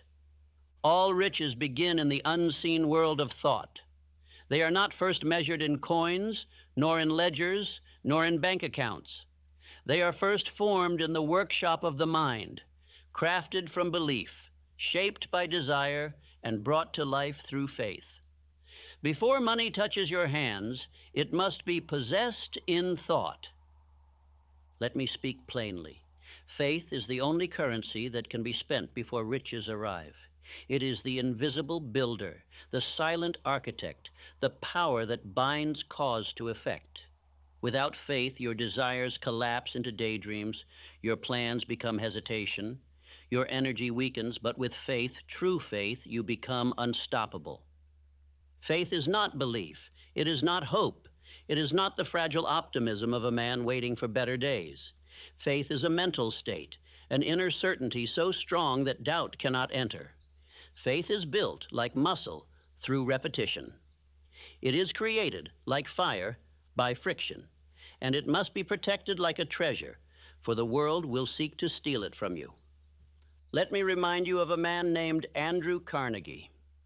He had no wealth in his youth, but he had an unshakable belief in the law of success. He believed that thought, organized with definiteness, could be transmuted into anything, even a steel empire. And it was this belief that caused him to entrust me with the mission of gathering and teaching these principles. He did not ask me to report facts. He asked me to uncover law, and he paid me not with dollars, but with faith, faith that this system would change the world, faith that every man who applied it could rise regardless of background, race, or education. That faith carried me through 25 years of study, and it now carries you through this moment. So I ask you, what do you truly believe? Do you believe that money is coming to you? Or do you secretly fear that it never will? Do you declare your desire aloud each day with conviction? Or do you whisper it quietly, afraid that the world might mock you? Because listen to me carefully. Your results will match your faith. Not your want, not your need. Your faith. And faith is built. It is not given. You do not wait for it, you create it. How?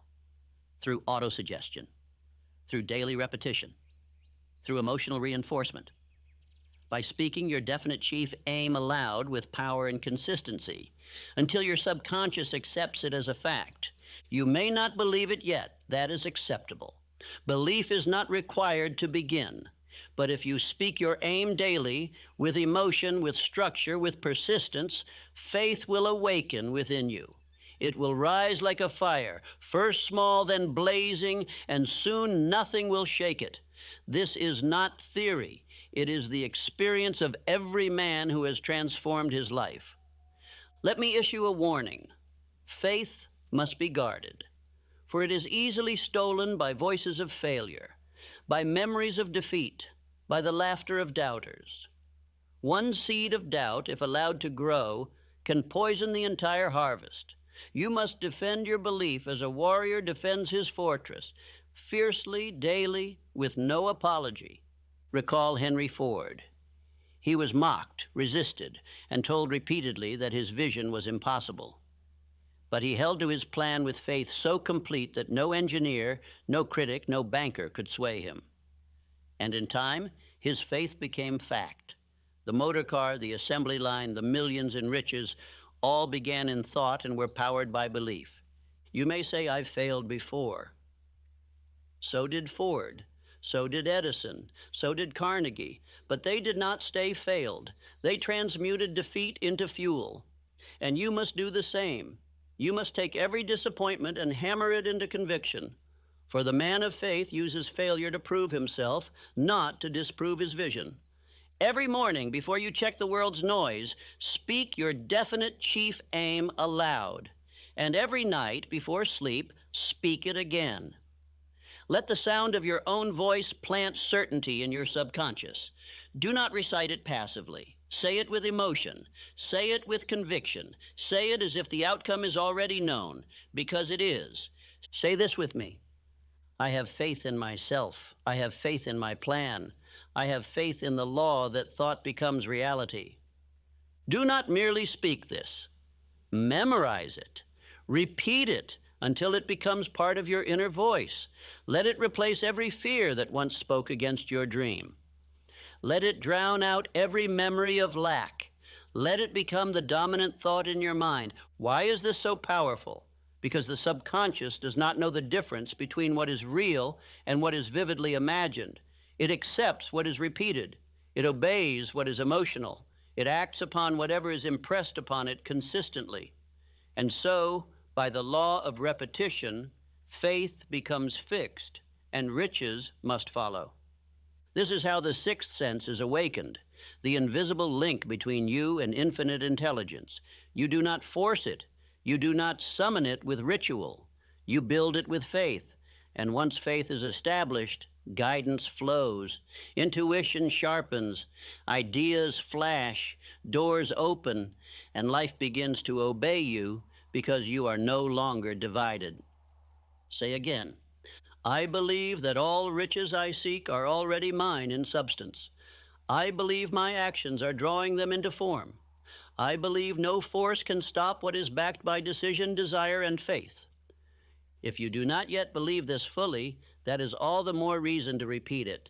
Speak it until your inner voice echoes with power, until your eyes reflect certainty, until your very posture changes. This is how the rich think. This is how they move. This is how they attract wealth, not through labor, but through law. You have the ability now to do what few men ever do, to take possession of your own mind and instruct it to build your fortune. It does not require more education. It does not require approval. It only requires that you declare the right idea, repeat it with belief, and persist until all doubt is burned away. You are not merely trying to get money, you are training yourself to become the man money obeys. And that begins with thought. That begins with faith. That begins now. Faith without a plan is spiritual chaos. It is like a horse without reins, a ship without a rudder, a seed thrown on stone. You may possess desire, you may burn with faith, but until you take that flame and forge it into a plan, you will drift, you will delay, and money will remain a stranger. Riches respond not to raw energy, but to energy organized. You would not build a house without a blueprint. You would not construct a bridge without structure. Yet men attempt to build fortunes with nothing but excitement and hope. That is why they fail. That is why they quit. They begin without a system. They start without order. They move without knowing where. Understand this now. Organized planning is the machinery of wealth. It is how the invisible becomes visible. It is how thought takes form. It is how ideas become income. Your plan does not need to be perfect. It does not need to be complete, but it must exist, and you must begin moving on it today. Take your definite chief aim. Now ask, what steps must I take to bring this into form? What value must I produce? What alliances must I form? What knowledge must I acquire? What hours must I devote? Write it all down. Break it into months, then weeks, then days. This is how a man prepares the soil for his harvest. Let me offer you a warning. Procrastination is the tool of the devil. It does not come with a horn or a tail. It comes dressed as logic. It says, wait. It says, not yet. It says, let's think about it more. And if you listen, your fortune dies unborn. If you permit it, your plans are buried before they breathe. I say to you, begin immediately, not when you feel like it, not when the weather is right, but now. Begin poorly if necessary. Begin clumsily. Begin without full knowledge, but begin. Action is the soul of faith. Movement creates momentum, and momentum makes miracles seem inevitable. And understand this, no great fortune was ever built alone. Every empire, every enterprise, every enduring success was born through the coordination of many minds moving in harmony. This is the mastermind principle, and without it, your plan lacks power. You must surround yourself with one or more individuals who share your belief, support your aim, and expand your insight. I think now of Charles M. Schwab, who took a dying company and made it a billion-dollar success, not by working harder than everyone, but by aligning with minds greater than his own. He understood how to inspire others, how to coordinate talent, how to delegate, how to organize energy. This was not luck, it was planning. Form your own mastermind. It need not be large. One or two is enough if they are definite. Share your plan, ask for counsel, meet regularly, sharpen each other. When two minds move with one purpose, a third mind is born, one of greater power than either alone. That power attracts riches. That power awakens infinite intelligence. Now return to your plan. If it feels too large, break it smaller. If it feels unclear, write more. Do not leave it floating in your mind. Get it on paper. See it with your eyes. Carry it in your coat. Review it each day. This is how you discipline your desire. This is how you command your thought. This is how you build wealth like a craftsman builds with wood and stone. Say this now. My plan is clear. My action is constant. I attract riches because I obey the law of definite movement. Repeat it daily. Let it be the rhythm of your discipline. When you rise, speak it. Before you sleep, affirm it. Action becomes habit. Habit becomes identity. And the man who identifies as one who always acts will soon find that money acts in his favor. You must become a planner. You must become a strategist. You must become a commander of your own destiny, not a waiter, not a wisher, not a wanderer. If a step fails, revise. If a route closes, reroute. But never lose the plan. Never sit idle. Never let a day pass without some motion toward your aim. And do not say, "But I don't know how." That excuse is the language of poverty. You may not know how, but you can find out. You may not have done it before, but you can begin now. All great men began in ignorance. They rose through effort, repetition, feedback, correction, and determination. So will you. You are not required to have the full picture. You are required to move on what you do see. As you move, new light will come, new paths will appear, new knowledge will be given. But that knowledge will not arrive until you prove you are serious by taking action. This is why organized planning is the test. The world does not trust the man who speaks. It trusts the man who builds. Your plan, executed with persistence, is your proof. It is your certificate of seriousness. It is your letter to life that says, "I am ready, I am willing, I am acting." Let me give you this truth. Riches do not visit the idle thinker. They do not belong to the philosopher without discipline. They do not reward the creative man who will not move. They are reserved for the builder, the planner, the executor, the one who organizes desire into a structure of execution. So begin today. Open your notebook. Write your next steps. Choose a time and place for daily review. Build a system for daily progress. Create a calendar for execution. If you fail to plan your time, you surrender your life to chaos. But if you command your days, you begin to master your fate. And remember, each plan is temporary. It will be adjusted. It will be corrected. That is not failure. That is wisdom.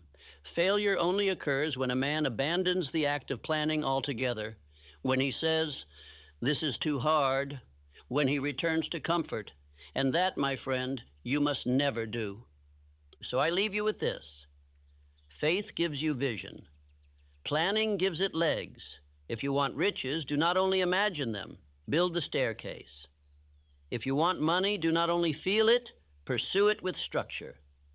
Repeat again. My plan is clear. My action is constant. I attract riches because I obey the law of definite movement. Now return to your desk.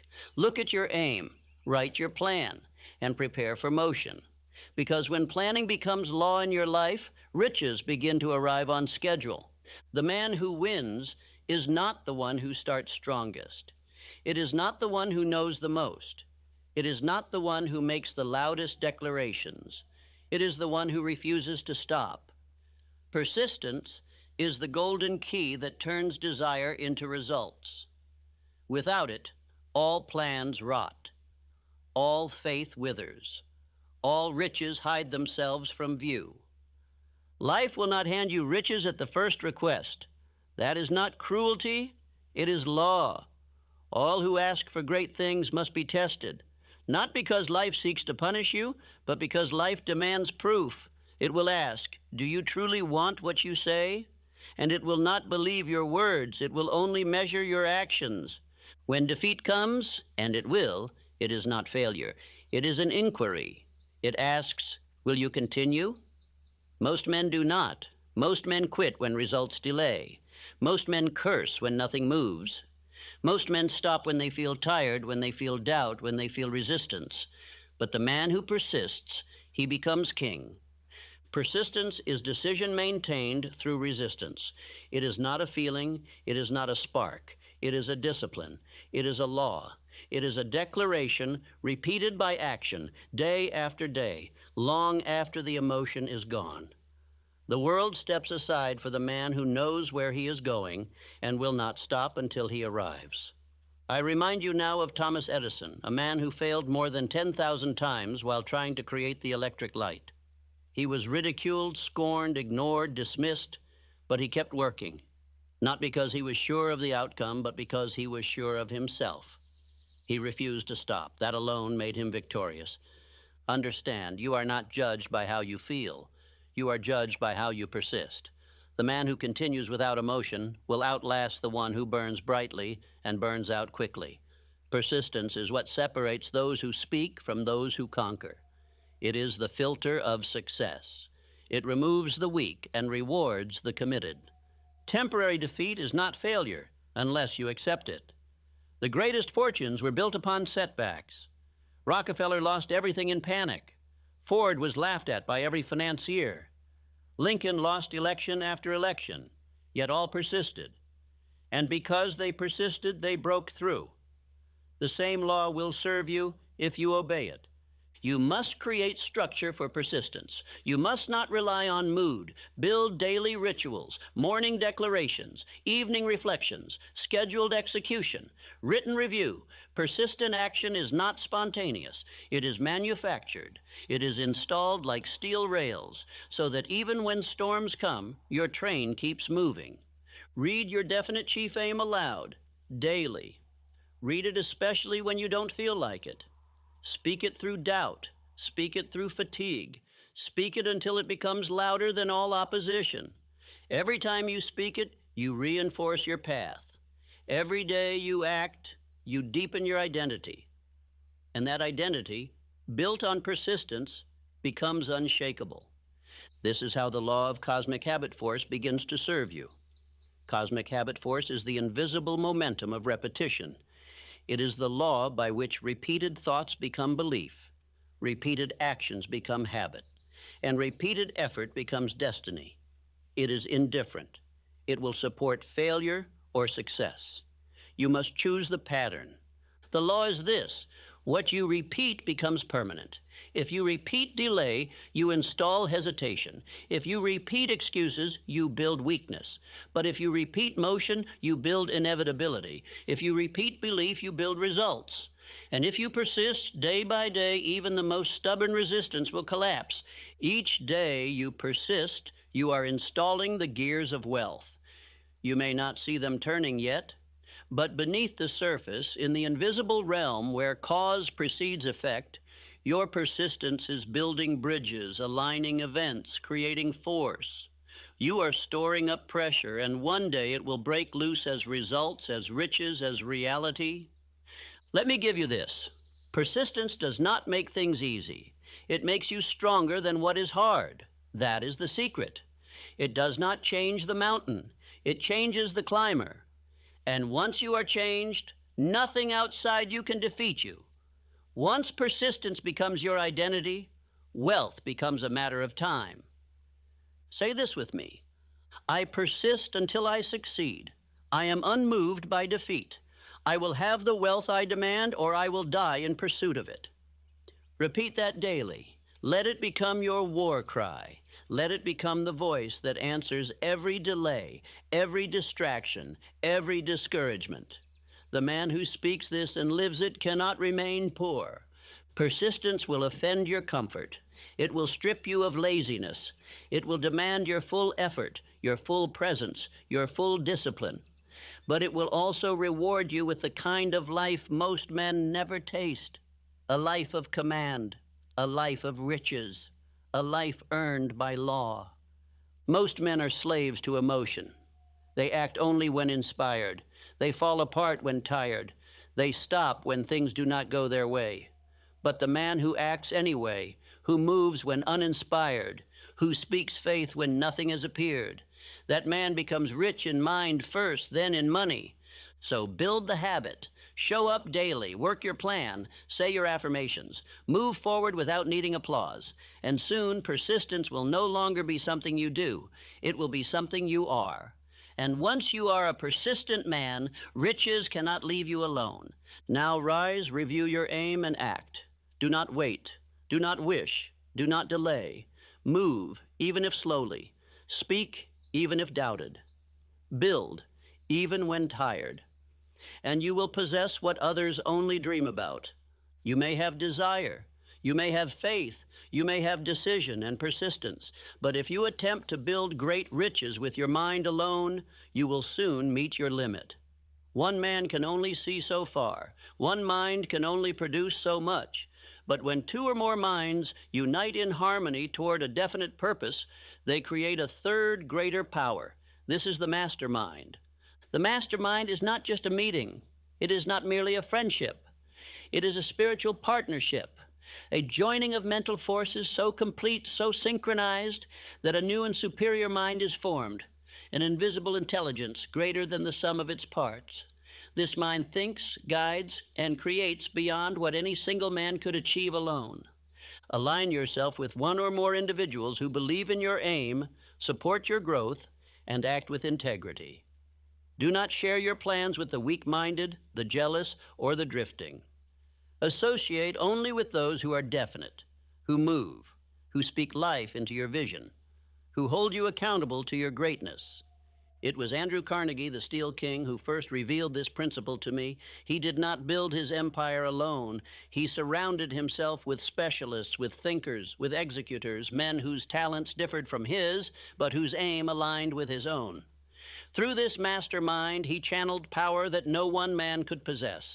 The same principle was used by Henry Ford, whose genius was not in machinery alone, but in organization. He brought together minds that could build, calculate, design, and manage. Together, they built what no man could build alone. Wealth flowed not just from effort, but from mental harmony organized toward production. But the mastermind is only one source of power. There is another, one rarely spoken of, yet known by every great achiever, whether they could name it or not. That power is sex transmutation. The most potent form of human energy, when controlled and redirected, becomes the fuel for all enduring success. Understand this.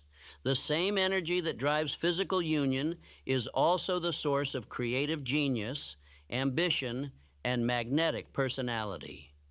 The world has trained you to waste it, through indulgence, through distraction, through undisciplined emotion. But the successful man redirects it, transforming desire into drive, and drive into wealth. You must learn to harness this power, not deny it, but elevate it.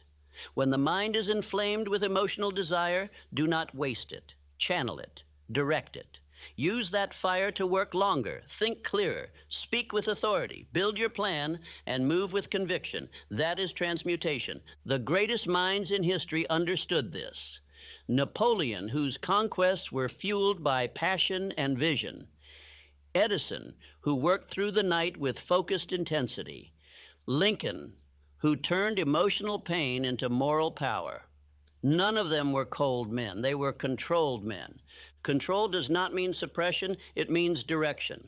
Take the most powerful emotional current within you and point it toward your chief aim.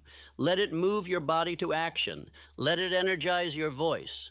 Let it elevate your standards. Let it remind you that you are capable of extraordinary work when you do not leak your power through distraction. Say this now. I transmute my strongest emotions into definite action. My desire serves my purpose. Repeat this until it becomes the law of your life. When emotion arises, do not waste it.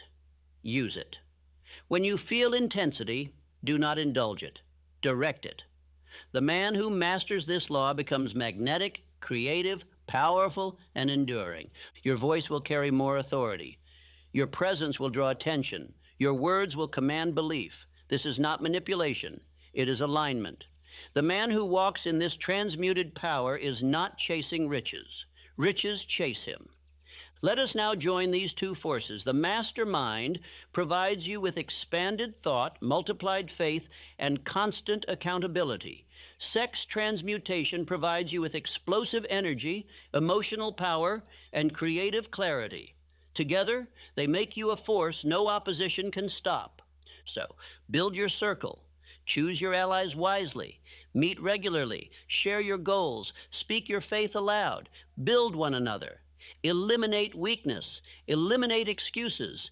And watch as life begins to bend around your united thought. And daily, discipline your emotions. Guard your energy. Refuse to waste the sacred fire within you on that which produces nothing.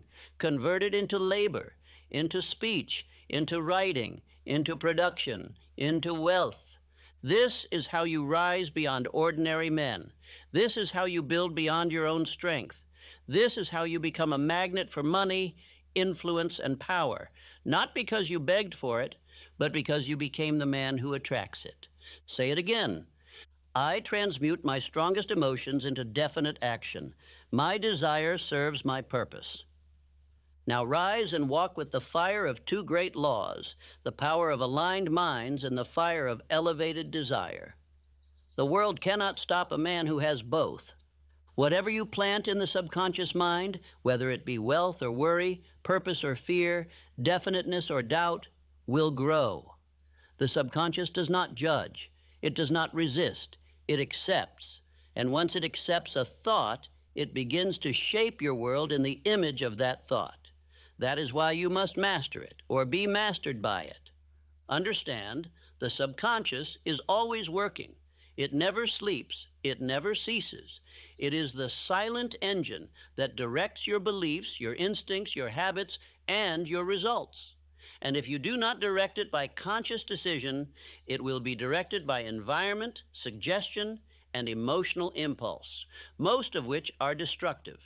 This mind cannot reject. It only accepts. It obeys the strongest influence it receives over time. If that influence is doubt, it obeys doubt. If it is fear, it obeys fear. If it is faith, it obeys faith. And if it is wealth, spoken with authority, repeated with belief, and felt with emotion, it will bring wealth into your life by law. Let me give you an image. The subconscious is soil. It cannot choose what seeds you plant, but once planted, it will grow whatever you give it. Give it the seed of poverty, and it will yield lack. Give it the seed of riches, and it will yield abundance. But the law demands that you plant, water, and tend it daily. Each time you repeat your definite chief aim, you are planting the seed. Each time you speak it with conviction, you are watering it. Each time you act on it despite difficulty, you are strengthening its roots. And in time, the harvest must come, not as chance, but as the lawful result of mental sowing. You must be vigilant. You must monitor every thought, every word, every reaction, not with fear, but with intention. Do not allow the weeds of fear to grow unnoticed. Uproot every belief that contradicts your desire. If a thought of poverty arises, replace it instantly with the image of wealth, spoken with faith and backed by decision. Say it now. I now command my subconscious mind to direct me toward wealth, and it obeys. Do not whisper this. Speak it aloud. Speak it as a general commands an army. Speak it as a master speaks to his servant. For your subconscious is not your ruler, it is your servant, but only if you treat it as such. The man who fails to command it will be ruled by it, often to his destruction. This is why I instruct you to read your aim aloud morning and night, not because it is ritual, but because it is lawful instruction to the subconscious. That voice repeated becomes identity, and identity, impressed upon the subconscious, becomes behavior, attraction, and outcome. You are not merely hoping to get rich. You are training your inner world to expect wealth. You are installing the thought of riches so deeply that the subconscious begins to alter every perception, every choice, every habit to align with the image of success you have burned into it. This is not done casually. This is not done occasionally. It is done with military discipline every day without fail. Why? Because repetition is the language of the subconscious. It does not respond to single commands. It responds to sustained instruction. That is how all identity is formed. You were once taught to think small. That was done through repetition. You were once taught to fear. That, too, came through repetition. Now we overwrite the old with the new. We overwrite fear with faith.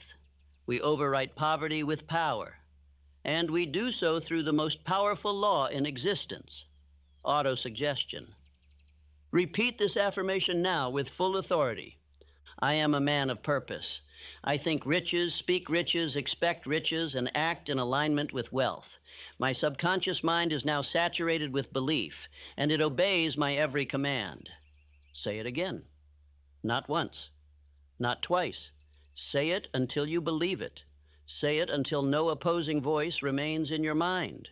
Say it until your very countenance changes, until you walk into a room and carry the identity of wealth before you ever speak a word. You do not rise by emotion, you rise by conditioning. Every thought is a brushstroke on the canvas of your identity.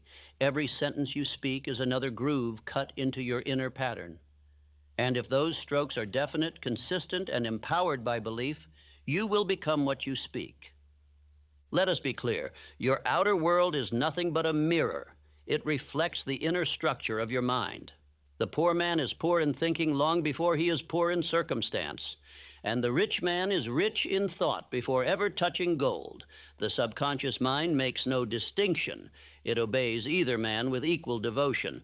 But if you leave it to chance, it will accept the suggestions of failure, of weakness, of limitation. That is why you must never be passive. You must never drift. You must never permit others to plant ideas into your mind unchallenged. Guard the gate and plant only what you are willing to harvest. Repeat again. I now command my subconscious mind to direct me toward wealth, and it obeys. Make this the final word of your evening and the first command of your morning. Make it the law that governs your decisions, your speech, your conduct. And over time, you will notice a shift, not just in thought, but in reality. Ideas will appear. People will be drawn to you. Opportunities will open. Courage will increase. Clarity will rise. You will begin to expect riches, and riches will respond. Not because you worked harder than others, but because you aligned your inner world with the laws that rule success. This is not magic. It is not luck. It is law. What you impress upon the subconscious with emotion and repetition, you express outward with power and certainty. The mind is master. And when the subconscious is your ally, nothing you command will be denied. So continue your daily work. Speak your aim. Affirm your identity. Visualize your result. And let no suggestion contrary to your wealth remain unchallenged. For you are now not just a man. You are a mental force, and wealth must obey. Let us now bring all laws into harmony. Let us unite desire, faith, decision, persistence, planning, and thought into their final resting place, purpose and service. For no riches are ever complete, no fortune everlasting, unless they are founded on the supreme law of life. You receive in exact measure to what you give. Money is not your master. It is your servant. It obeys the definite man, the faithful man, the persistent man, but only when that man uses it to fulfill a greater purpose than his own comfort. If you chase riches without purpose, they will curse you. If you seek wealth without service, it will turn to ash in your hands. The man who commands money must first command value, and value means service, not servitude, not begging, not manipulation, but conscious, intentional rendering of more benefit than you are paid for. This is the forgotten law. The man who gives more than expected will soon be paid more than imagined. I speak now to your soul. You were not created to consume. You were not born to hoard. You are here to contribute, to expand the good, to multiply benefit, to create systems, goods, and services that elevate others. And when you align your riches with service to mankind, you invoke the highest law. Let us remember Elbert Hubbard, who declared, "Get rich, yes, but render more service than you are paid for." That is the secret. That is the source. That is the gateway to permanent wealth. When you give without limitation, so long as it is attached to a definite chief aim, life must return it multiplied. Ask yourself now, what is my purpose? What will I use my riches for? Who will benefit from my abundance? How will I use my time, my energy, my resources to advance not only my name, but the lives of others? Let this be the question that guides your strategy.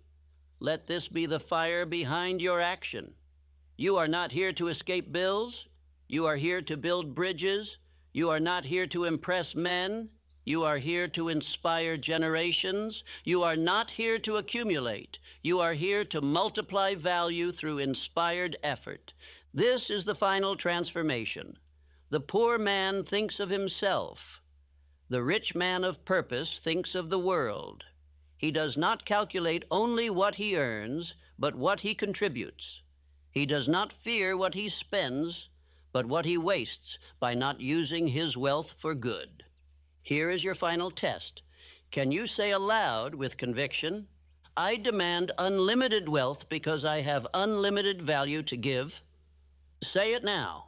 And if it stings, if it feels untrue, then you have not yet uncovered your deepest reservoir of power. You must expand your capacity to serve. You must think bigger, move faster, render more, dream broader, deliver more value than any man in your field, and do it without excuse. Say this also. I am the master of money. I am the servant of purpose. This keeps your riches aligned. This protects you from greed. This safeguards your character. It ensures that wealth does not harden you, but magnifies you. If you are weak, money will expose it. If you are selfish, it will increase it. But if you are definite, focused, and driven by a higher aim, money will become your greatest instrument. Your voice must now carry purpose. Your actions must radiate intention. Your reputation must become one of excellence, over-delivery, and certainty. And your entire identity must say to the world, I am here to build something greater than myself. This is how you complete the law. This is how you draw in riches so vast they cannot be measured. You obey the principles. You speak your desire. You persist through defeat. You organize your movement. You affirm your wealth. You control your emotion. And above all, you use it for service. Speak now your final affirmations. I live with definite aim, relentless faith, and constant action. Riches are drawn to me as surely as the river flows to the ocean. I demand unlimited wealth because I am prepared to give unlimited value. I no longer chase money.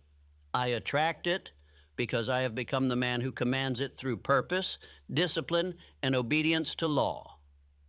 These are not poems. These are not hopes. These are mental blueprints. Repeat them until they become your law, until every thought, every step, every plan aligns with them. And when you do, you will no longer be trying to succeed. You will have become success itself. And now, your final command. If you know what you want, if you've written it down, if you speak it aloud with belief, if you persist when others quit, then let the world try to stop you. Let circumstance rise against you. Let time delay and critics mock. For the man who moves with definite purpose is a force that cannot be denied. And when you become that man, you will attract so much money. You will not even be able to spend it all. Now go and build.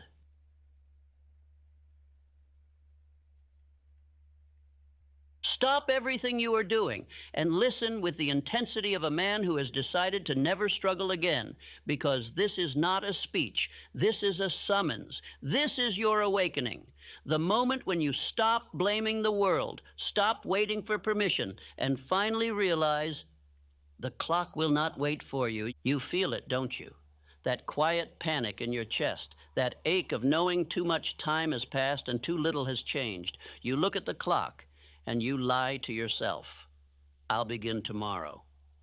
But I say to you now, the clock is not your friend. It is your mirror, and it will not wait for your indecision. This is your wake-up call.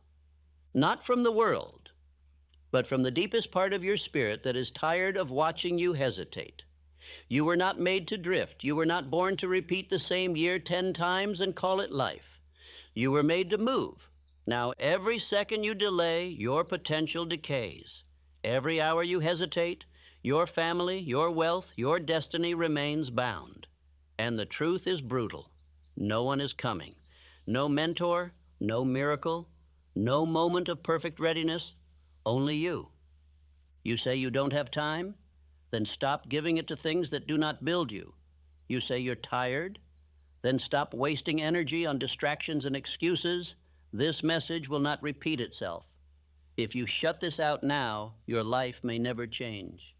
But if you choose to listen, not casually, but with burning decision, then I promise you, this is the hour that everything begins.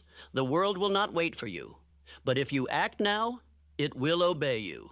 Wake up, move, begin. You think you have time? The clock does not care about your dreams. It will tick through your excuses. It will move past your delays. It will walk on while you sit frozen in thought. You are not waiting on anything. The only question is, will you move before it runs out? Most men believe they have time because they mistake the movement of the clock for the movement of their life. They feel hours pass and confuse it with progress. But drifting is not movement. Drifting is decay. And no man ever drifted to greatness. The dreamer lives in thought. The doer breathes fire. One speaks of goals. The other moves while the world sleeps. One fantasizes at night. The other commands the day with plan, with purpose, with decision. Your past can remain your master, or today can become your emancipation. This is your wake-up call, not from a bell, not from a tragedy, but from the deepest truth within your soul. You've waited long enough. You've drifted through enough cycles. You've broken enough promises to yourself. The next year of your life will be a copy of the last, unless you tear the script and write a new law today. The clock is your mirror. It does not pause for uncertainty. It does not hesitate for fear. It does not delay for the weak. It marches forward, and it only obeys the man who marches with it, in boldness, in clarity, and in persistence. Your family is not safe if you remain indecisive. Your finances are not safe if you remain unsure. Your purpose will perish in delay if you do not answer it now. The danger is not failure. The danger is another year of sleepwalking. You do not need more time. You need command. And time, like all things, bends to the man who acts in faith, not the man who drifts in thought. This speech is not a gift of inspiration. It is not soft encouragement. It is war against delay. It is fire against indecision. It is a sword for the man who has finally had enough of waiting. You will remember this moment if you move, but you will regret it forever if you ignore the sound in your soul right now. Your decision is the turning point. Your next hour is sacred. Your definite chief aim must no longer be an idea. It must become a law. Say it with me now. I move now. The clock will not wait, so neither will I. Each second of hesitation costs me freedom. I obey faith, not fear. I act in purpose, not pause. Now, wake up. Let us begin. The clock has never been your enemy, but it will never be your ally until you move with decision. You say you're waiting for the right moment, but the right moment is not a gust of wind. It is a command you issue to life. Time does not grant permission. It obeys the one who declares. Most men die waiting, waiting for confidence, waiting for clarity, waiting for confirmation, and time gives them none, because time is not the giver. It is the mirror. Indecision is the thief you invited into your own home. You blame the seasons, the economy, the past, but it is not time that has delayed you. It is your lack of decision. A man may live 40 years and not begin living, for life does not start with age. It starts with resolve. It begins the day you look in the mirror and say, "No more drifting. I move now." Time cannot carry you. Time does not serve you. It observes you. It reflects you.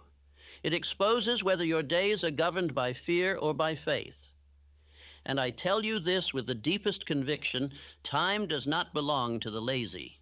Time belongs to the man who makes it bow through clarity of aim and boldness of pursuit. You are not behind because time passed you. You are behind because you paused for the approval of men. You hesitated for fear of what might happen. You drifted in the fog of maybe. But the man who commands results does not wait for agreement. He moves in obedience to his calling. You do not need more years. You do not need another calendar. You need a chief aim so definite, so burning, so immovable that it bends the hours into obedience. You must write it. You must speak it. You must live by it until your life takes on its shape. What is drifting but unconscious delay? What is stalling but the polite cousin of cowardice? What is waiting but the refusal to act in the face of truth? You are not stalled by the world. You are stalled by the absence of a command within. I say to you now, speak that command. Decide the direction. Fix your gaze. You do not rise by fortune. You rise by definiteness. The man who moves with no aim is not moving. He is being moved. And every hour he passes, another man with clarity builds what he postpones. Andrew Carnegie once placed a test before me, a question that would alter the next 20 years of my life. I had 60 seconds to decide whether I would devote myself to a mission without any guarantee of wealth, applause, or reward. I decided in under 20, and that moment birthed an empire of ideas that has touched the lives of millions. Not because of talent, not because of wealth, because of decision. Do not tell me you are unsure. That is a lie you have repeated long enough to believe it. You are not unsure. You are untrained in decision. You have not practiced the muscle of immediacy. You have entertained fear too long. But today, that chain must break. Time waits for the man who moves. Time opens its gates to the one who acts. The man who decides becomes a magnet for power, for people, for provision. But the man who hesitates shall be left behind, not by others, but by his own soul. Drifting is not freedom. Drifting is prison without bars. It is a life lived in circles while the clock laughs. You have listened to the whispers of later long enough. You must now become deaf to delay and obedient to decision. Let us build a new rhythm now, one where thought is not just reflection, but initiation. One where hours are not lost to distractions, but invested in dominion. One where you no longer count the days, but command them. Stand now and write your definite chief aim. Let it be your daily commandment. Speak it aloud in the morning when your spirit is strongest. Repeat it before sleep when your subconscious stands ready to receive. Do not be vague. Do not say, I want to be successful. That is the language of the defeated. Say instead, I shall build this. I shall become this. I shall do this, and nothing shall stop me. And when you say it with the force of a man whose future depends upon it. Because it does. Because no more time can be given to the man who does not govern what he already has. Let every delay die here. Let every excuse be buried beneath the weight of your new decision. Say this with me now. I am not late. I was indecisive. I now choose. Time is not the problem. My movement is. I do not drift. I decide and move now. This is not rhetoric. This is not encouragement. This is command. If your mind accepts it, your life will rearrange to match it. Time has not abandoned you. It has only been waiting for you to decide. The man who lives by emotion serves time. The man who lives by purpose commands it. You must decide who you shall be, master or slave. Time obeys no feeling. It moves for no fear. But it will bend to the will of the man who dares to be definite. Look at your hours. Do they serve your mission, or do they bleed away in the name of comfort? Do you rise with plan and motion, or do you drift into the day, carried by whatever wind touches your emotion? This is not a small flaw. It is a fatal pattern. The clock is not your enemy. It is your revealer. It does not lie. It does not flatter. It simply reflects the truth of your discipline. You may lie to yourself about your intentions, but your schedule never lies. Your time is your truth. You must now take back your hours, not with ambition, but with order, not with emotion, but with law. The man who does not guard his minutes will never own his future. You cannot build a temple with broken bricks, and you cannot build a life of power with scattered hours. Henry Ford did not become Ford by bursts of inspiration. He became Ford by ordered persistence, by treating time as sacred, by moving even when the world laughed. He did not wonder what to do when he woke. He followed a plan, a rhythm, a command. If you wish to create results like the great men of history, you must study their lives and study their clocks. You will see not laziness, but labor, not scattered hours, but structure, not vague desire, but organized demand. Begin your dominion with one sacred law. Plan the night before. Write what must be done. Wake early while the world is still asleep. Begin before doubt can speak. Move before fear finds its voice. Act before the weakness in you remembers its old excuses. Then, as the hours pass, consult your plan, not your feelings. Let your day be governed by the script you wrote in strength, not the voice you hear in weariness. This is how you build the habit of dominion. What is your time worth? If you sell it cheaply to distraction, the world will reward you with regret. But if you consecrate it to your definite chief aim, all the riches of earth will conspire to meet you. You must say this now and say it with conviction. My time is sacred. My habits are sovereign. I do not serve the clock. I command it. Every hour obeys my definite chief aim. Time destroys the lazy, but it crowns the builder. The man who waits for motivation is not a builder. He is a beggar. But the man who commands his habits, structures his hours, and moves with purpose, this man cannot be stopped. Ask yourself, what would happen if you repeated this discipline for 7 days, for 30, for 90? What empire would be forced to rise around you? It is not more ideas that you need. It is not more opportunities. It is ordered obedience, relentless alignment between what you say you want and what you do in the dark hours when no one is watching. For it is there, in those hours, that success is forged, not in public, but in private, not in noise, but in silence, not in feeling, but in repetition. You will never outgrow the need for discipline. You will never reach a point where you no longer need to guard your time. In fact, the more power you gain, the more ruthless you must become in how you use each hour. You must now walk like the man you wish to become, speak like him, rise like him, build like him. For every step you take in obedience to purpose is a message sent to time itself. This man cannot be stopped. The clock watches. It waits. It keeps moving. But you can move faster if you move with direction. Let others waste their days in complaint. Let others drown in their emotions. Let others serve the tyranny of comfort, but not you. You were not built for ease. You were not born for drift. You were forged for greatness, and greatness does not beg for time. It commands it.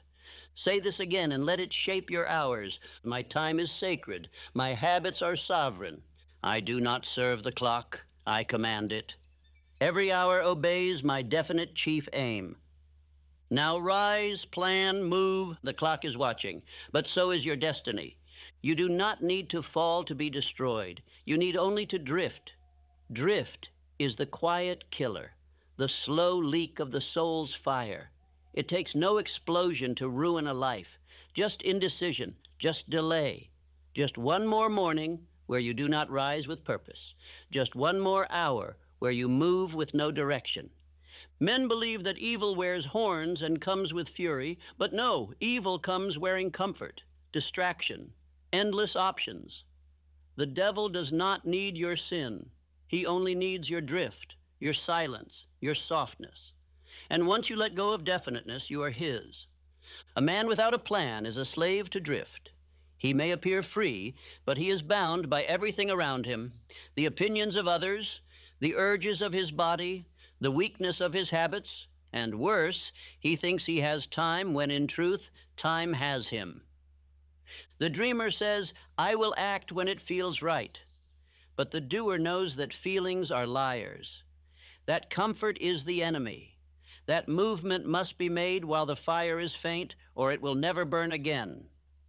Drift always begins as delay, then it becomes death. Do you want to see drift? Watch the man who scrolls his life away. Watch the man who changes his goal every season. Watch the man who speaks much and does little. This is not life. This is unconscious suicide, a slow spiritual drowning in the ocean of indecision. You were not born to drift. You were born to dominate, and you will never dominate what you do not direct. You must take your mind back from the chaos. You must fix it on one target, one aim, one demand, and you must not move until that aim bends to you. I say to you now, drifting is not weakness. It is rebellion, rebellion against your own potential. It is a betrayal of the gift that beats in your chest. You were handed breath to build, time to move, purpose to pursue, and when you drift, you spit on it all. You must now become the master of your attention. You must fix your mind like steel. Say this now: I do not wander. I do not scatter. I fix my thought on one purpose, and I pursue it with fire. Controlled attention is the antidote to drift. It is the force by which all power is summoned. Think of the river. It is water like any other. But when channeled, it turns wheels. It powers cities. It shapes the land. So too your mind, when directed, can build empires. When your attention is scattered, you may be busy, but you will never be effective. The man who gives 1,000 things a little energy builds nothing. The man who gives one thing his full energy builds a legacy. Fix your mind. The rest will follow. You must destroy every habit that feeds your drift. You must kill distraction like a pestilence. You must silence the noise, the excess, the unnecessary, and return your life to your definite chief aim. Every hour not tied to that aim is your enemy. You do not drift by accident. You drift by permission. Somewhere you gave up your throne. You stopped commanding your thoughts. You stopped writing your aim. You stopped speaking your destiny aloud. But no more. That era ends here. Say this: I refuse to drift. I fix my mind on one aim and act. I no longer allow time to pass without return. I kill drift with decision and direction. You must become a furnace, focused, hot, controlled. A man who walks into the room and knows why he is there. A man who opens his journal and sees his mission. A man who speaks only what feeds the fire, and who silences anything that waters it down. This is not mere discipline. This is war. And in this war, drift is the enemy. Drift is the whisper that says, you can rest now. Drift is the feeling that says, there's no rush. Drift is the voice that says, you'll begin tomorrow. Kill that voice, or it will kill your future. I am not asking you to move faster. I am asking you to move clearer, to move with such focus that drift becomes impossible. When your mind is set like flint, no current can carry you. When your will is forged in fire, no wind can knock you off course. Consider the thousands who wait for retirement to begin, who wait for children to grow, who wait for the perfect mood, the right weather, the better economy.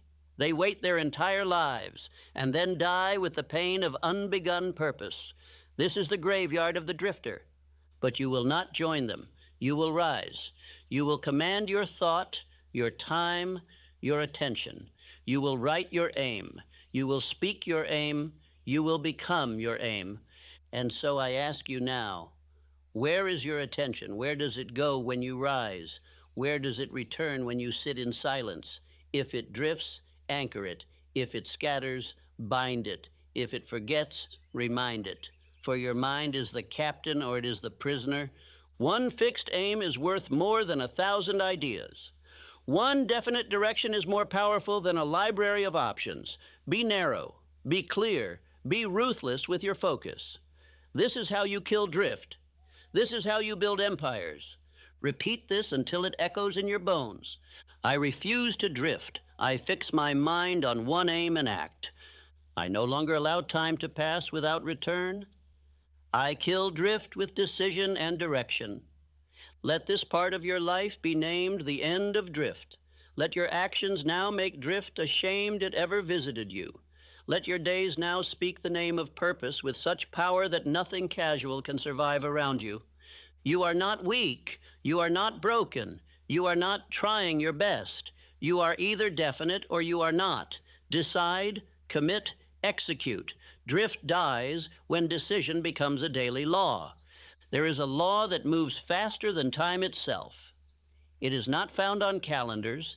It is not governed by clocks. It is not slowed by the fears of men. It is called faith. And when it is born in the soul of a man, he is no longer restrained by appearances. He begins to move by vision. Time obeys faith. The man who waits for proof stays poor. But the man who moves by inner certainty causes the world to yield. Faith is not wishing. Faith is not hoping. Faith is seeing the invisible so clearly that it becomes inevitable. You have been told that time heals, that time brings results, that time will change things. But that is false. Time changes nothing without a man who uses it with faith. You must stop bowing to time and start commanding it with belief. The world will tell you to wait, to be practical, to be realistic. But let me tell you this, no man ever achieved greatness by being realistic. The world you see was built by men who believed in things no one else could see. And because of that belief, they made time serve them. Faith collapses time. Faith makes the impossible bend. Faith does not ask if it is possible. It begins with the assumption that it is already done. And when your subconscious mind receives that belief, it begins to reorganize your entire world to match it. I do not speak of blind belief. I speak of trained belief. Faith that is forged through repetition, through autosuggestion, through the daily command of the Spirit over the senses, through the principle that what you feed the mind with persistence becomes your reality. The subconscious mind obeys emotion. It does not hear casual requests. It responds only to repetition backed by belief. You must speak your aim aloud morning and night. You must feel it as if it is already so. You must walk as if it is already done. This is not fantasy. This is law. The subconscious is the bridge between you and infinite intelligence, and it cannot be tricked. It must be trained. It must be impressed with intensity. It must be filled with your aim until it becomes real. Say it with fire. I believe my future into form. Time is not my limit. Faith is my fuel. I speak my aim. I see it. I act until it appears. When you live by faith, you no longer measure by time. You measure by movement. You move as the man who already possesses the result. And that movement calls forth resources, people, circumstances that cannot be explained by logic. Faith is the only power that creates something from nothing. It is the force that turns thought into gold, vision into empire, word into wealth. Without it, you are a wanderer. With it, you are a creator. Think of Edison. Did he wait for others to believe in the electric light? Number. He believed alone. He believed in a world of darkness, and that belief carried him through thousands of failures until light obeyed. That is how you must walk. You do not need the world to agree. You do not need permission. You do not need evidence. You need only one decision backed by faith. And then you must persist until the world rearranges itself to match your inner conviction. Let this be written in your soul. Time follows belief. The man who walks by faith commands his results. The man who waits for perfect timing remains a servant to fear. You must begin now to build the rhythm of belief. Do not speak doubt. Do not rehearse failure. Do not wait for clarity. You must move before you are ready. You must speak before you see. You must act before you feel qualified. Write your definite chief aim. Repeat it aloud twice per day, with emotion, with clarity, with fire. Feed your subconscious until it becomes undeniable, until doubt has no room to live, until delay has no power over you. Your environment will try to distract you. Your past will try to shame you, but you must return to your belief every single morning. You must make it your law, your ritual, your command. You must say to yourself, I believe, I act, I persist, I receive. This is not magic. This is the structure of all success. It is how Ford built his company, how Lincoln led a nation, how Rockefeller rose from nothing. They believed when there was no reason to, and that belief created the reasons. Faith is faster than fear. Faith builds faster than worry. Faith does not sit, it advances. If you wait until you feel ready, you will never begin. But if you act in faith, readiness will catch up to you. What is your belief? What is your aim? Have you declared it? Have you written it? Have you repeated it so often that your body begins to act in alignment with it before you even think? If not, begin now. Do not delay. Write your aim, speak your aim, see it, walk in it, assume it, become it. For that is the path of all who have ever achieved lasting success.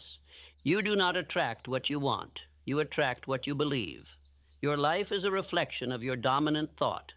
Your circumstances bend to the thoughts you repeat most often. So what are you repeating? You must now take command of your inner speech. You must become ruthless about your inner environment. Every word you speak is planting a seed in the soil of your subconscious. Make sure that soil grows only what serves you. Say now, I no longer repeat doubt. I no longer speak fear. I only affirm what I am building. My belief is stronger than time. My results obey my thoughts. I live by law, not chance. Faith is not loud, but it is constant. It is consistent. It is unshakable. It is the quiet knowing that says, it is mine, even when I cannot see it yet. And here is the greatest secret. Once faith is fully formed, results must obey. It is not a matter of if, but when. The delay is not in time. It is in the strength of belief. Therefore, do not ask, how long will it take? Ask, how deeply do I believe? Do not wait for others to agree. Train your subconscious until it agrees. Do not ask for evidence. Become the evidence. Let your belief walk before your success. Let your words lead your results. Let your spirit lead your body. And let your mind be the master of your fate. You are not bound by your past. You are not delayed by your age. You are not limited by your failures. You are only bound by what you believe and what you are willing to repeat. So repeat truth, repeat power, repeat purpose. Speak what you want and speak it until it obeys. This is the path. This is the law. This is how time becomes your servant instead of your master. Final affirmations for this part. I believe my future into form. Time is not my limit. Faith is my fuel. I speak my aim, I see it, I act until it appears. This hour is not small, it is sacred. For what you do in this single moment echoes into the future of your family, your name, your legacy. You may think you are simply deciding how to spend your morning, but in truth you are writing your history. The world remembers only one kind of man, the man who finished what he started, the man who built when others waited, the man who chose sacrifice when others chose sleep.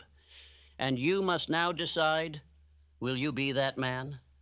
Cosmic habit force does not reward your intentions, it rewards your patterns. Whatever you repeat becomes your life. Whatever you rehearse in thought, in action, in belief, this becomes the house your family must live in. You are not just living your life. You are building a template for those who come after you. If you rise late, drift often, quit quickly, your children will too. But if you live in purpose, in daily command, your descendants will walk the path you paved. You think the hours you waste belong to you. They do not. They belong to your lineage. Every moment you spend in fear becomes a legacy of fear. Every hour spent in faith becomes a legacy of freedom. There is no neutral ground. Every thought either builds or breaks. Every habit either lifts or lowers. Every decision either advances or delays the destiny of those who will one day bear your name. You must now act with legacy in mind. Ask yourself, if my son copied my morning, would he rise in power or stumble in weakness? If my daughter repeated my self-talk, would she speak with confidence or echo the voice of fear? The greatest men do not think in hours. They think in generations. They know that the impact of their actions will outlive their breath. And so they live not just for themselves, but for the 1,000 yet unborn. You cannot pass down wealth if you never learned discipline. You cannot give your children confidence if you never mastered your own doubt. You cannot pass strength unless you live it. The inheritance of the soul is greater than silver. The legacy of discipline is more powerful than gold. And the man who builds his day in purpose builds a dynasty, even if he starts with nothing. There is no future in drifting. There is no peace in comfort. There is no wealth in waiting. But there is greatness in daily, deliberate, disciplined action. That is the only law time will ever obey. Your family is watching you, whether they are born yet or not. They are watching to see if you will rise. They are waiting to see if someone in the bloodline will finally build something that lasts. And I say, let it be you. Let your name become a symbol of greatness. Let your habits become armor for the next generation. Let your faith become a fire that burns in their bones. Let your discipline become a gate through which they walk into freedom. This hour matters more than you know. This moment is not about checking a box or feeling productive. It is about shifting the course of your entire lineage. It is about reclaiming the power that drift and fear have stolen for decades. If you waste this hour, you may still survive, but your greatness will not. And your children may never taste the fruits of the tree you were born to plant. So plant it now.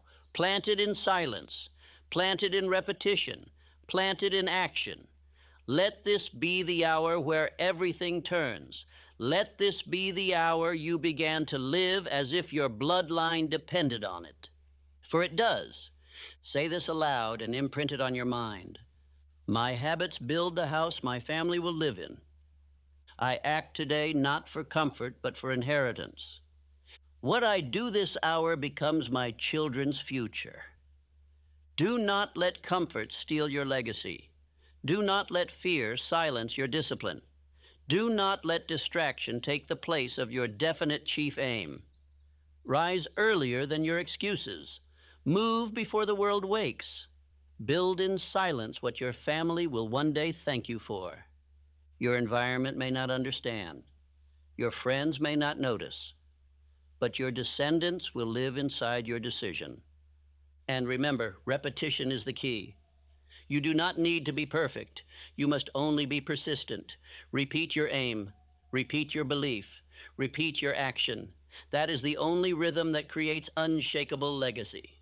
Each hour that you dedicate to your purpose becomes a foundation stone in the mansion of your lineage. Each habit repeated with faith becomes a sword handed to your children. Each refusal to drift becomes a wall between them and weakness.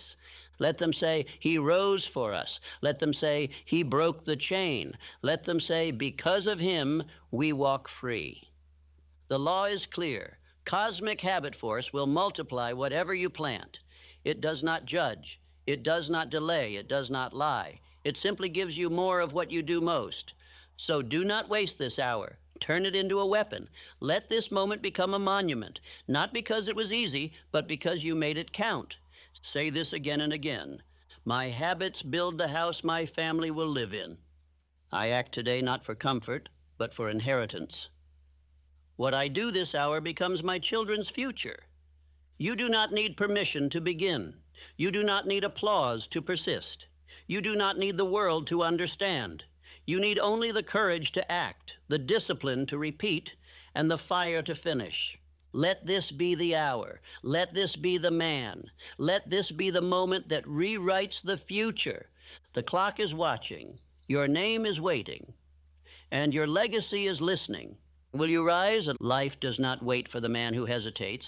It obeys the man who moves. You were not born to analyze forever. You were born to decide, to declare, and to do. Delay is not safety. It is silent disobedience. And the longer you delay, the weaker your spirit becomes. This is a law. The universe was never designed to favor the slow. It was designed to respond to the swift. Lightning does not pause. The sun does not stall. The seasons do not consult your fears. All of creation rewards action, faithful, prompt, unwavering action, and so must you. Speed is not recklessness. It is spiritual alignment. It is the act of obeying what you already know to be right. without consulting your weakness for permission. It is a man moving the moment truth speaks. It is the habit of listening to purpose, not comfort. Success moves toward the man who makes room for it. And the man who acts immediately upon his purpose creates a vacuum so powerful that results must rush in to fill it. Indecision is clutter. It repels good fortune, but decisiveness is a cleared runway for success to land. Ask yourself now, how often have I known what I needed to do, but delayed until the door closed? How many times did hesitation rob me of my moment? If you are honest, you will find that most of your losses did not come from ignorance, but from delay. The law is simple. He who obeys quickly receives fully. He who doubts drifts, and he who drifts decays. The world is full of men with plans and dreams and visions they never moved on. But the kingdom of wealth and greatness belongs to the man who moves.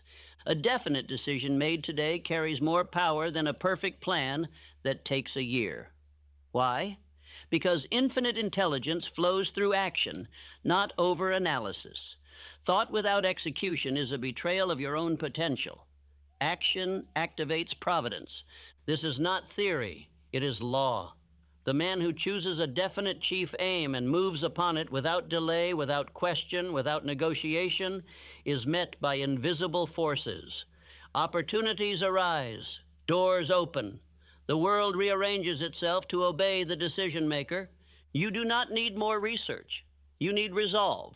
You do not need to be more prepared. You need to be possessed by purpose. You do not need more time. You need to use the time you already have with fire, with focus, and with force. Consider the men who shaped history. Henry Ford moved when others hesitated. He was mocked for imagining a machine no one could build, but he did not wait for approval. He moved, and the world followed. Andrew Carnegie rose from poverty, not because he had a map, but because he moved with purpose. He decided to rise. He obeyed that decision daily, and that decision turned into steel, and steel into empire. Charles Schwab, young and untrained, stood before giants and made decisions they would not make. Because he moved boldly, he rose swiftly. The world rewards speed when it is built upon purpose and backed by faith. Do not ask how long it will take. Ask how quickly you will begin.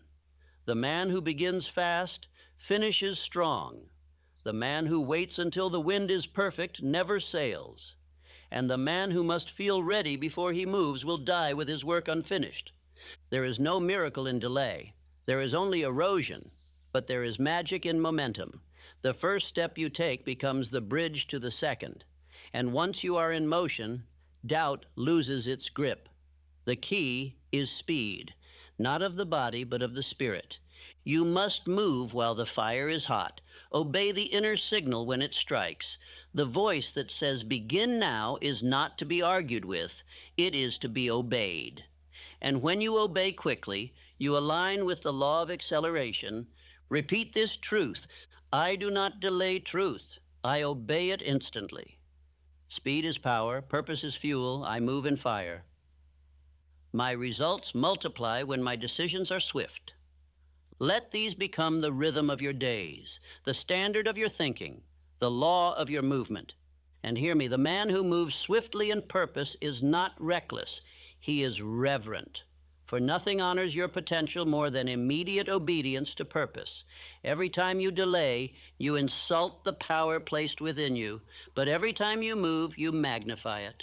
Stop believing the lie that says you need more time. Time is not your master. It is your servant, but it will only obey you if you learn to move. The longer you pause, the more time you waste. But the man who moves swiftly redeems time. He makes up for years with days of fire. Speed is not chaos, it is clarity. It is the mind so focused on its aim that it refuses to negotiate with hesitation. It is the man so convinced of his calling that he does not need to check the weather. He simply begins. Write this down. I move immediately when purpose speaks. I obey without delay. I trust my aim. I act without pause. And therefore, time obeys me. You must become the fast decision maker, the man who says, "This is my aim, and I shall move upon it today." This identity alone can collapse a decade of drift into a year of transformation.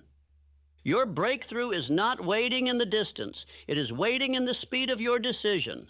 But you will only meet it if you rise without delay. Let this be your law. Let this be your creed. Let this be your legacy.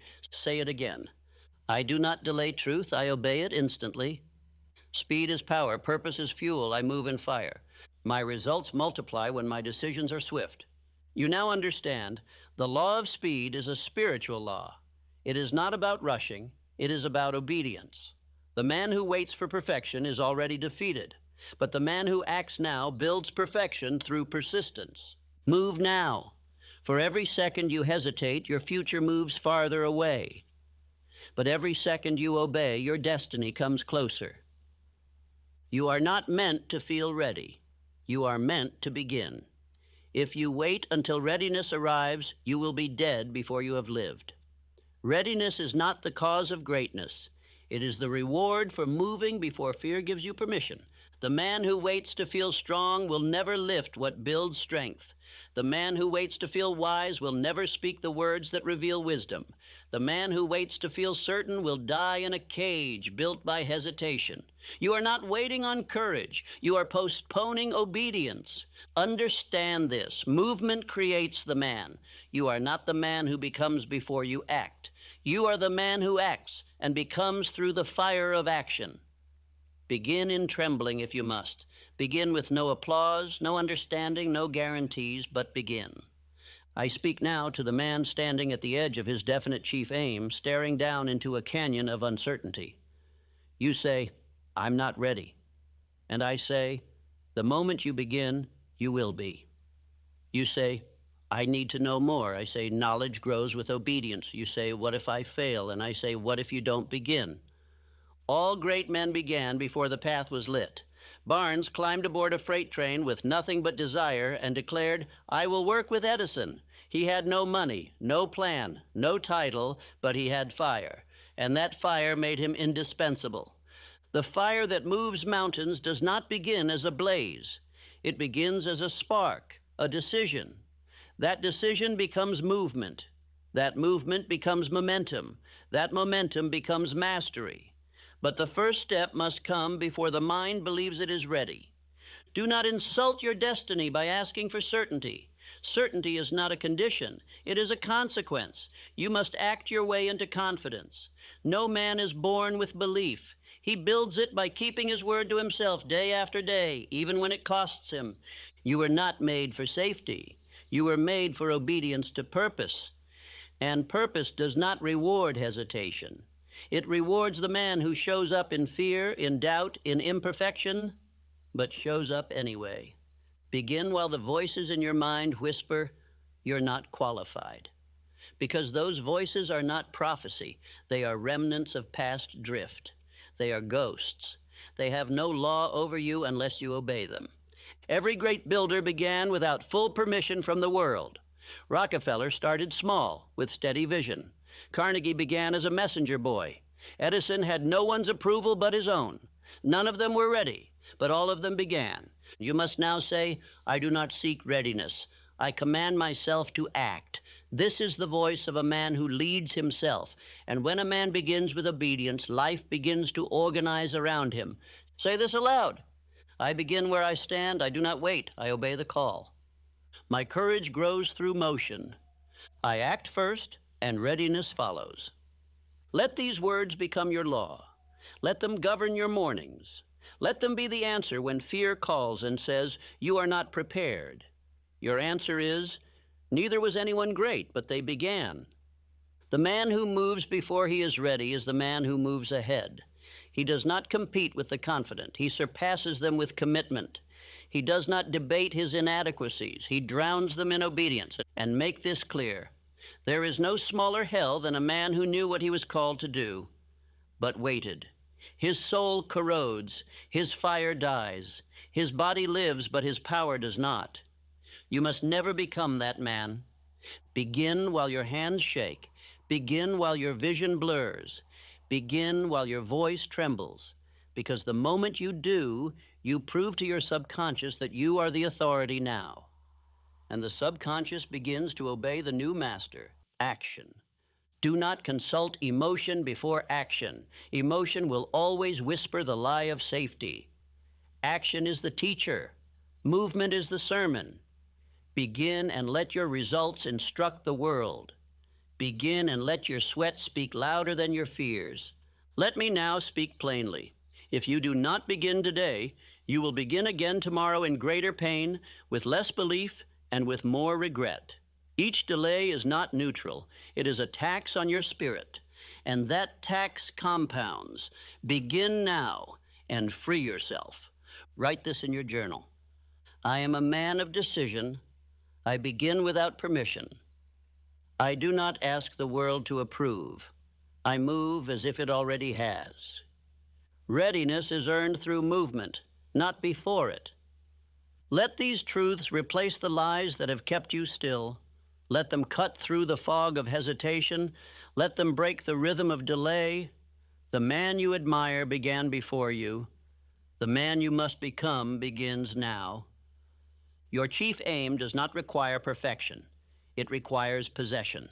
You must possess your purpose so completely that movement becomes your default.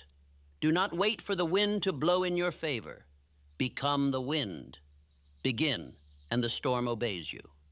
And now I ask, what have you delayed that should already be moving? What idea have you imprisoned in overthinking? What goal have you rehearsed so many times in your mind that it has lost its fire? Breathe new life into it, not by thinking, but by doing. This is not theory. This is eternal law. The man who begins builds. The man who waits watches another man win. Say it again. I begin where I stand. I obey now, not later. I move, therefore I become. This is your mantle. This is your law. This is the parting of your past from your future. And it begins not with certainty, but with command. This is not the moment to prepare.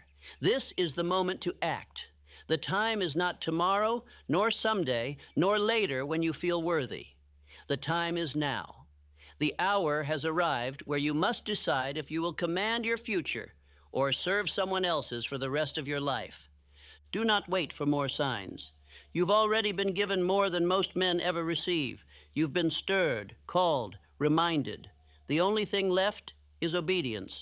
The man who moves with obedience does not become powerful. He is powerful because action is the badge of the awakened. If you have heard these words and still do not act, understand.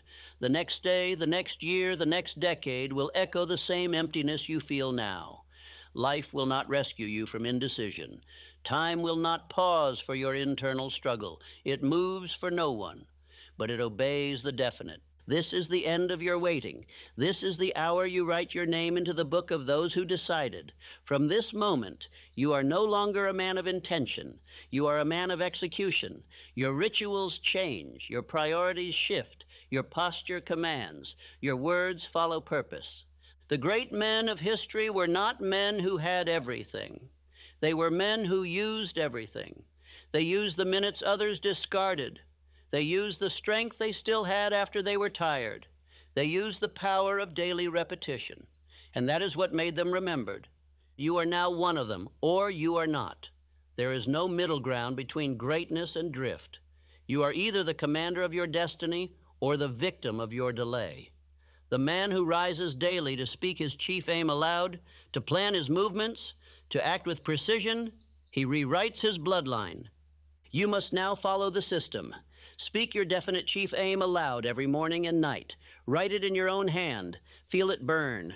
Repeat it until your subconscious accepts no other version of you but the one who finishes. Then act each day. Not massive leaps, but obedience. Discipline. Integrity to your aim. Read your aim. Speak it. Then take a single step. The day after, do it again. Build rhythm. Rhythm becomes power. Power becomes influence. Influence becomes legacy. Guard your hours. Each one is a brick. Every distraction is a thief. Every wasted conversation is a crack in your foundation. Say no to anything that does not serve the man you are becoming. Say yes to only what sharpens the direction you have already chosen. Let me ask you now, before we finish, have you truly heard what has been said? Do you remember the laws? Do you know them, not casually, but in your habits? What is the law of cosmic habit force? What does your subconscious mind obey? What is your definite chief aim? What is the difference between faith and drift? What causes delay? What cures it? If you cannot answer clearly, you must listen again, until this becomes second nature, until you breathe these laws, until your tongue speaks them without thought, until your habits enforce them without excuse. You are not here to be stirred. You are here to be commanded by the truth. And this truth has one requirement: begin. Begin while others delay. Begin while the world sleeps. Begin while the emotion is raw. Begin before you are forgotten. Begin before another year steals your hope. Begin before your children inherit your hesitation. Begin before your soul grows calloused by compromise. This is the hour, and there may never be another like it. If you walk away from this message unchanged, your mind will harden, your excuses will multiply, your identity will collapse into the same pit where millions of men lie buried, men who knew but did not do. You are not one of them. You will rise. You will obey. You will repeat until your future obeys you. You will make your family proud, not through wealth alone, but through example. You will build not only success, but sovereignty. Final affirmations. Repeat each slowly. I wake now, I rise now, I act now. The clock no longer commands me. I command myself. The time is now. The decision is mine. The future is waiting. I will not drift. I will not delay. I will not repeat the old life. I write the new story in action, not words. I finish. I persist. I am definite. And now is your final command. Stand up, move, begin the task you've avoided, open the page, write the aim, send the letter, make the call, cancel the delay. Start now, not because it is perfect, but because it is time. Because the clock has waited long enough, and so have you.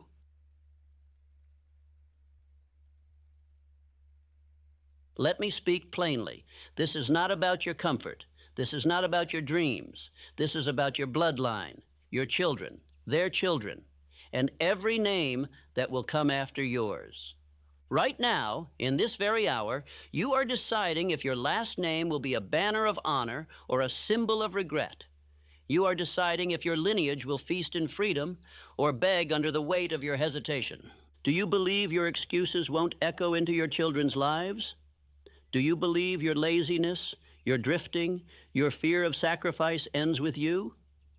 It does not. It multiplies. Your decisions today will clothe your family in either strength or shame. You are the wall. You are the floodgate. Either poverty pours through you or greatness begins with you. If you don't rise, they won't eat. If you don't build, they won't have shelter. If you don't fight, they will be forced to. This speech is not entertainment. It is war. And if you will listen, not with pride, not with ego, but with the fire of sacred duty, then I promise you, this is the moment everything changes. Sacrifice now, so they never have to. You must awaken, not for your own sake, but for those who carry your name after you are gone. You are not just a man. You are a line. You are the hinge upon which generations swing open or shut. What you build, what you believe, what you repeat with discipline will echo into your bloodline. You are not alone. You are legacy in motion. You have no right to drift when your children will be forced to carry the weight of your indecision. You have no right to spend time foolishly when they will grow up without time to dream.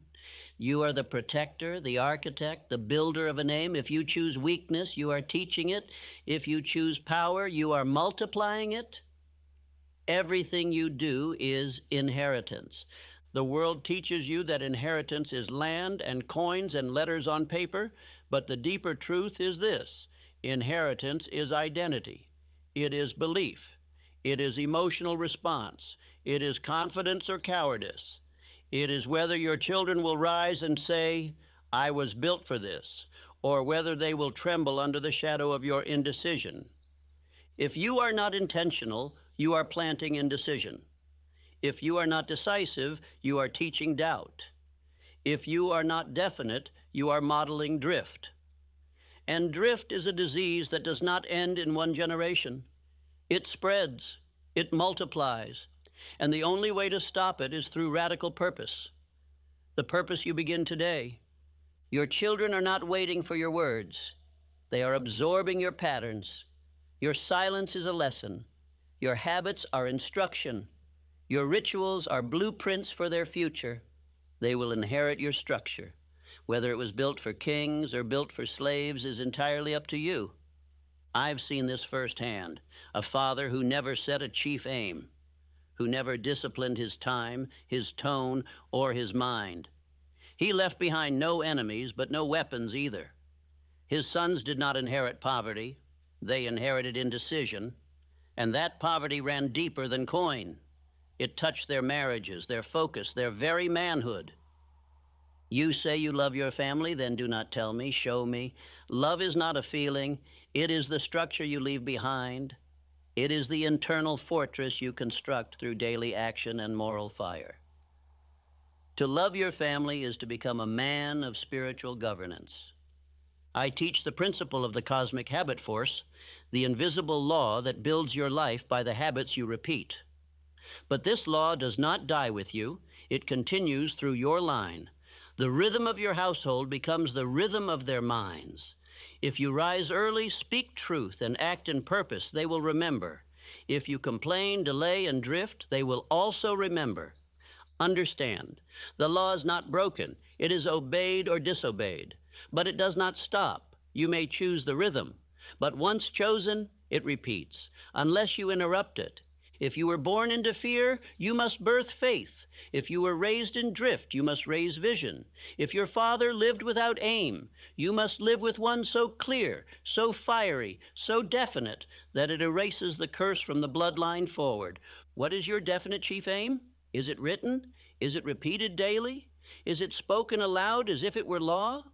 For if it is not, then you are leading a family without a compass. And when the storm hits, they will be tossed not because of evil, but because of your silence. You may think your life is your own, but every child in your home is borrowing your belief system. They are living in the temple or ruin you are building.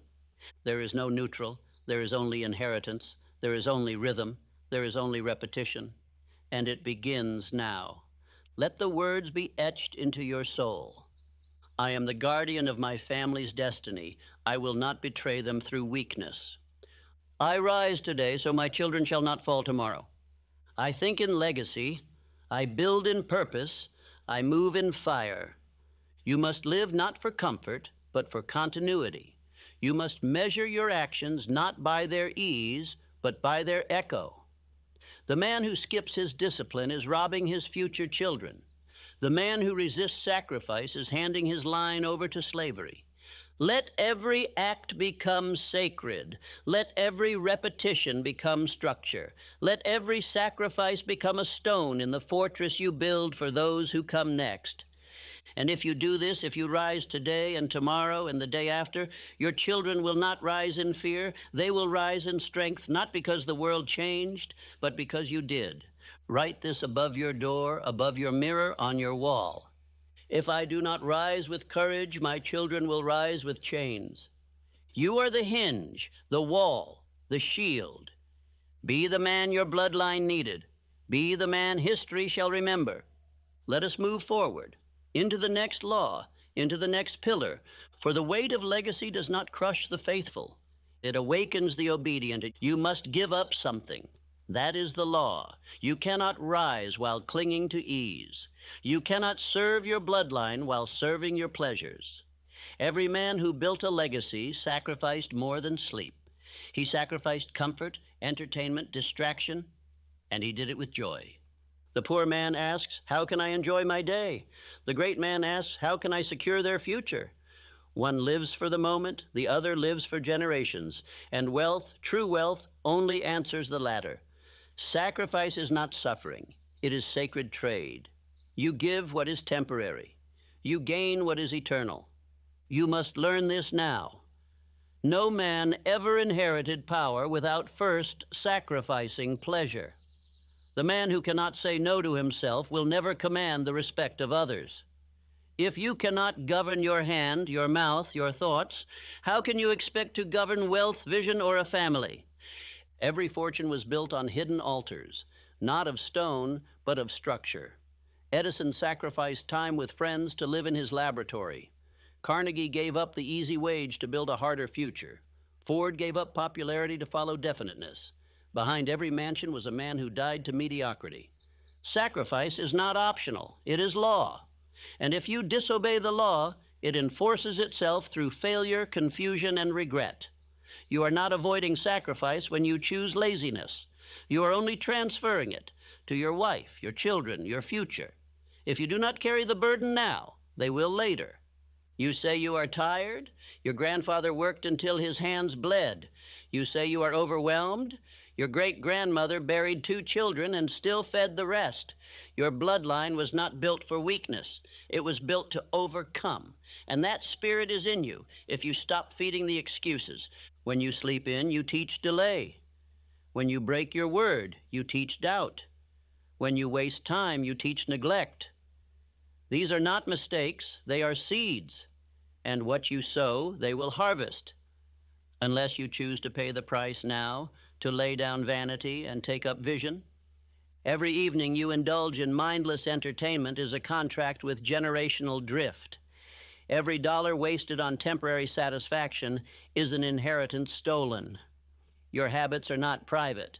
They are spiritual contracts with the future. You are always teaching, even in secret. Let this truth ring in your ears. I will give up what is easy so they may live free. The food you avoid today gives them health. The discipline you keep today gives them structure. The dream you protect today gives them permission to dream bigger tomorrow. Purpose must override preference. This is not your era of ease. It is your hour of obedience. Greatness is not built on feeling motivated. It is built on burning desire forged in decision. When you wake tired and act anyway, you build legacy. When you resist comfort and persist, you build structure. The average man trades purpose for pleasure and then complains that his children inherit pain. You must be different. You must trade the moment for the future. You must choose pain with meaning over pleasure with regret. That is what leaders do. That is what bloodline builders do. Sacrifice is not suffering. It is stewardship. It is the recognition that you are not living for applause, but for alignment. That you are not here to collect feelings, but to construct a fortress that will house your family's name long after your body returns to dust. Ask yourself now, what have I truly sacrificed? What do I still cling to? Are you willing to trade your vices for vision, your excuses for execution, your comfort for command? These questions define whether your children inherit excuses or dominion. When others sleep, rise. When others drift, decide. When others quit, persist. Not for pride, but for legacy.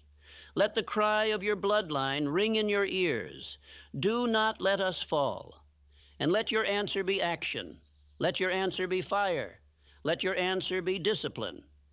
Say it aloud and burn it into your soul. I am the sacrifice. I am the price. I give my ease so they may walk in strength. I do not serve comfort. I serve vision. I do not worship rest. I worship responsibility. You were not born to impress your peers.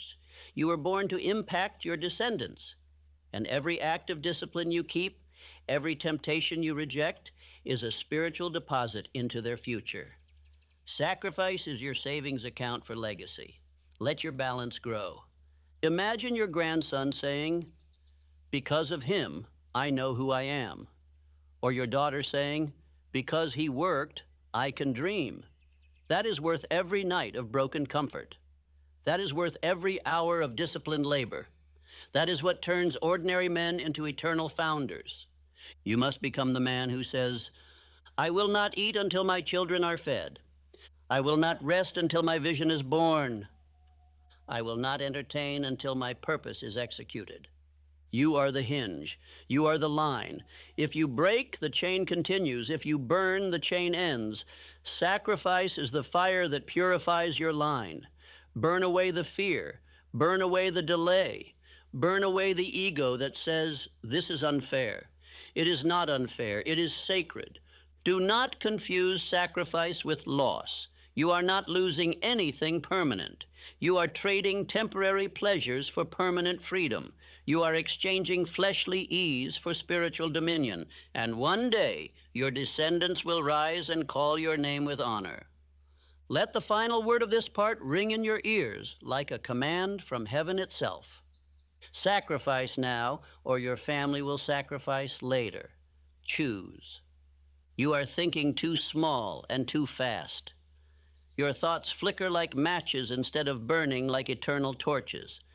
You think in days and wonder why nothing lasts. You think in feelings and wonder why your children suffer. You must stretch your vision across generations. The man who thinks about Friday's pleasure cannot see the chains of his bloodline. The man who plans only a year ahead cannot build a name that lasts a century. But the man who plants in centuries, he births an unbreakable foundation. That is the man you must become. Most men think about how to impress strangers. Great men think about how to free their descendants. The world teaches you to seek attention. Hill teaches you to seek alignment. You must not live for applause. You must live for inheritance, spiritual and eternal. Do not waste your days trying to be seen. Use your days to build what they will stand upon. You must think beyond your own grave. You must make decisions that your grandchildren will thank you for, even if they never know your name. That is greatness. That is manhood. Your calendar reveals your curse or your crown. Do you plan with emotion or with eternity? Are your thoughts governed by what the news says, or are they governed by what your lineage needs? Ask yourself, what decisions am I making today that will still bear fruit in 100 years? You are not late. You are simply underdeveloped in vision.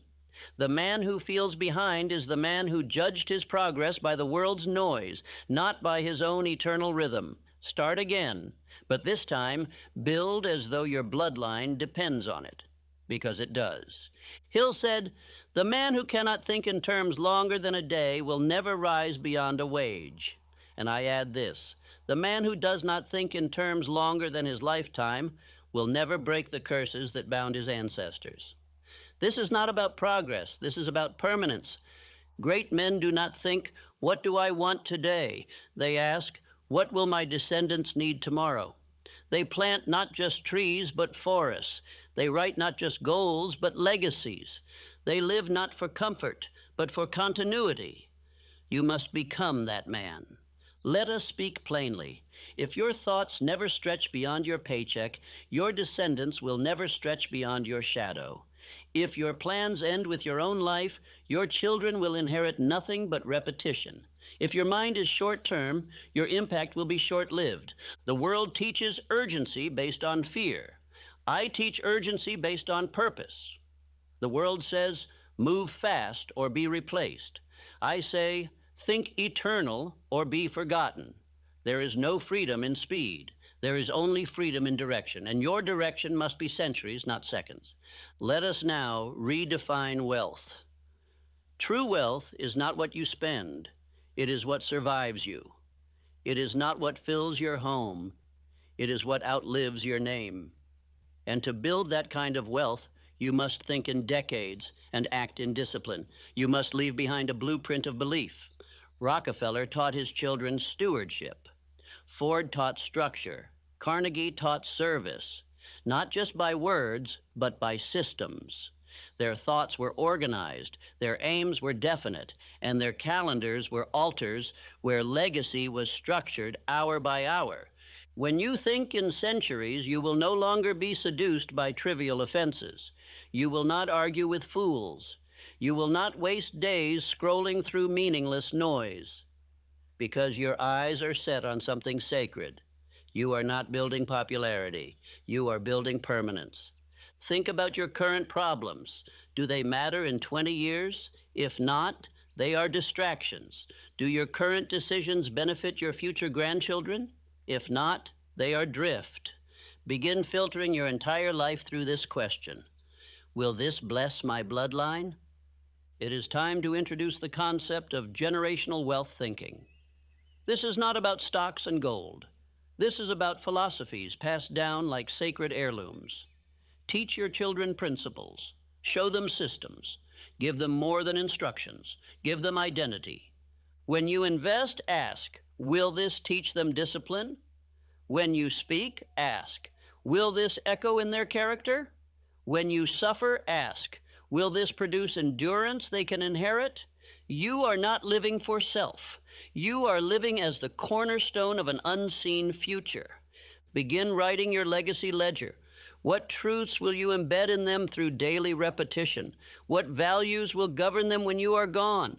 What systems will sustain them when your hands can no longer hold theirs? Write it, repeat it, live it every single day.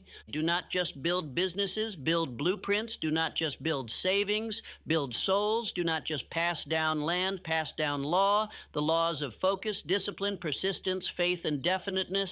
These are the assets that can never be stolen, taxed, or lost. It is not too late. You can still become the man who transforms his family name from a burden into a banner. But you must stop thinking like a slave to your circumstances. You must start thinking like a founder of a dynasty. The mindset shift must be total. Affirmations to write, speak, and repeat with decision. I do not think in minutes. I build in centuries. My thoughts are not for pleasure. They are for inheritance. I plant oak trees, not weeds. My vision is eternal. When you speak, speak in echoes. When you move, move with memory in mind. When you rise, rise for more than today. Rise for the 1,000 tomorrows that carry your name. This is not motivation. This is succession. This is not inspiration. This is identity reconstruction. You are becoming the patriarch, the foundation, the beginning of a bloodline that will never beg again, and you do that by lengthening your thinking. You are now thinking like a king, not one who wears a crown, but one who builds a kingdom, not one who seeks pleasure, but one who structures peace for his descendants. And that kind of mind cannot be defeated. That kind of mind cannot drift. That kind of mind cannot be broken. Let the final declaration of this part enter your subconscious and become law. I think in centuries. I act in obedience. I build for those who are yet to be born. If you do not rise, they will repeat. If you do not build, they will beg. If you do not confront the curse, they will carry it. Weakness is not an accident. It is an inheritance. And if you do not end it with your life, it will continue in theirs. This is where it ends, with you. A fearful father raises a son who seeks safety. A lazy man raises a son who avoids pain. A drifting man raises a child who dreams but never decides. And none of this is spoken. It is passed through action, repetition, and tone. Weakness whispers louder than words. Let me say this without apology. If your bloodline is filled with poverty, fear, doubt, or failure, it is not your fault that it was handed to you, but it is your fault if you hand it to your children. Your excuses are not valid once you see the truth, and now you see it. The 6 ghosts of fear are not abstract. They are generational chains. The fear of poverty, criticism, ill health, loss of love, old age, and death are not only personal, they are inherited. Your children will fear what you fear unless you cast it out of your house by decision. Hill taught, faith is the antidote to fear. But I add this, action is the proof of that faith. You cannot say you believe in greatness while living like a slave to emotion. You cannot say you want to lead while cowering under comfort. Faith is not what you say. It is what you obey. Look at Abraham Lincoln. Born in a one-room log cabin, no formal education, no inheritance, no easy path. But he did not inherit weakness. He inherited obscurity. And he used that silence to build strength.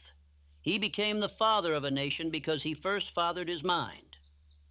If your grandfather was a coward and your father a dreamer, then you must be the doer. You must be the one who stops the bloodline from repeating its fear. You must be the one who says, "It ends with me. It does not pass me. It will not continue through me." Weak men explain. Strong men execute.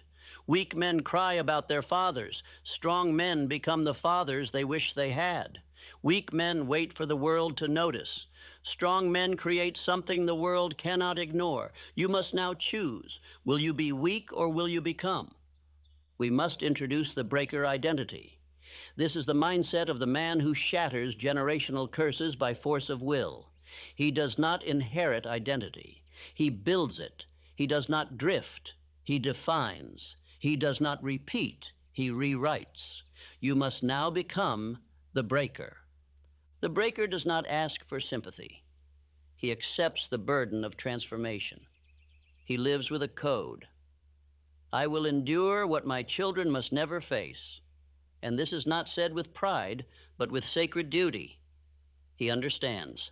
The man who breaks the chain must bear the weight of it. Ask yourself, what behaviors do I carry that would destroy my son? Answer it. Write it down. Now commit. Those behaviors die with you. They will not pass. They will not cross into the next life. You are the line. You are the wall. You are the sword. Let us be plain. If you cannot master your emotions, your children will be mastered by them. If you cannot endure discipline, your children will be ruled by chaos. If you cannot define your vision, your children will serve someone else's. You are their ceiling or their floor. To break the chain, you must first break your patterns. Wake early, plan daily, reject distraction, read truth, speak affirmations aloud, repeat your chief aim morning and night. These are not suggestions. These are bloodline rituals, daily, without negotiation. Affirmations to be spoken as law. I am the chain breaker. I carry the fire and I end the fear. I do not hand down excuses. I pass on strength, order, vision, and belief. I serve my descendants by mastering myself. Let us reflect on the deeper law, cosmic habit force. Whatever you repeat becomes permanent. If you repeat cowardice, it becomes culture. If you repeat faith, it becomes fortress. What you do daily becomes what your children do automatically. You must reprogram the rhythm. And do not confuse comfort with love. Comfort breeds stagnation. Discipline breeds strength. If you want to love your family, lead them. If you want to bless your children, train yourself. If you want to give them peace, first master your own mind. Now hear this. Every failure you refuse to confront today will multiply in your child tomorrow. Every fear you excuse today will echo in their life. Every weakness you justify today will become their identity. If you do not act with urgency, you are handing them a curse. Look at Thomas Edison. His mother was told he was mentally broken. She refused that belief. She trained his mind. He grew up and gave light to the world. One act of faith, one refusal to accept limitation. That's what it means to break the chain. You are not born weak. You are trained into weakness. But you can be retrained. You can build a new pattern. And when you do, everything changes. Not just for you, but for every unborn child who will carry your blood. They will inherit your decision or your delay. Choose now. This is not pressure. This is power. You are not burdened by this truth. You are blessed with it. You are no longer drifting. You are now on divine assignment. You are the one your bloodline has waited for. Rise, obey, break the curse. Let us repeat the sacred identity. I am the one who ends the cycle. I do not complain about the past. I command the future. I become the father of a new bloodline, one of discipline, one of power, one of victory. You are not the end. You are the beginning. You are not repeating. You are writing. You are not cursed. You are chosen. And now, by this decision, your name becomes sacred. Your habits become holy. Your identity becomes armor. And your legacy becomes eternal. Let the final command of this part settle deep into your subconscious. I am the end of fear and the beginning of faith. My children will never know the chains I break today. You say you want to change your family's future, but I ask you, do your actions declare that, or only your emotions? For what is a man's love for his children if it is not forged into discipline? What does a man truly hand down if not the evidence of his daily obedience to order? The destiny of your bloodline is not built in dreams.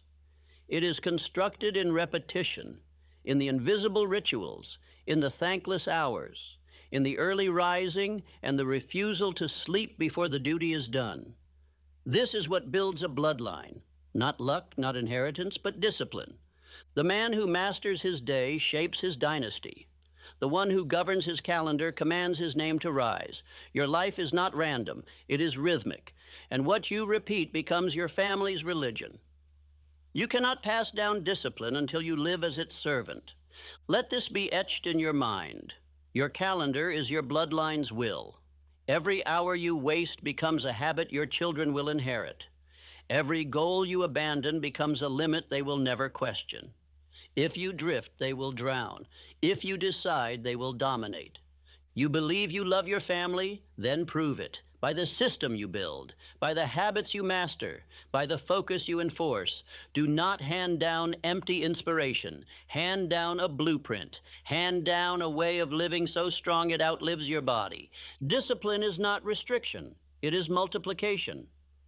When a man becomes governed by purpose, everything expands. Wealth grows. Peace deepens. Power becomes automatic. You want to build freedom?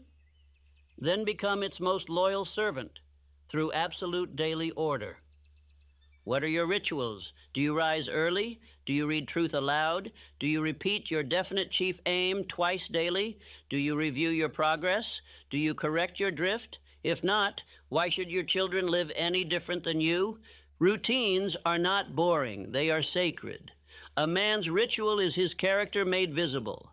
A man's schedule is his mind put on paper. If your children copied your current habits for the next 10 years, would they rise or would they collapse? Let me ask you plainly, if your descendants inherit your self-discipline, will it make them wealthy or worried? Will they walk with structure or beg for direction?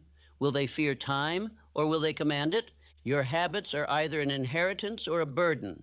You're not just building a business, a body, or a name. You're building a template that will be repeated. What you do in secret will become their standard. They will not rise higher than your current ceiling unless you shatter it. Discipline is not optional. It is spiritual law. The man who moves in decision must also persist in repetition. For a single act changes little, but repeated action in obedience to purpose moves mountains, breaks curses, and erects kingdoms that cannot be shaken. Do not give your children wealth they are not trained to govern. That is not love. It is a curse. Give them identity. Give them principles. Give them the structure that will protect their spirit and multiply their mission. That only comes through visible, practiced, enforced discipline. Every decision you delay trains your family to tolerate hesitation. Every compromise you make becomes a future addiction. Every day you do not lead becomes a day the enemy does. Either you control your habits or they control your bloodline. You were not born to live by impulse. You were born to master yourself through law. You are not to be ruled by fatigue, distraction, or mood. You are a vessel of command. And the man who commands himself earns the right to lead his family into greatness. Discipline is not a tool, it is a crown, and it is not given freely. It is earned in silence, in solitude, in sacrifice. It is polished through repetition. It is tested through delay. And once you wear it, your name becomes a fortress for generations. Henry Ford did not rise because of a single invention. He rose because of systematic mastery. He repeated excellence daily. His hands were never idle. His mind was fixed on definite action. He moved not when convenient, but when necessary. That is discipline. That is what builds dynasties. Do not confuse action with discipline. Many men act, but few move under law. Many are busy, but undirected. Many are emotional, but never obedient. Discipline is not scattered motion. It is focused fire. You burn a trail through history by doing the same thing daily in service to your purpose. The disciplined man does not wait to feel ready. He does not check his emotions before executing. He rises before the world stirs. He commands the day before it commands him. He repeats his affirmations. He tracks his work. He corrects his drift. That is the path. Walk it. Ask yourself again, if my descendants copied my day, would they win? If the answer is no, then change the day. Replace weakness with ritual. Replace guessing with planning. Replace emotion with execution. Replace silence with repeated self-command. Let these affirmations shape your being. I rise before the world because I serve a greater world to come. I am the architect of habit. I build routines that my children will one day stand upon. My discipline is my devotion. I show my love by my law. Discipline is not an inconvenience. It is the very essence of love for your family. When you delay your comfort, you accelerate their future. When you reject laziness, you inject certainty into your household. Your legacy is built in the hour no one sees, but everyone feels. Do not wait for your children to become adults to teach them structure. Teach them now by who you are. Let them see a man who does not negotiate with laziness. Let them watch a leader who obeys his plan. Let them rise not by chance, but by blueprint. There is a reason so few bloodlines rise. It is not because they are hated by God or cursed by fate. It is because discipline has been despised. But you were born to reverse the rhythm. You were called to live above mood. You were chosen to govern the mind with will. Let us affirm again, my routine is the weapon I wield against drift. I love my family enough to live by law, not emotion. My name will be a synonym for structure, power, and peace. Now let me say something that may sting, but it will free you. Your love means nothing without proof. And the greatest proof of love is discipline. Not promises, not tears, not declarations, but order, repeated, without fail, until it becomes identity. End with this sacred charge. You are not late. You are not lazy. You are simply untrained. But now, this day, you must train. You must build. You must wake before the sun and act before the world, because everything they inherit tomorrow depends on how you move today. And if you cannot remember what you did last Tuesday, they will forget your name next century. Build structure that speaks for you. Build habits that fight for them. Build a calendar that echoes long after your body turns to dust. Affirm again, I am the guardian of structure. I do not drift, I define. My children will walk in the discipline I live today. Your love must now become visible. Your identity must now become habit. Your bloodline is shaped not by dreams, but by repetition, by law, by schedule, by sacrifice. Let it begin before the sun rises tomorrow. You speak of legacy and think of houses, land, or banknotes. But wealth without principle is a curse in disguise. What good is silver if your soul is empty? What good is inheritance if your children cannot carry it with strength, clarity, and truth? Everything that can be stolen is not truly yours. You must build what cannot be burned. Character, integrity, identity, conviction. These are the riches that fire cannot touch. These are the treasures that do not rust. These are the gifts that pass through generations, untouched by war, depression, or decline. The man who builds only wealth leaves his family weak. But the man who builds belief, vision, and moral structure, he leaves them unconquerable. There are men who inherited millions and lost it all. There are men who inherited nothing but faith and built empires. Do not let your family inherit cash and confusion. Let them inherit clarity and courage. Let them be named among the righteous because their father chose to build inward first. Your power must not come from appearance. It must come from obedience to eternal law. You are not remembered for what you owned. You are remembered for what you stood for. And if your name becomes synonymous with discipline, generosity, and strength, your grandchildren will walk into rooms your feet never touched, and doors will open in your honor. Build your name like a temple, not a slogan, but a standard, not a feeling, but a frame. You were not born to be remembered for hobbies or luxuries. You were born to represent a principle, a law, a higher way of being. When your family speaks of you, let them speak with reverence. Begin with this question. If all your possessions were burned tomorrow, would your children still know how to rebuild? Would they have the internal tools, the belief system, the self-command? Or would they stand before the ashes and weep, having never been taught how to create? The fire always comes. The market will fall. The banks will close. The titles will vanish. But the man who trained his bloodline to rise, to believe, to obey inner law, he has built what cannot be burned. He has built eternity into his children. There are only two inheritances, what the world can give and what only the soul can pass on. Choose the greater treasure. Teach your sons how to command thought. Teach your daughters how to believe without fear. Teach your household how to speak vision into the silence. Begin writing your family's moral constitution, not in ink, but in ritual.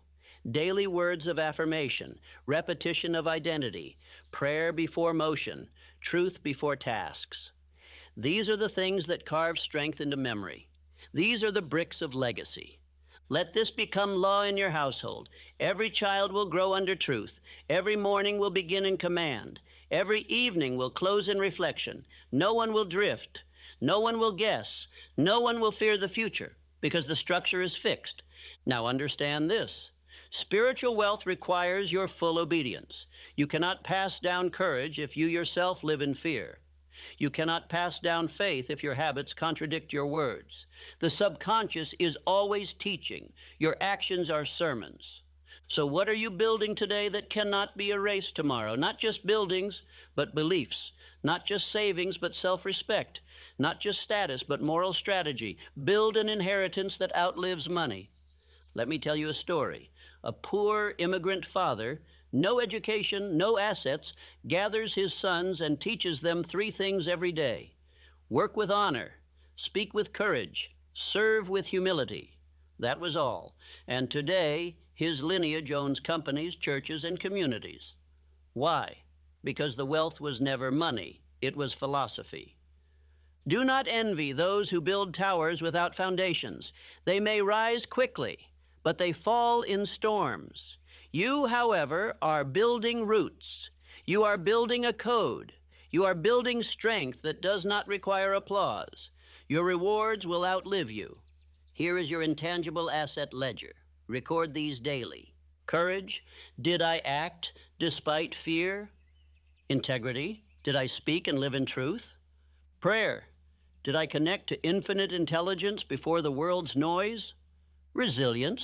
Did I rise again when it would have been easier to drift? Service. Did I use my gifts to lift my family and others? These are the deposits. These are the things your children will not forget. These are the assets that cannot be taxed, stolen, or devalued. These are the materials that build dynasties of the spirit. Affirm this now and daily. I build what cannot burn. I create an invisible fortress. I pass on a code, not just currency. My name becomes their compass. My discipline becomes their inheritance. I rise in silence to shape a legacy that no fire can touch. Let every man hearing this understand, what you tolerate today will multiply in your children, and what you repeat today will be repeated by them tomorrow. You are not building a moment. You are writing history with every act of discipline. You must become the patriarch of principle, the man who did not chase trends, the man who did not bend to fear, the man who built a house with unseen bricks, belief, law, structure, courage, and devotion. That house will never fall. Do not mistake this message for metaphor. This is practical legacy. This is structure as inheritance.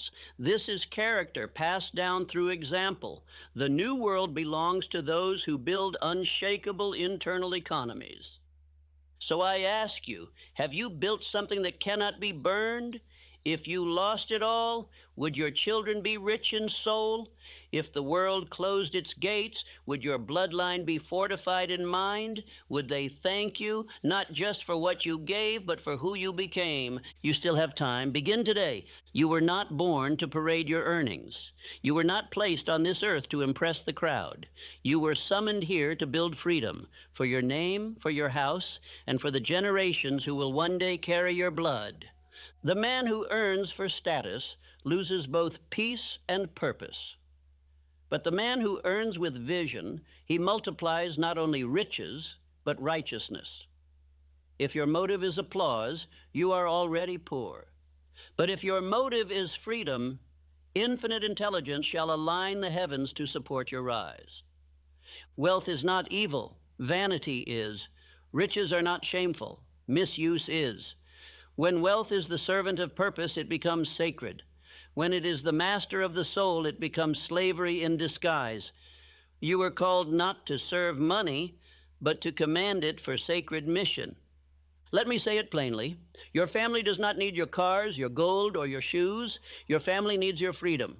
Freedom to decide, freedom to say no, freedom to say yes without begging permission from banks or bosses. This is the real reason to get rich, so your soul cannot be owned. Do not measure a man by what he spends. Measure him by what he has secured for those who depend upon him. The man who saves, the man who multiplies, the man who builds with vision, he is the builder of empires. He is the quiet king. He is the one whose children will never beg.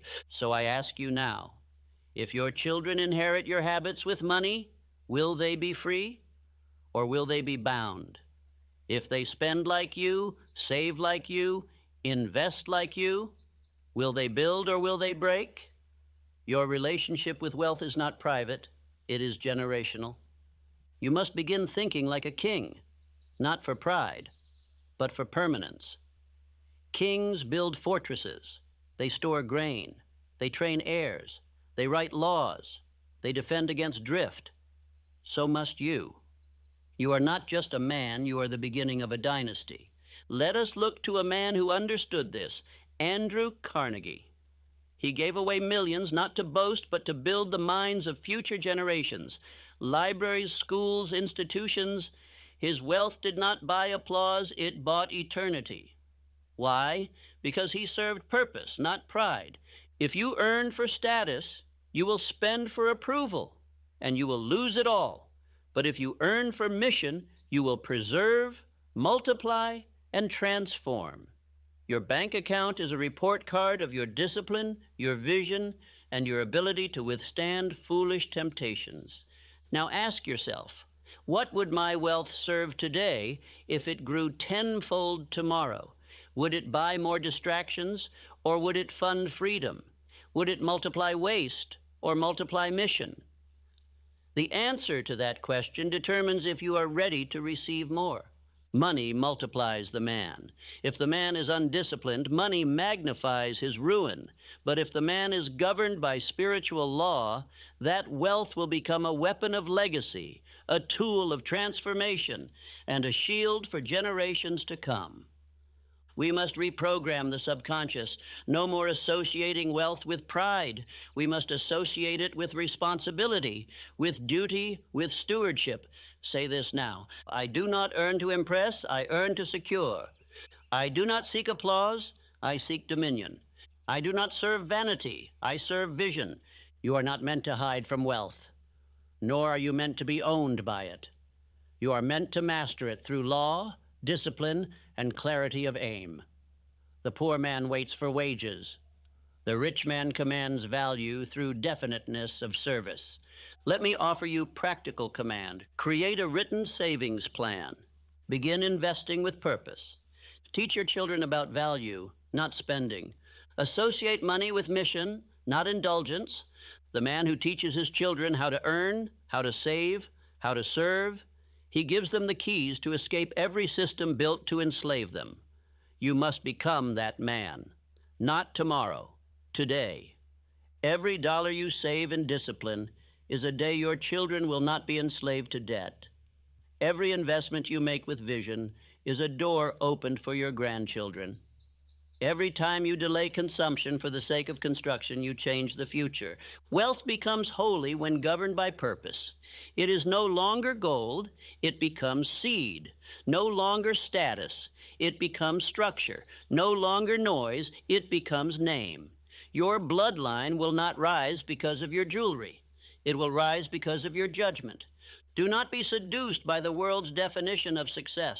Cars rust, applause fades, clothes rot. But freedom, when passed down, becomes generational force. When your children are free to dream, to serve, to build, it is because you bought them time through discipline. Let your life speak this truth. I earned not for myself, but for those I will never meet. I built not for applause, but for freedom. I sacrificed not for luxury, but for liberty. My family walks in light because I walked in fire. Let your wealth be structured around this vow. No child with my blood shall ever beg. No heir of mine shall bow to the world's poverty program. No soul born from my line shall drift. I build for them. I rise for them. I earn with discipline so they may live in dignity. This is your inheritance plan. Not only dollars, but decisions. Not only riches, but rituals. Not only cash, but character. If you obey the law daily, you will leave something more valuable than gold. You will leave a pattern of greatness. Affirm this: I do not buy freedom, I build it. My riches serve purpose, my purpose serves my people. I earn, I preserve, I multiply for them. Now take inventory. Every purchase, every budget, every expense. Ask, does this secure or seduce? Does this multiply or deplete? Does this serve my name or destroy my seed? Become ruthless in stewardship. Become righteous in structure. Let your wealth be so governed by law that it cannot help but increase. Let it be so filled with faith that no man can shake your peace. Let it be so rooted in clarity that even in drought your family thrives. You are the beginning of a new financial bloodline, not because of how much you earn, but because of how wisely you govern. Remember, the riches you do not respect will flee, but the riches you structure under law, they become your legacy. A moment will come when your children will either thank your name or curse it. That moment is not in their future. It is now. The decision rests not with them, but with you. You are the link. You are the hinge. You are the pivot on which the destiny of your bloodline turns. You must understand this. The soul of your lineage waits on your choice. You are the living declaration of what is permitted to continue and what ends with you. The drift, the poverty, the silence, the excuses, all of it can end here. But only if you decide it must. You are not just breaking your own limitations, you are rebuilding your family's name. Every repetition, every sacrifice, every disciplined act, it rewrites the story. It plants new patterns in the soil of your bloodline. Your habits are holy, your words are prophetic, your decisions are eternal. If you fail, your children will carry your fears. If you delay, they will inherit your doubts. If you quit, they will mimic that too. But if you rise, if you speak purpose, if you obey the law, you give them the permission to win before the world ever sees them. This is not just about you, this is about them, and the ones who will never meet you, but will walk in the freedom your sacrifice built. Now I ask you plainly, do you remember the laws? Have you written them down? Have you spoken them aloud? Or have you let them fade back into the fog of your former self? Answer this. What is your definite chief aim? What is the law of cosmic habit force? Who are your invisible counselors? What is the enemy of all progress? If you do not know, listen again.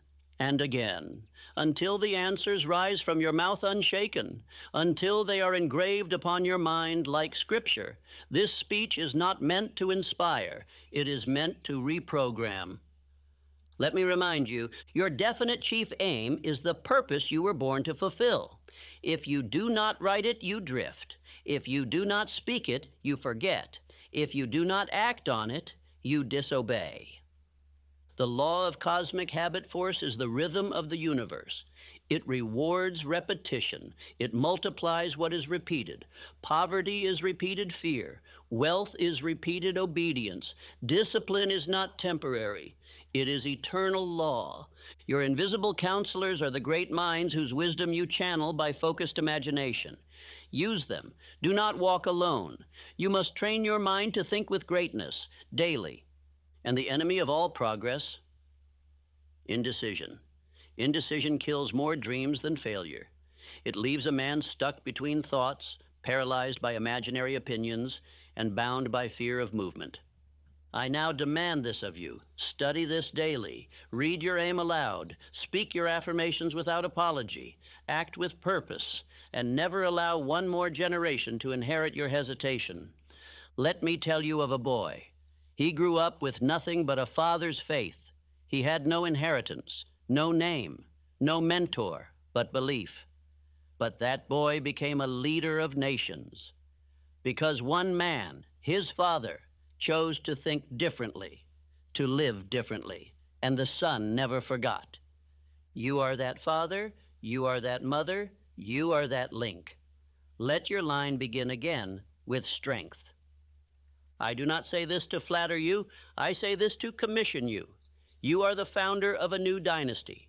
You are not a man of the past. You are not a woman of regret. You are the first stone of the new foundation.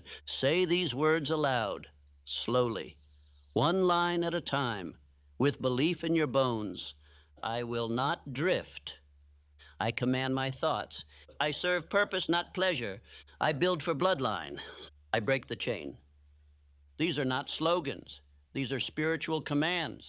Speak them until they echo through your subconscious. Repeat them until they override fear, delay, and distraction. Let them govern you. Let them discipline you. You will be remembered not for how you felt, but for what you built. Not for your comfort, but for your courage. Not for your ease, but for your example. Let your children say, "He began it. She broke it, they rose, and we now walk free." Do not wait for approval. Do not wait for ease. Do not wait for more signs. You are the sign. You are the proof that a name can change, a destiny can be rewritten, and a future can be rebuilt from ashes into fortresses. You are not late. You are right on time for them. You are not small. You are their answer to prayers they haven't yet spoken. You are not unqualified. You are the one trained in fire to rise in power. And now I leave you with this command. Build, speak, decide, persist, protect, sacrifice, lead. This is your call. This is your commission. This is your moment. And from this moment forward, your children will not wonder what you believed. They will live inside your decision. Begin.